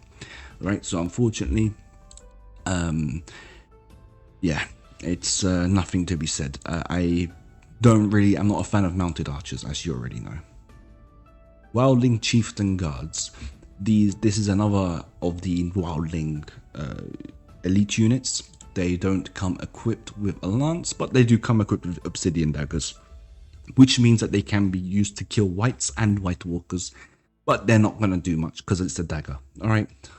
So you're going to have to tell them to ready sidearms to get their obsidian daggers out. Apart from that, they are mounted units without a lance, so it's not that great to get them. To get those Wildling chieftains, you're going to have to, if I just confirm with the notes that I've made with With Fallenlord, yes, you'll need to grab them from the Fist of the First Men, okay? Which is Tormund Giantsbane's Tormund Giantsbane's fief, okay? Fist of the First Men, cool. We go back, and just before we go back, I'm going to quickly talk about giants before I forget. This giant line is accessible to you if you own, if you're wildling and you go to Frostfang's camp. Okay, you can purchase them at Frostfang's camp. Again at the Lord's Inn. All right, so that's how you get giants. All right, we then go back and to the gold cloaks. So we're talking about the Wildling Chieftain Guard. We'll quickly talk about the Wolf Guard. This is probably Fallenlord's one of Fallenlord's favorite new units. It's a new addition to the mod as well, and these guys are a very strong spearman units. They don't come equipped with the best of armors, but they have excellent stats. They have really good stats, and yeah, I completely agree with Fallenlord. They are excellent spearmen by the looks of it. I haven't used them myself too much, but you're gonna need to grab them from Ironrath, okay? From Ironrath, you can grab them and you can add them to your party. Yes, you'll have to start as the Northman to be able to do that. Ben Chieftain Elite Guard is it's basically a bit of more of an elite version of their typical infantry, but there's nothing that special. It's just a tad bit better. It's nothing crazy. In fact, its HP is one of the lowest we've seen so far. And for a level 39 unit, that is quite low HP if you're an infantry unit, and that's made even worse because they don't have the best of armor. Okay. They come equipped with obsidian daggers, so ready sidearms. They can harm whites and white walkers, but they're probably not going to do much because the dagger is shite. You can grab them if you own Fen, and not own Fen. I keep saying own shit. No, you don't need to own anything for this section. Okay, you just need to be a fucking free folk. Oh, I need to stop saying own. You don't need to own shit in this section of the video. All right. Tiger Cloak Blood Guards are excellent archer units. Unfortunately, you do not get 10, you only get 5 of them, which is why I prefer the Riverlands Ranger Guards. They come equipped with very decent armor, and they come equipped with bodkin arrows. Combine that with the warbow is an excellent combination. Very, very good stats, and they are very dope in their appearance. So we can get them from Volantis. Yep, you get them from Volantis, and boom shakalaka, you can add them to your party. Cool. Then we go and take a look at the gold cloaks once more. So we've done the Tiger Cloak Blood Guards. We now move on to the Dragon Guards. The Dragon Guards is a very crazy unit. It is very, very high in its proficiency. Unfortunately, it does not come with a lance, and its arming sword is not the highest of reaches. Now, 93 is possible to use on horseback. It's not as worse as the mace, but it could be longer. And because I don't have a lance, I don't want to sound like a hypocrite, so I'm going to continue to die on this hill and say, because I don't have a lance, I don't like them. That being said, these guys dismounted would be a force to be reckoned with. They are incredibly fucked up because of that amazing proficiency. And they come equipped with very, very good armor. All right. Now, even on horseback, because of that proficiency, I can still imagine them doing a lot of damage. I have used them in the past, but because they don't have the lance and they get stuck in melee, they have to be stuck in melee. They do tend to die. I have seen them die. I've played with them with my Blackfire playthrough. I have played with them. They are not the best. They do die if you do not use them correctly. Okay. So that is my stance on the Dragon Guards. The Reach Champion. Now he is on foot. He is meant to be a horseman. All right. I have reported this already to the bug team, to the mod creators, that he is not guaranteed to have a horse. At least that's what it says on Morg's editor. So I'm not sure if there is a problem with the program. I am not a programmer. So I've reported it to them. So hopefully that gets fixed if it needs to be fixed. So they are meant to be a shock cavalry unit, but they don't have a lance, so they are half a shock cavalry unit, okay? They are only going to be shocking children at this rate. So there is an exception that you can maybe make. Because this is a great sword, the weapon reach is amazing. You can maybe say that these guys are acceptable as cavalry units. I think that is a good case to make. You can maybe make an exception for these guys because of that. But again, I am not... I really prefer having lances on the horses, okay? I've made that clear a billion times already. On foot, they're going to be excellent. They can be very good foot shock troopers as well. Cool, that's reach champion done. To grab reach... Oh, wait, I didn't talk about where you get your dragon cloaks. Your dragon guards, sorry. I will tell you where you get reach champions, and then I'm going to tell you where you get your dragon guards. Alright, cool. So you get your reach champions from High Garden, okay? From High Garden. You get your dragon guards from you need to go to Pentos, and right here, do you see Illyrio's Manse? You're going to go to Illyrio's Manse. Look, I'm going to show you where you get it. Go to Illyrio's Manse. We're going to go into Illyrio's Manse, say hello to these eunuchs, and turn right, turn left, and here is the fat man, Illyrio Mapatis himself. All right, so here he is, and you're going to talk to him, and then yeah, he gives you your dragon guards. All right, so that's how you get your dragon guards. All right, cool. Gold cloaks. So then we have 2 more units remaining. We'll talk about the Mirish Champion Arbalester first. This is the best Arbalester unit or crossbow unit in the mod. They are even better than the Westerlands crossbowmen stats wise. And yeah, there is nothing really to be said. You can see the stats for yourself. You can see that they have a heavy crossbow, which is the strongest of the crossbows. Very strong, excellent body armor, very OP. You can grab them, not from Myr, but from this castle here. Right? You have to choose Myr as your starting faction, as your starting people. Get 750 renown, go to this castle here. Right? Cool. So that's how you get those Dragonstone, not Dragonstone champions. I have Dragonstone all over my head, alright? I'm a Stannis Baratheon fanboy. Alright, so that's how you get your Mirror's Arbalesters, alright? Next up is Storm's End, which is about to get butt-fucked by the Westerlands. Let me just back off from there.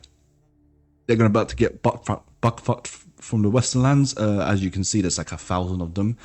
And yeah, look at that garrison size. Yeah, I'd rather shave my beard with a tractor than go to them. So, you can go to Storm's End if you choose Stormlands as your starting faction. And you can grab these guys. Stormland House Knights. They are very excellent. Stats wise, they are the best horsemen in the game by far. Stats wise, there's no doubt about it. They come equipped with a lance, excellent leg armor. So, and they have the heavy horse if that's what you care about. They have just decent armor overall. 58 body armor is very respectable. The only downside to them, in my view, is that they have a spiked mace, which has very bad weapon reach. So if anything happens to that lance, they might be fucked. That's it. That's all I can say. The spiked mace, they'll be fucked in particular because the spiked mace will not allow them to hit enemies that easily from horseback. Okay, when they're dismounted, they can use their spiked mace, no problem. That's all good. But when they're on horseback, that might be a bit of a problem for them. All right. So Stormlands House Knights, best cavalry in the game. There's no doubt about it. Unfortunately, you cannot get Stormlands House Knights if you are Dragonstone. So this is not a Baratheon troop. This is a Stormlands troop. All right. You have to start as the Stormlands to get them. Cool. So in my view, what are the highlights, the best troops? Riverlands Ranger Guard, because you get 10 of them. Stormland House Knights, because they are the best cavalry units in the game. Mirish Champion Arbalesters, because they are the best of the crossbows.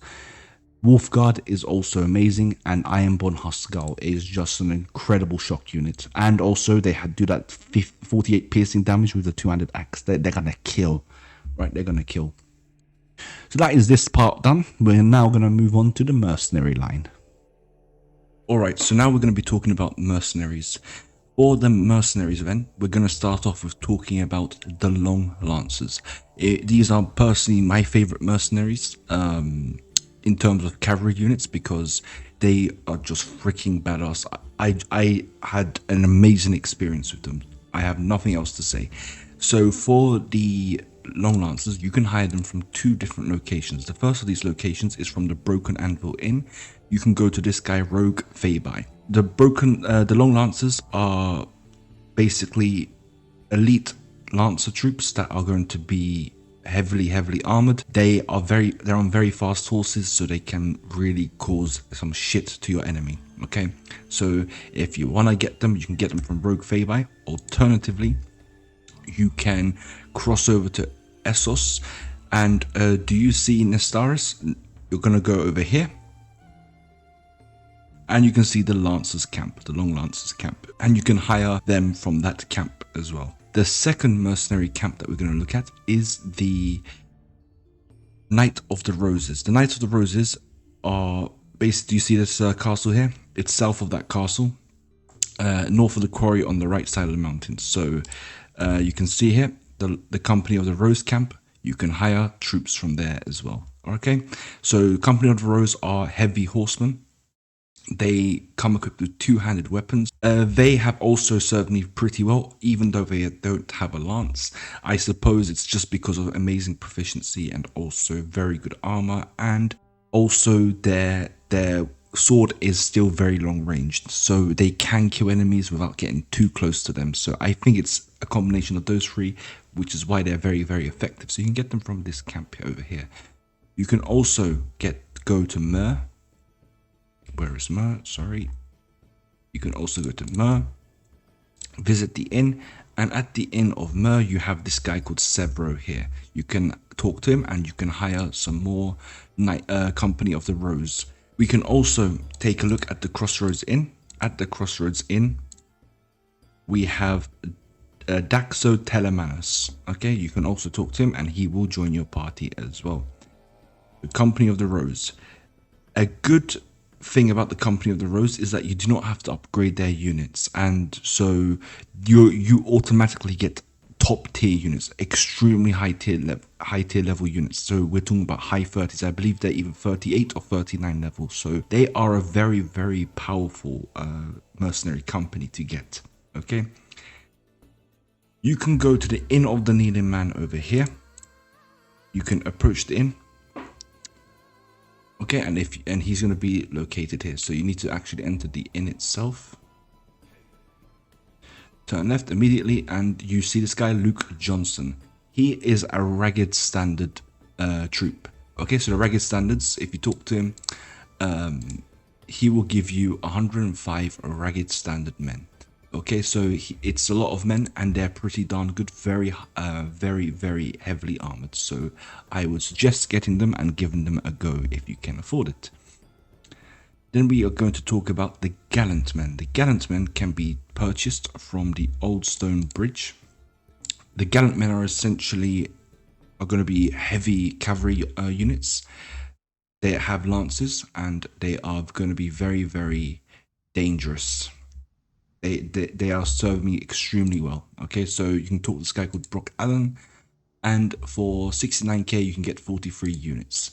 All right, that sounds very expensive, but believe me, it is not. And we're going to clarify what I mean by that at the end of this mercenary section. Okay, cool. Then we can head over to Essos once more, and you can hire the Golden Company. I'm not going to spend too long. Are we lucky? Nope, that's the Dothraki thing. Okay, the Golden Company patrols this area here. Just believe me, they're going to be in this area here. I don't want to waste time trying to find them, but they're going to be around the vicinity of Qohor. But we can take a look at their troop tree, because they are actually having their own troop tree. The Golden Company, in my view, aren't very strong. So their horsemen are very weak because they have very weak leg armor. You will take a look. Yeah, as you can see, sorry, I need to click that. As you can see, very weak leg armor, no lance either. So they are very weak in terms of a horse, unfortunately. I don't really like them. The elephant, you know, it looks cool, but The elephant moves extremely slowly and it's not very big. It's the same size as a horse, unfortunately. So you might be disappointed if you think it's going to be some massive beast. It's not all that crazy. Okay. Their marksmen, in my opinion, are probably their best unit, because for a level 31 unit, that is really very, very good stats. They have a longbow as well, which means that they're going to be doing very good damage. Heavy spearmen, they're level 29. Yeah, it's you can't upgrade it further, so unfortunately it's not the greatest. Heavy infantry is okay for a level 30 units, but yeah, is it worth investing so much? I don't know. So it's just there. Mainly people buy the Golden Company for lore reasons, because they're going to do a Blackfire restoration, something like that, okay? We also have the Windblown. The Windblown can be found somewhere in this vicinity here. Okay, they're cavalry units. There's going to be a lot of free riders in the Windblown. You can hire the Windblown over there. You can also go to Storm's Eye over here, and you can purchase pirates from Storm's Eye. Pirates come equipped with cut glass daggers, which are very fast weapons. They can really start slicing your enemy very quickly. So they can be dangerous. They can be very dangerous. Do not underestimate pirates when you fight them, because they can really mess up your army, okay? They can really mess up your army. We then have, if you go to River Run, this is going to be my favorite unit ever. You talk to Reed Allen. He will give you some Raventry archers for 46,000, him himself and 9 other men. This is absolutely worth it. The Raventry archers are the best unit in the game, okay? They are going to fuck your enemy up, okay? They're going to fuck them up, and they're going to fuck them up from a long, long way away, okay? Before your enemies even knew what was coming, they're gonna fuck them up. Literally, let me tell you something. They are the F-22 Raptors of A World of Ice and Fire. Okay? They are just so fucking good at, like, trust me, it's worth it. Next up, we can go to Qohor. We can visit the inn and we can talk to this guy. Wait, no, sorry, not that guy. Talk to this guy, my bad. You need to talk to this guy, and you need to be careful not to insult him. Okay? Be careful, read your options very, very carefully. So, you shout for the maid. Careful not to press this. Okay? If you press this, yeah. Okay? Don't do it, please. So you're going to click on, I would like to hire some Unsullied. Be careful. Okay? Be careful in your picking on your options as you pick. Alright? Then we have the Iron Legionnaires, the Iron Legionaries. So the Iron Legionaries can be found on the axe. Why is it called the axe? Because you can see it looks like an axe. Okay, so they're going to be somewhere on this peninsula. Iron Legion camp, you can approach them and you can purchase them from the Iron Legion camp, or you can go over to Volantis Merchant House Inn, and you can talk to this guy over here, right? Degnek Mday. You can talk to him. I also remember another city where you can get them, and I am pretty sure it's Mer, but the guy isn't spawning here for some reason, so I am not too sure. I am pretty sure he's usually around here where this guy is standing. So maybe because there's lots of NPCs, he's been taken out of the room.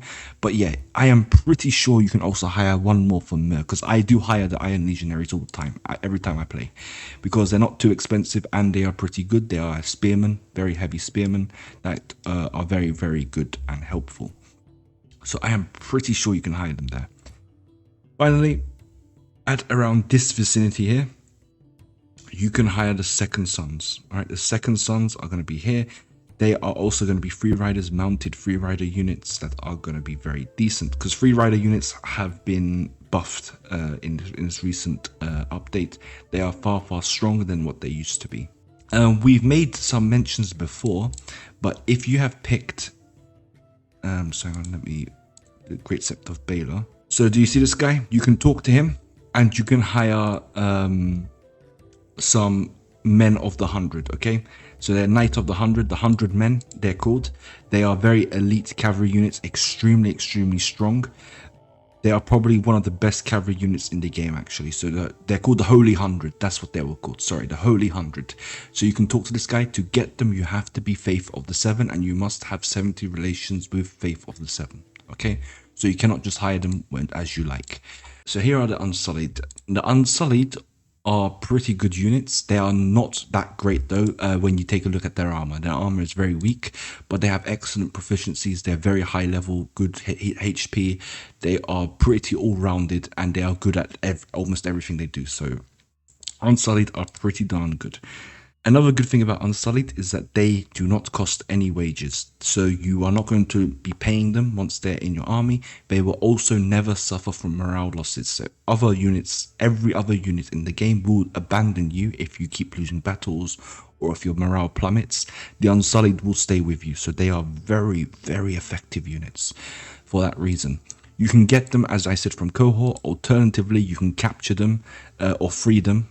If you are pro-Targaryen invasion, inevitably some Unsullied will be captured, and you can free them from captivity and they can join your party. Alright, so that is also a possibility.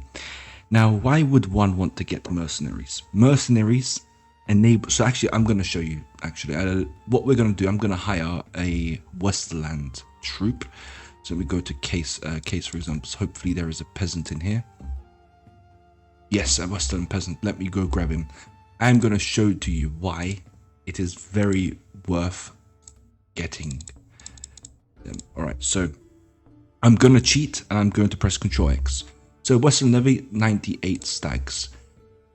Foot Soldier, 168 stags. Scout, 228 stags. Okay. Free Rider. Now, do you see how much that costs? And also it takes time. You need to level them up. It takes time. So there's no guarantee that this guy will level up because he might die. Okay. Now, do you see how much it costs to get a knight? There you go. So it is expensive. The prices have actually decreased from the last update. So it has decreased a slight bit. But as you can see, it takes a long time and it will take a lot of money. So with each troop, you're investing a lot of time and effort and money into it. With the mercenaries, you get there quicker. Does that make sense? You are reaching that level much quicker. You immediately spec into high tier troops, and so that offsets that initial investment stage, and it gives you a massive power spike. That is the purpose of mercenaries. That is why mercenaries are very effective. Okay, so we're going to now talk about weapons. So with weapons, we can divide them into 3 different sections. So we have the bows, we have the non-Valyrian steel weapons, and we also have the unique Valyrian steel weapons that you can see on the screen right now. There are different ways you can obtain each of these weapons. It is going to take some time. You cannot just obtain them all straight away. The way I did it is by a way of accessing the cheat menu. So that's the way I did it, just so I can show you all of it at once. It is very difficult actually to find them all. So we're going to go through them one by one. All right. So yeah, without further ado, let's get going then. So you have Longclaw over here. Well, I think everyone knows Longclaw. If you watch the shows or read the books, it's a very probably the most famous of the swords if you just think of TV perspective. Longclaw is obtainable by Jon Snow. You have to defeat Jon Snow in battle. You have to then either send him, you have to then either execute him, or I don't know if you can send him to the wall if you attack the Night's Watch. I don't think that's possible. But in any case, you will have to defeat Jon Snow in battle. So that's Longclaw. Another way you can get Longclaw is actually by defeating him in the Battle of the Bastards. So you have to side with Ramsay Bolton, then you get Longclaw. It's a very good weapon, as you can see. Very good speed rating as well, with very good reach. So this is a brilliant weapon. Okay. The next one is Crescent Shadow. Crescent Shadow is a weapon that you can obtain by defeating one of the Dothraki lords called Khal Pono. So you have to defeat him. Again, you have to either kill him or send them to the wall. Okay, how do you send a lord to the wall? I remind you, to send them to the wall, you have to own King's Landing. Okay, so that's how you can get Crescent Shadow. The next one is Ice. Ice, baby, indeed. All right, so for Ice, this is Ned's Dark Sword. It's a massive ass sword. You can see it does immense damage here. So to get Ice, you have to be the owner of Winterfell. Okay, you have to conquer Winterfell. You have to own Winterfell, and then you have to go and go to the Weirwood Tree. The Weirwood Tree will be put onto the screen so you can see exactly where I'm talking about, and you can obtain Ice that way. Okay, so Heartsbane is the next of these Valyrian steel swords. This is going to be Randall Tarley's sword.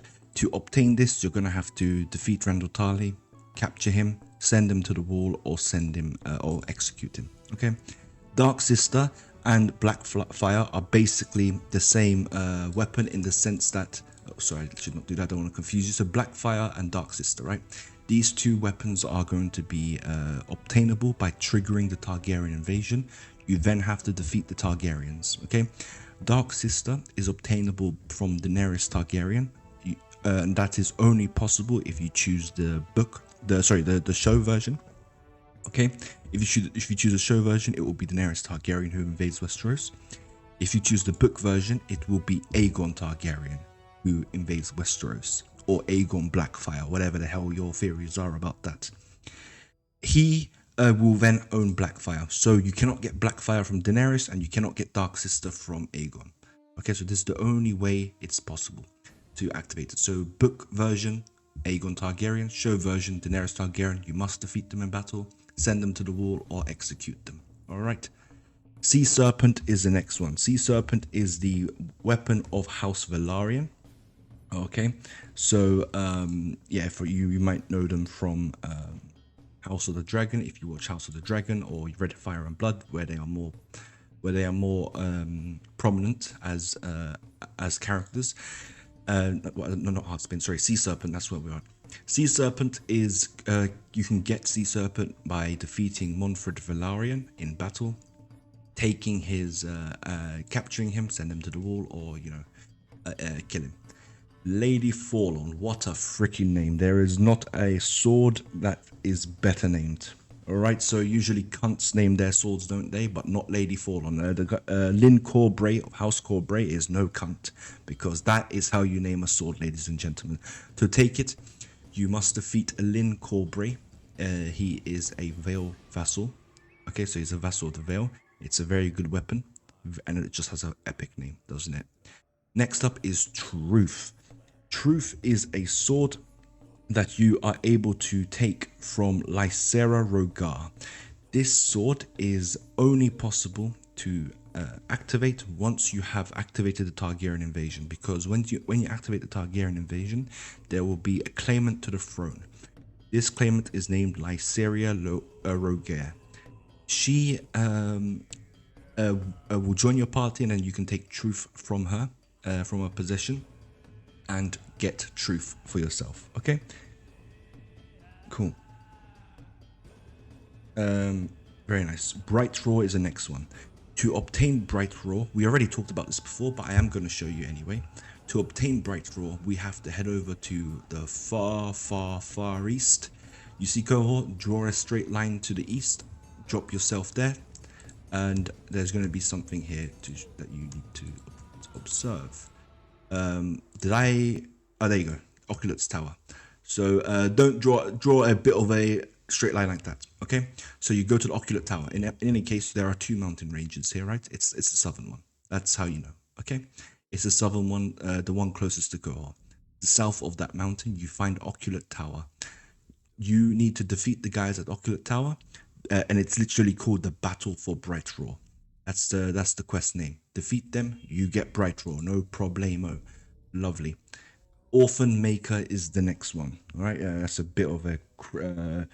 I mean, I like the name. It's a bit on the nose, but compared to Lady Fallen. That's just poetic. But Orphan Maker, in any case, is a sword that you can get from defeating Titus Peak. He is a Lord of the Reach. So Titus Peak defeats that Titus Peak, capture him, kill him, or send him to the wall. You get Orphan Maker in your inventory. Vigilance is the next one. All right. So Vigilance is the sword of Leighton Hightower. All right, so he is also a Lord of the Reach, the leader of Old Town. You take him, you take Vigilance. Celtigar Axe, it's in the freaking name. You need to defeat Lord Celtigar and take his axe. It's a very cool axe, very good damage. It's I think it's only one of these Valyrian steel weapons that does piercing damage. Maybe not. No, sorry. This also does piercing damage. But yeah, it's a very tough and good weapon. So yeah, that is something that you might want to use, and you will face this, especially if you do tournaments in Dragonstone. You will see Lord Celtigar use this axe, and it's pretty dangerous. So yeah, you will need to defeat him, capture him, send him to the wall, or execute him. Dark Vengeance. This is activated through the Brog Matter quest. To obtain Dark Vengeance, you have to kill Brog Matter after capturing him. You cannot get it if you spare Brog Matter. Keep that in mind. Despite that, I still urge you to spare Brog Matter because he, as a vassal and as a companion, is way better than just having this sword. Okay. Red Rain. Ooh, another nice poetic name there. So Red Rain. This sword is, if you take a look at the stats, it's a decent sword. It's a bit slow though, or it's a bit slow unfortunately. And however, to get this sword, you need to defeat Lord Dustin Drum. Cool. The Valyrian Axe. This is a Valyrian steel axe that is wielded by Euron. I was about to say Euron Targaryen. What the absolute fuck? By Euron Greyjoy. Okay. So you can capture Euron Greyjoy by defeating him in battle. Then you have to take this axe and you equip it to yourself. All right. It is takes a lot of strength to use it though. 13 strength. So yeah. But by then you should have that strength anyway, right? So anyway, so that's the Valyrian's axe. All right. The Crow's Eyes axe. Then you have Lamentation. Lamentation is one of these other swords. It has a good speed rating and very good stats. And to get this, you have to do a you have to fish. Okay, so this is one of the swords you can get from fishing. You can also do fishing for Falcon's Edge. Okay, so these are the two swords that you can do for fishing. You can fish for them, and by fishing for them, you can obtain them. It's by chance, by the way, to increase your chances of getting Lamentation and Falcon's Edge. You have to increase your foraging skill. Okay, so to fish, you need to be out on sea with your own boat, and you literally just click on fish. Okay, and you start fishing. Boom, and you can get these two swords. So you might as well try every single time, right? Just try every single time. Try and get these swords into your inventory, give it to your companions, or use it yourself, so you can deal damage to White Walkers and Whites. Okay. Striker. To get Striker, you need to complete the Ballad of the Sea Serpent quest. So we talked about that in the main quest, in the questline section of the video. So if you go there, you will understand what the Ballad of the Sea Serpent is, and you can obtain Striker after completing that. So yeah, it's to do with a pirate, but you have to first actually activate the Ballad of the Sea Serpent quest. That occurs around after day 260, I believe. Okay, Retribution is a Valyrian steel glaive. To obtain this, you have to go and talk to the guy at Qohor. I'm just reminding you, I'm not going to go into depth because we already talked about this. You need to go to the guy at Qohor. He's going to tell you to raid the Temple of the Bearded Priests over here, and you have to then defeat the army that's coming to kill you. And it's a big army. It's a difficult one to achieve. All right, so this is Retribution. Alright, so yep, those are your Valyrian steel swords. We're then going to move on to the non-Valyrian steel swords, but swords that and weapons that are capable of damaging whites. Okay, so they cannot damage White Walkers, but they can damage whites. This includes the King's Hammer. Alright,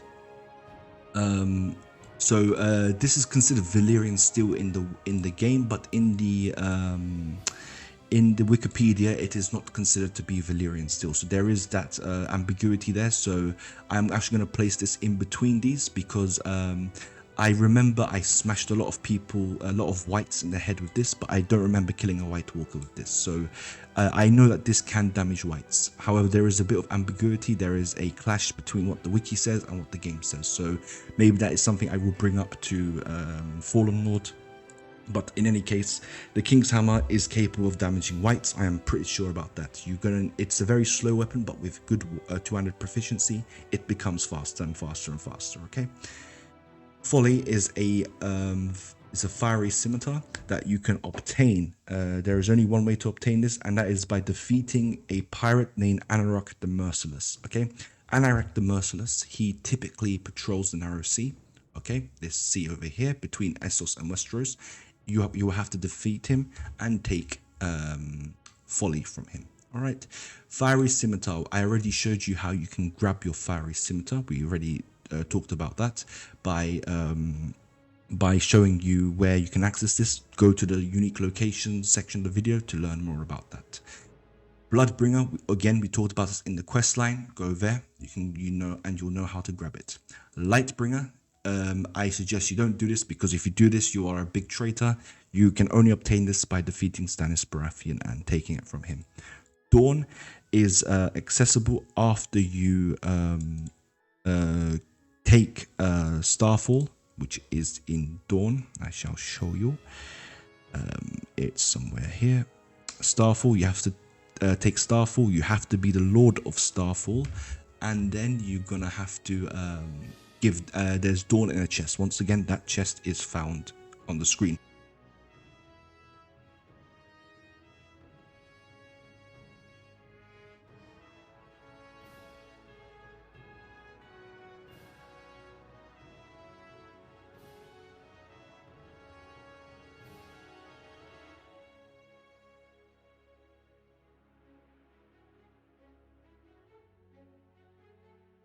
Obsidian Spear is, you can take an Obsidian Spear after taking Castle Black, and there is a chest at Castle Black with the Obsidian Spear inside, so you can take that as well. So those are your weapons in terms of melee. Let's go and talk about our bows then. So there are 3 unique bows: the Dragonbone Bow, Golden Heart Bow, and Wheelwood Bow. You can get these 2 bows by completing the Bandit King questline. Right, so this is a very important quest line that you can get and complete. So these 2 bows, Bandit King quest line, defeat the Bandit King, go to Stannis Baratheon. He will give you a Weirwood bow. You can take the Golden Heart bow from what's his face, the Bandit King. All right. Then you have the Dragonbone bow. This is the highest power draw bow. So to access this, you're gonna have levels 21 strength. Okay, so there has been changes to the mod, so we are gonna have to alter the way we level up our character, and that is the next point we are going to talk about. Okay, so let's talk about leveling up our character. So we're gonna go over to attributes and skills. Okay, so this is our level 3 character that I've just created for the sake of this video.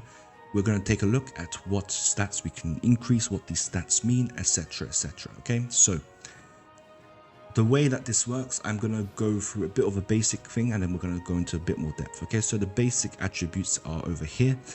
To understand how they work, you basically take the number, divide it by 3. So 9 divided by 3 is 3, and therefore you can get up to 3 skill points in a strength attribute. How do you know if it's a strength attribute? Take a look at Iron Flesh. Do you see on the right hand side it says base attribute under the red?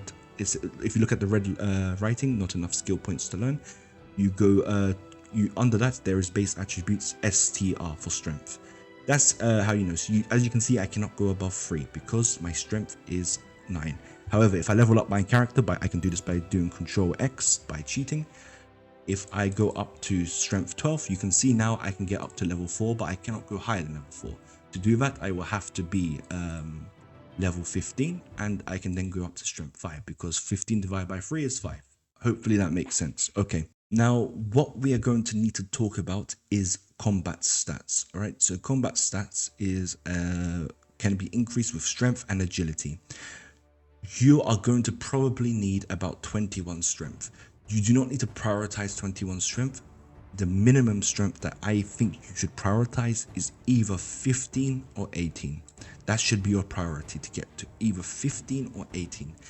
Now, there is something you need to understand about this mod, and I'm just going to go to a random troop tree. Let's just go to a random Westerosi troop tree. Okay. Okay. My finger went over Dragonstone. Okay. Now let's go to the Dragonstone House Guards. You can see that the units in this game are very tough. Okay. They have 27 strength. They have very good one-handed proficiencies. Very good power strike. If you play with AI combat difficulty that is not beginner, that is not normal, you are going to find that you are very weak compared to these guys. They are very, very strong. Okay, Dragonstone Man at Arms, even this guy, level 25, he's 26. He has very decent proficiency. It's going to be better than yours. All right. So this is something you should probably keep in mind. All right. These guys are tough. They are tough to kill. So your soldier, your character needs to be a bit tough as well. So level 18 might be what you want to get. However, once you have reached some baselines and other stats, you can then prioritize strength as much as you like. Okay, so strength 15 or 18 as you are comfortable. Agility, my minimum belief for agility is 12. However, I am starting to see the benefits of actually reaching agility 15. Okay, I do see that benefit, because your horse is going to be slow compared to other people if you don't get agility higher. Your horse archery, if you choose to be a horse archer, believe me, it helps to increase this. Okay, so you might want to have that increased. Intelligence is a stat that I don't think you really need to touch. Okay, there is I'll tell you why. Because with intelligence, you have companions. Most of these intelligence skills. So let's take a look at what intelligence skills are. So we have it starts off with the navigation, trainer, tracking, tactics, not pathfinding, spotting, wound treatment, surgery, first aid, engineer. These are all intelligence stats, but you can see that all of them are party skills. Okay, they are all party skills. And so like the only real thing about intelligence is this trainer stat that you're going to need to use. Okay, but this trainer can still be provided by other companions as well, right? It's a personal skill, so they are adding on top of your trainer skill. But party skill wise, you're going to be set. Okay, you do not need to really care about those. So intelligence, focus only on trainer. Everything else, you give it to your companions. You keep your companions as far back as possible. For some reason, my Siri activated on my phone. What the hell? Shut the hell up. Okay, so make sure you activate. So if you're going to increase intelligence, do it only for trainer. Everything else, leave it to your companions. They will handle it. All right, believe me, it's going to be all good. All good. Charisma is a stat that you are going to need to care about for one thing and one thing only. That is a sailing master. Unfortunately, this is a leader skill. It is therefore a skill that only you can provide for your party. Sailing master determines how many ships you can have in your party. And really, I used to say in the past, 3 ships of 90 is okay. Of 90 that can carry 90 people is okay. I changed my mind. It's not enough. It really isn't enough. You might need to make this 4 or even 5. Okay, because sailing master will help you transport men much easier when you attack islands or when you attack another continent. So sailing master is actually very, very important. Okay. Leadership is a party skill, so you can give that to your companions. Don't worry about leadership. Okay, it's not going to be a problem. You have your companions to do it. If you really have nothing else to spec into, go ahead and do leadership, because leadership not only increases your party size, but it also makes sure that your wages decreases. And 5% reduction on wages is a lot. It adds up, right? It's going to keep on adding up. So make sure you keep that in mind. All right. Stats that don't really matter. Okay. there has been a change to the game, and that in the past you used to be able to siege castles by telling them to surrender. This is much harder now, and I usually play with the merchant build, which means I have persuasion 6. Even with 6 persuasion, I am not able to get the castle to surrender. All right, so persuasion is not as good as it used to be. All right, it's not as good as it used to be. Apart from that, I would actually argue these are all very, very important for different reasons. So you prioritize different companions for different things. All right. Now, Iron Flesh. Let's talk a bit about Iron Flesh. Iron Flesh is important, I think, when you have very good armor. All right. When you have very good armor, Iron Flesh is just going to make you a bit more tanky. If you don't have good armor, Iron Flesh isn't going to do much. Also keep in mind, with every strength point you put into, with every attribute point you put into strength, your HP will go up by 1. So keep that in mind. So Iron Flesh will give you that extra 2, so you go up by 3 instead of just the 1. All right. So that is something you need to keep in mind. Weapon Mastery. Now, Weapon Mastery, you do not necessarily need this, but you can spec into it if you prefer, because your proficiencies do naturally increase, but it does get pretty slow eventually. Okay, so once you reach that 200 ballpark, the increase in proficiency gets slower and slower and slower. So you're going to need Weapon Mastery to help with that. Okay, this is a thing I would urge you to spec into if you're going for a character that does not use a shield.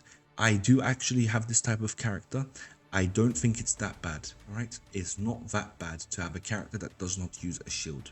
It really isn't. All right, if you are a tall character, we already talked about this before, but if your character is tall, you have an increased risk of getting headshot, right? So that is something that you need to keep in mind. So maybe then you'll need a shield, but if not, then you probably don't need a shield. Okay, believe me, I have played through and I have been completely safe without a shield. All right. So I only use a shield when I'm sieging, when I'm attacking a castle, something like this. But apart from that, I don't use a shield actually, not anymore. I got a bit braver, I'd say, and I use a 200 weapon. I think 200 weapons are very, very strong. So yeah, that's something that you can keep in mind. Okay, stats that are very, very important. Apart from that, is engineering stat. We already talked about thief management. Okay, managing your villages, managing your castles, managing your towns. The engineer stat will increase the time it takes. Also, engineering increases the time it decreases the time it takes for you to besiege a castle or a settlement. Okay, with more engineering, it will take you less time to establish the ladders, to clear the ramparts, whatever, and whatever it is. And the mantlets, whatever you need to build, okay, sanitation, whatever it is. This is extremely vital because with engineering, because with sieges, there are random generated events in the siege, and these random generated events could really fuck you badly, because these random generated events can cause your troops to die, and you usually suffer more casualties than the enemy. Okay, so it's very, very painful to see. So siege, so getting engineers for siege is very, very important.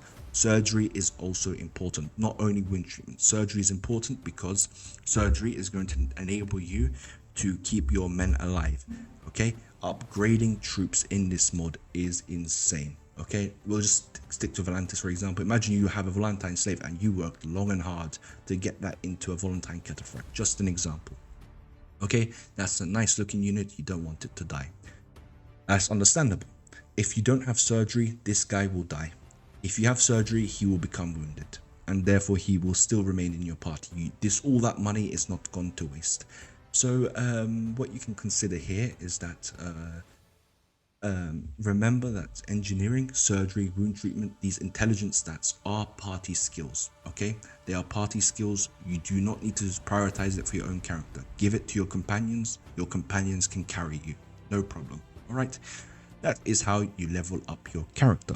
Okay, so there are 2 new special locations that I would like to point out to you guys, so you guys can learn how to find some special items. The first one of these caves is a cave. The first one of these locations is a cave. It's on the island of Storm's Eye. So if we take a look at them landmarks and we can form some sort of triangle, you look at Tarosh, Sunspear and this, it's the big island in the very center of that triangle.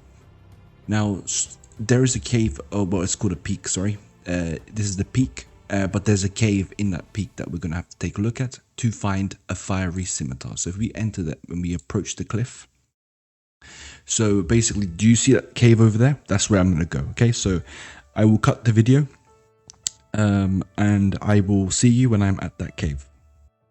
Alright, so now I'm at the cave. You're going to turn left. Here it is. You're going to see a dead body. Don't be scared. It's all okay.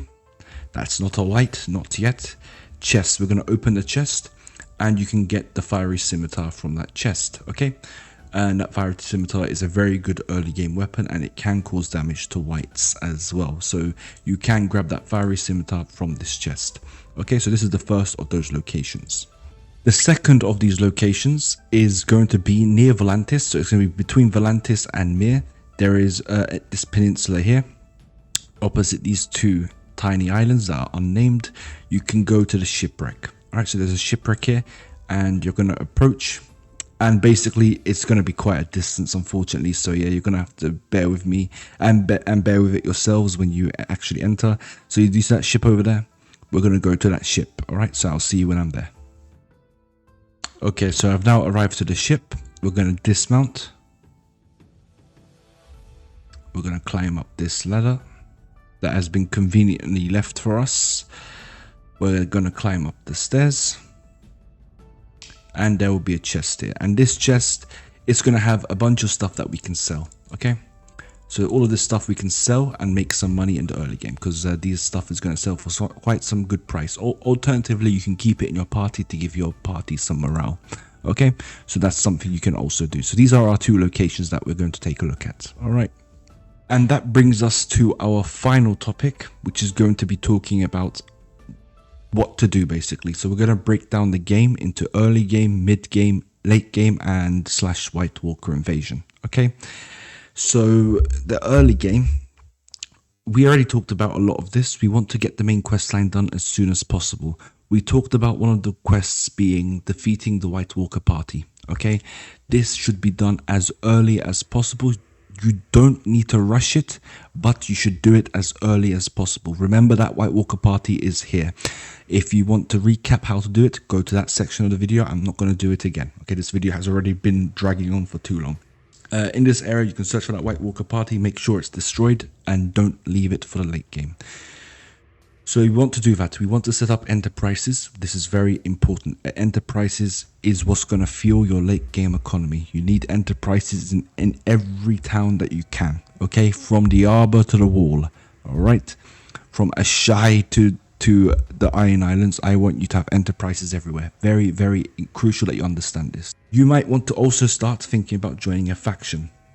So when you join a faction, you're going to lose enterprises, because those enterprises will be under occupation of your enemies. This will be compensated because you will have taxation.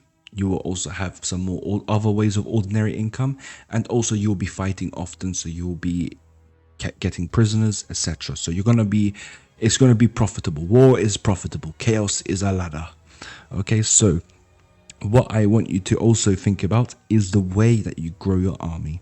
You could go to villages one by one. So you could go to Ironwood, for example, if you prefer, to Crofter's village, and you can hire troops that way. Okay, you can do this. There's nothing that says you can't, but you're going to have to go through all those upgrading costs, upgrading. You don't want that to happen. So what do you want? You want a party that is powerful as soon as possible. How do we do this? Now, basically in this vicinity here, do you see this area? Where it's the Stormlands, also the Reach. So basically this strip of land here. So if you take a look at parchments, draw a straight line to New Barrel, and you know, that sort of area, there's going to be robber night parties. A great update to the mod has been that robber night parties are now hostile to everybody, which means robber knights are constantly attacking everyone. They are going to have huge prisoner trains, and sometimes you can get incredibly lucky. you can get lucky in the sense that you can free very high tier prisoners, very strong prisoners, free them.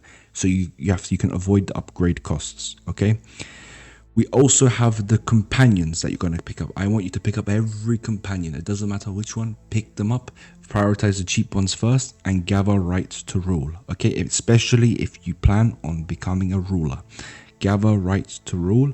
It's imperative. Train your companions up. You can sometimes change the commander when you're in battle to your companions, so you can make sure your companions are leveling up and you can get them to a appropriate level. We also then are going to talk about the mid game, okay? The mid game. The mid game is when you're going to start thinking about expanding your influence. You want to start controlling fiefs, all right? You want to start building up an army. You want to start making money, all right? We want your enterprises 100% set up in every single town by now, okay? Every single town, you must have an enterprise. You should expand your spheres of influence, okay? So in my playthrough, I control Storm's End, Wendwater, and a few other castles. I forgot. I didn't play it in a long time.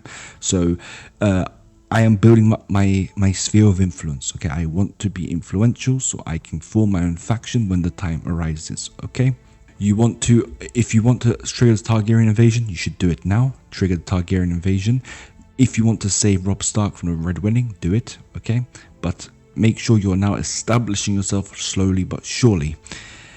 You want to begin also thinking about which prisoners you save, which prisoners you free, and which prisoners you capture.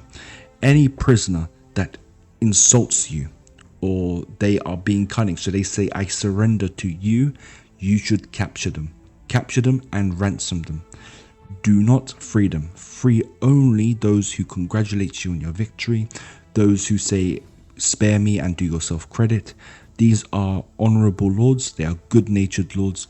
You want them to be in your faction. Okay, that's what you want. You want them to be in your faction.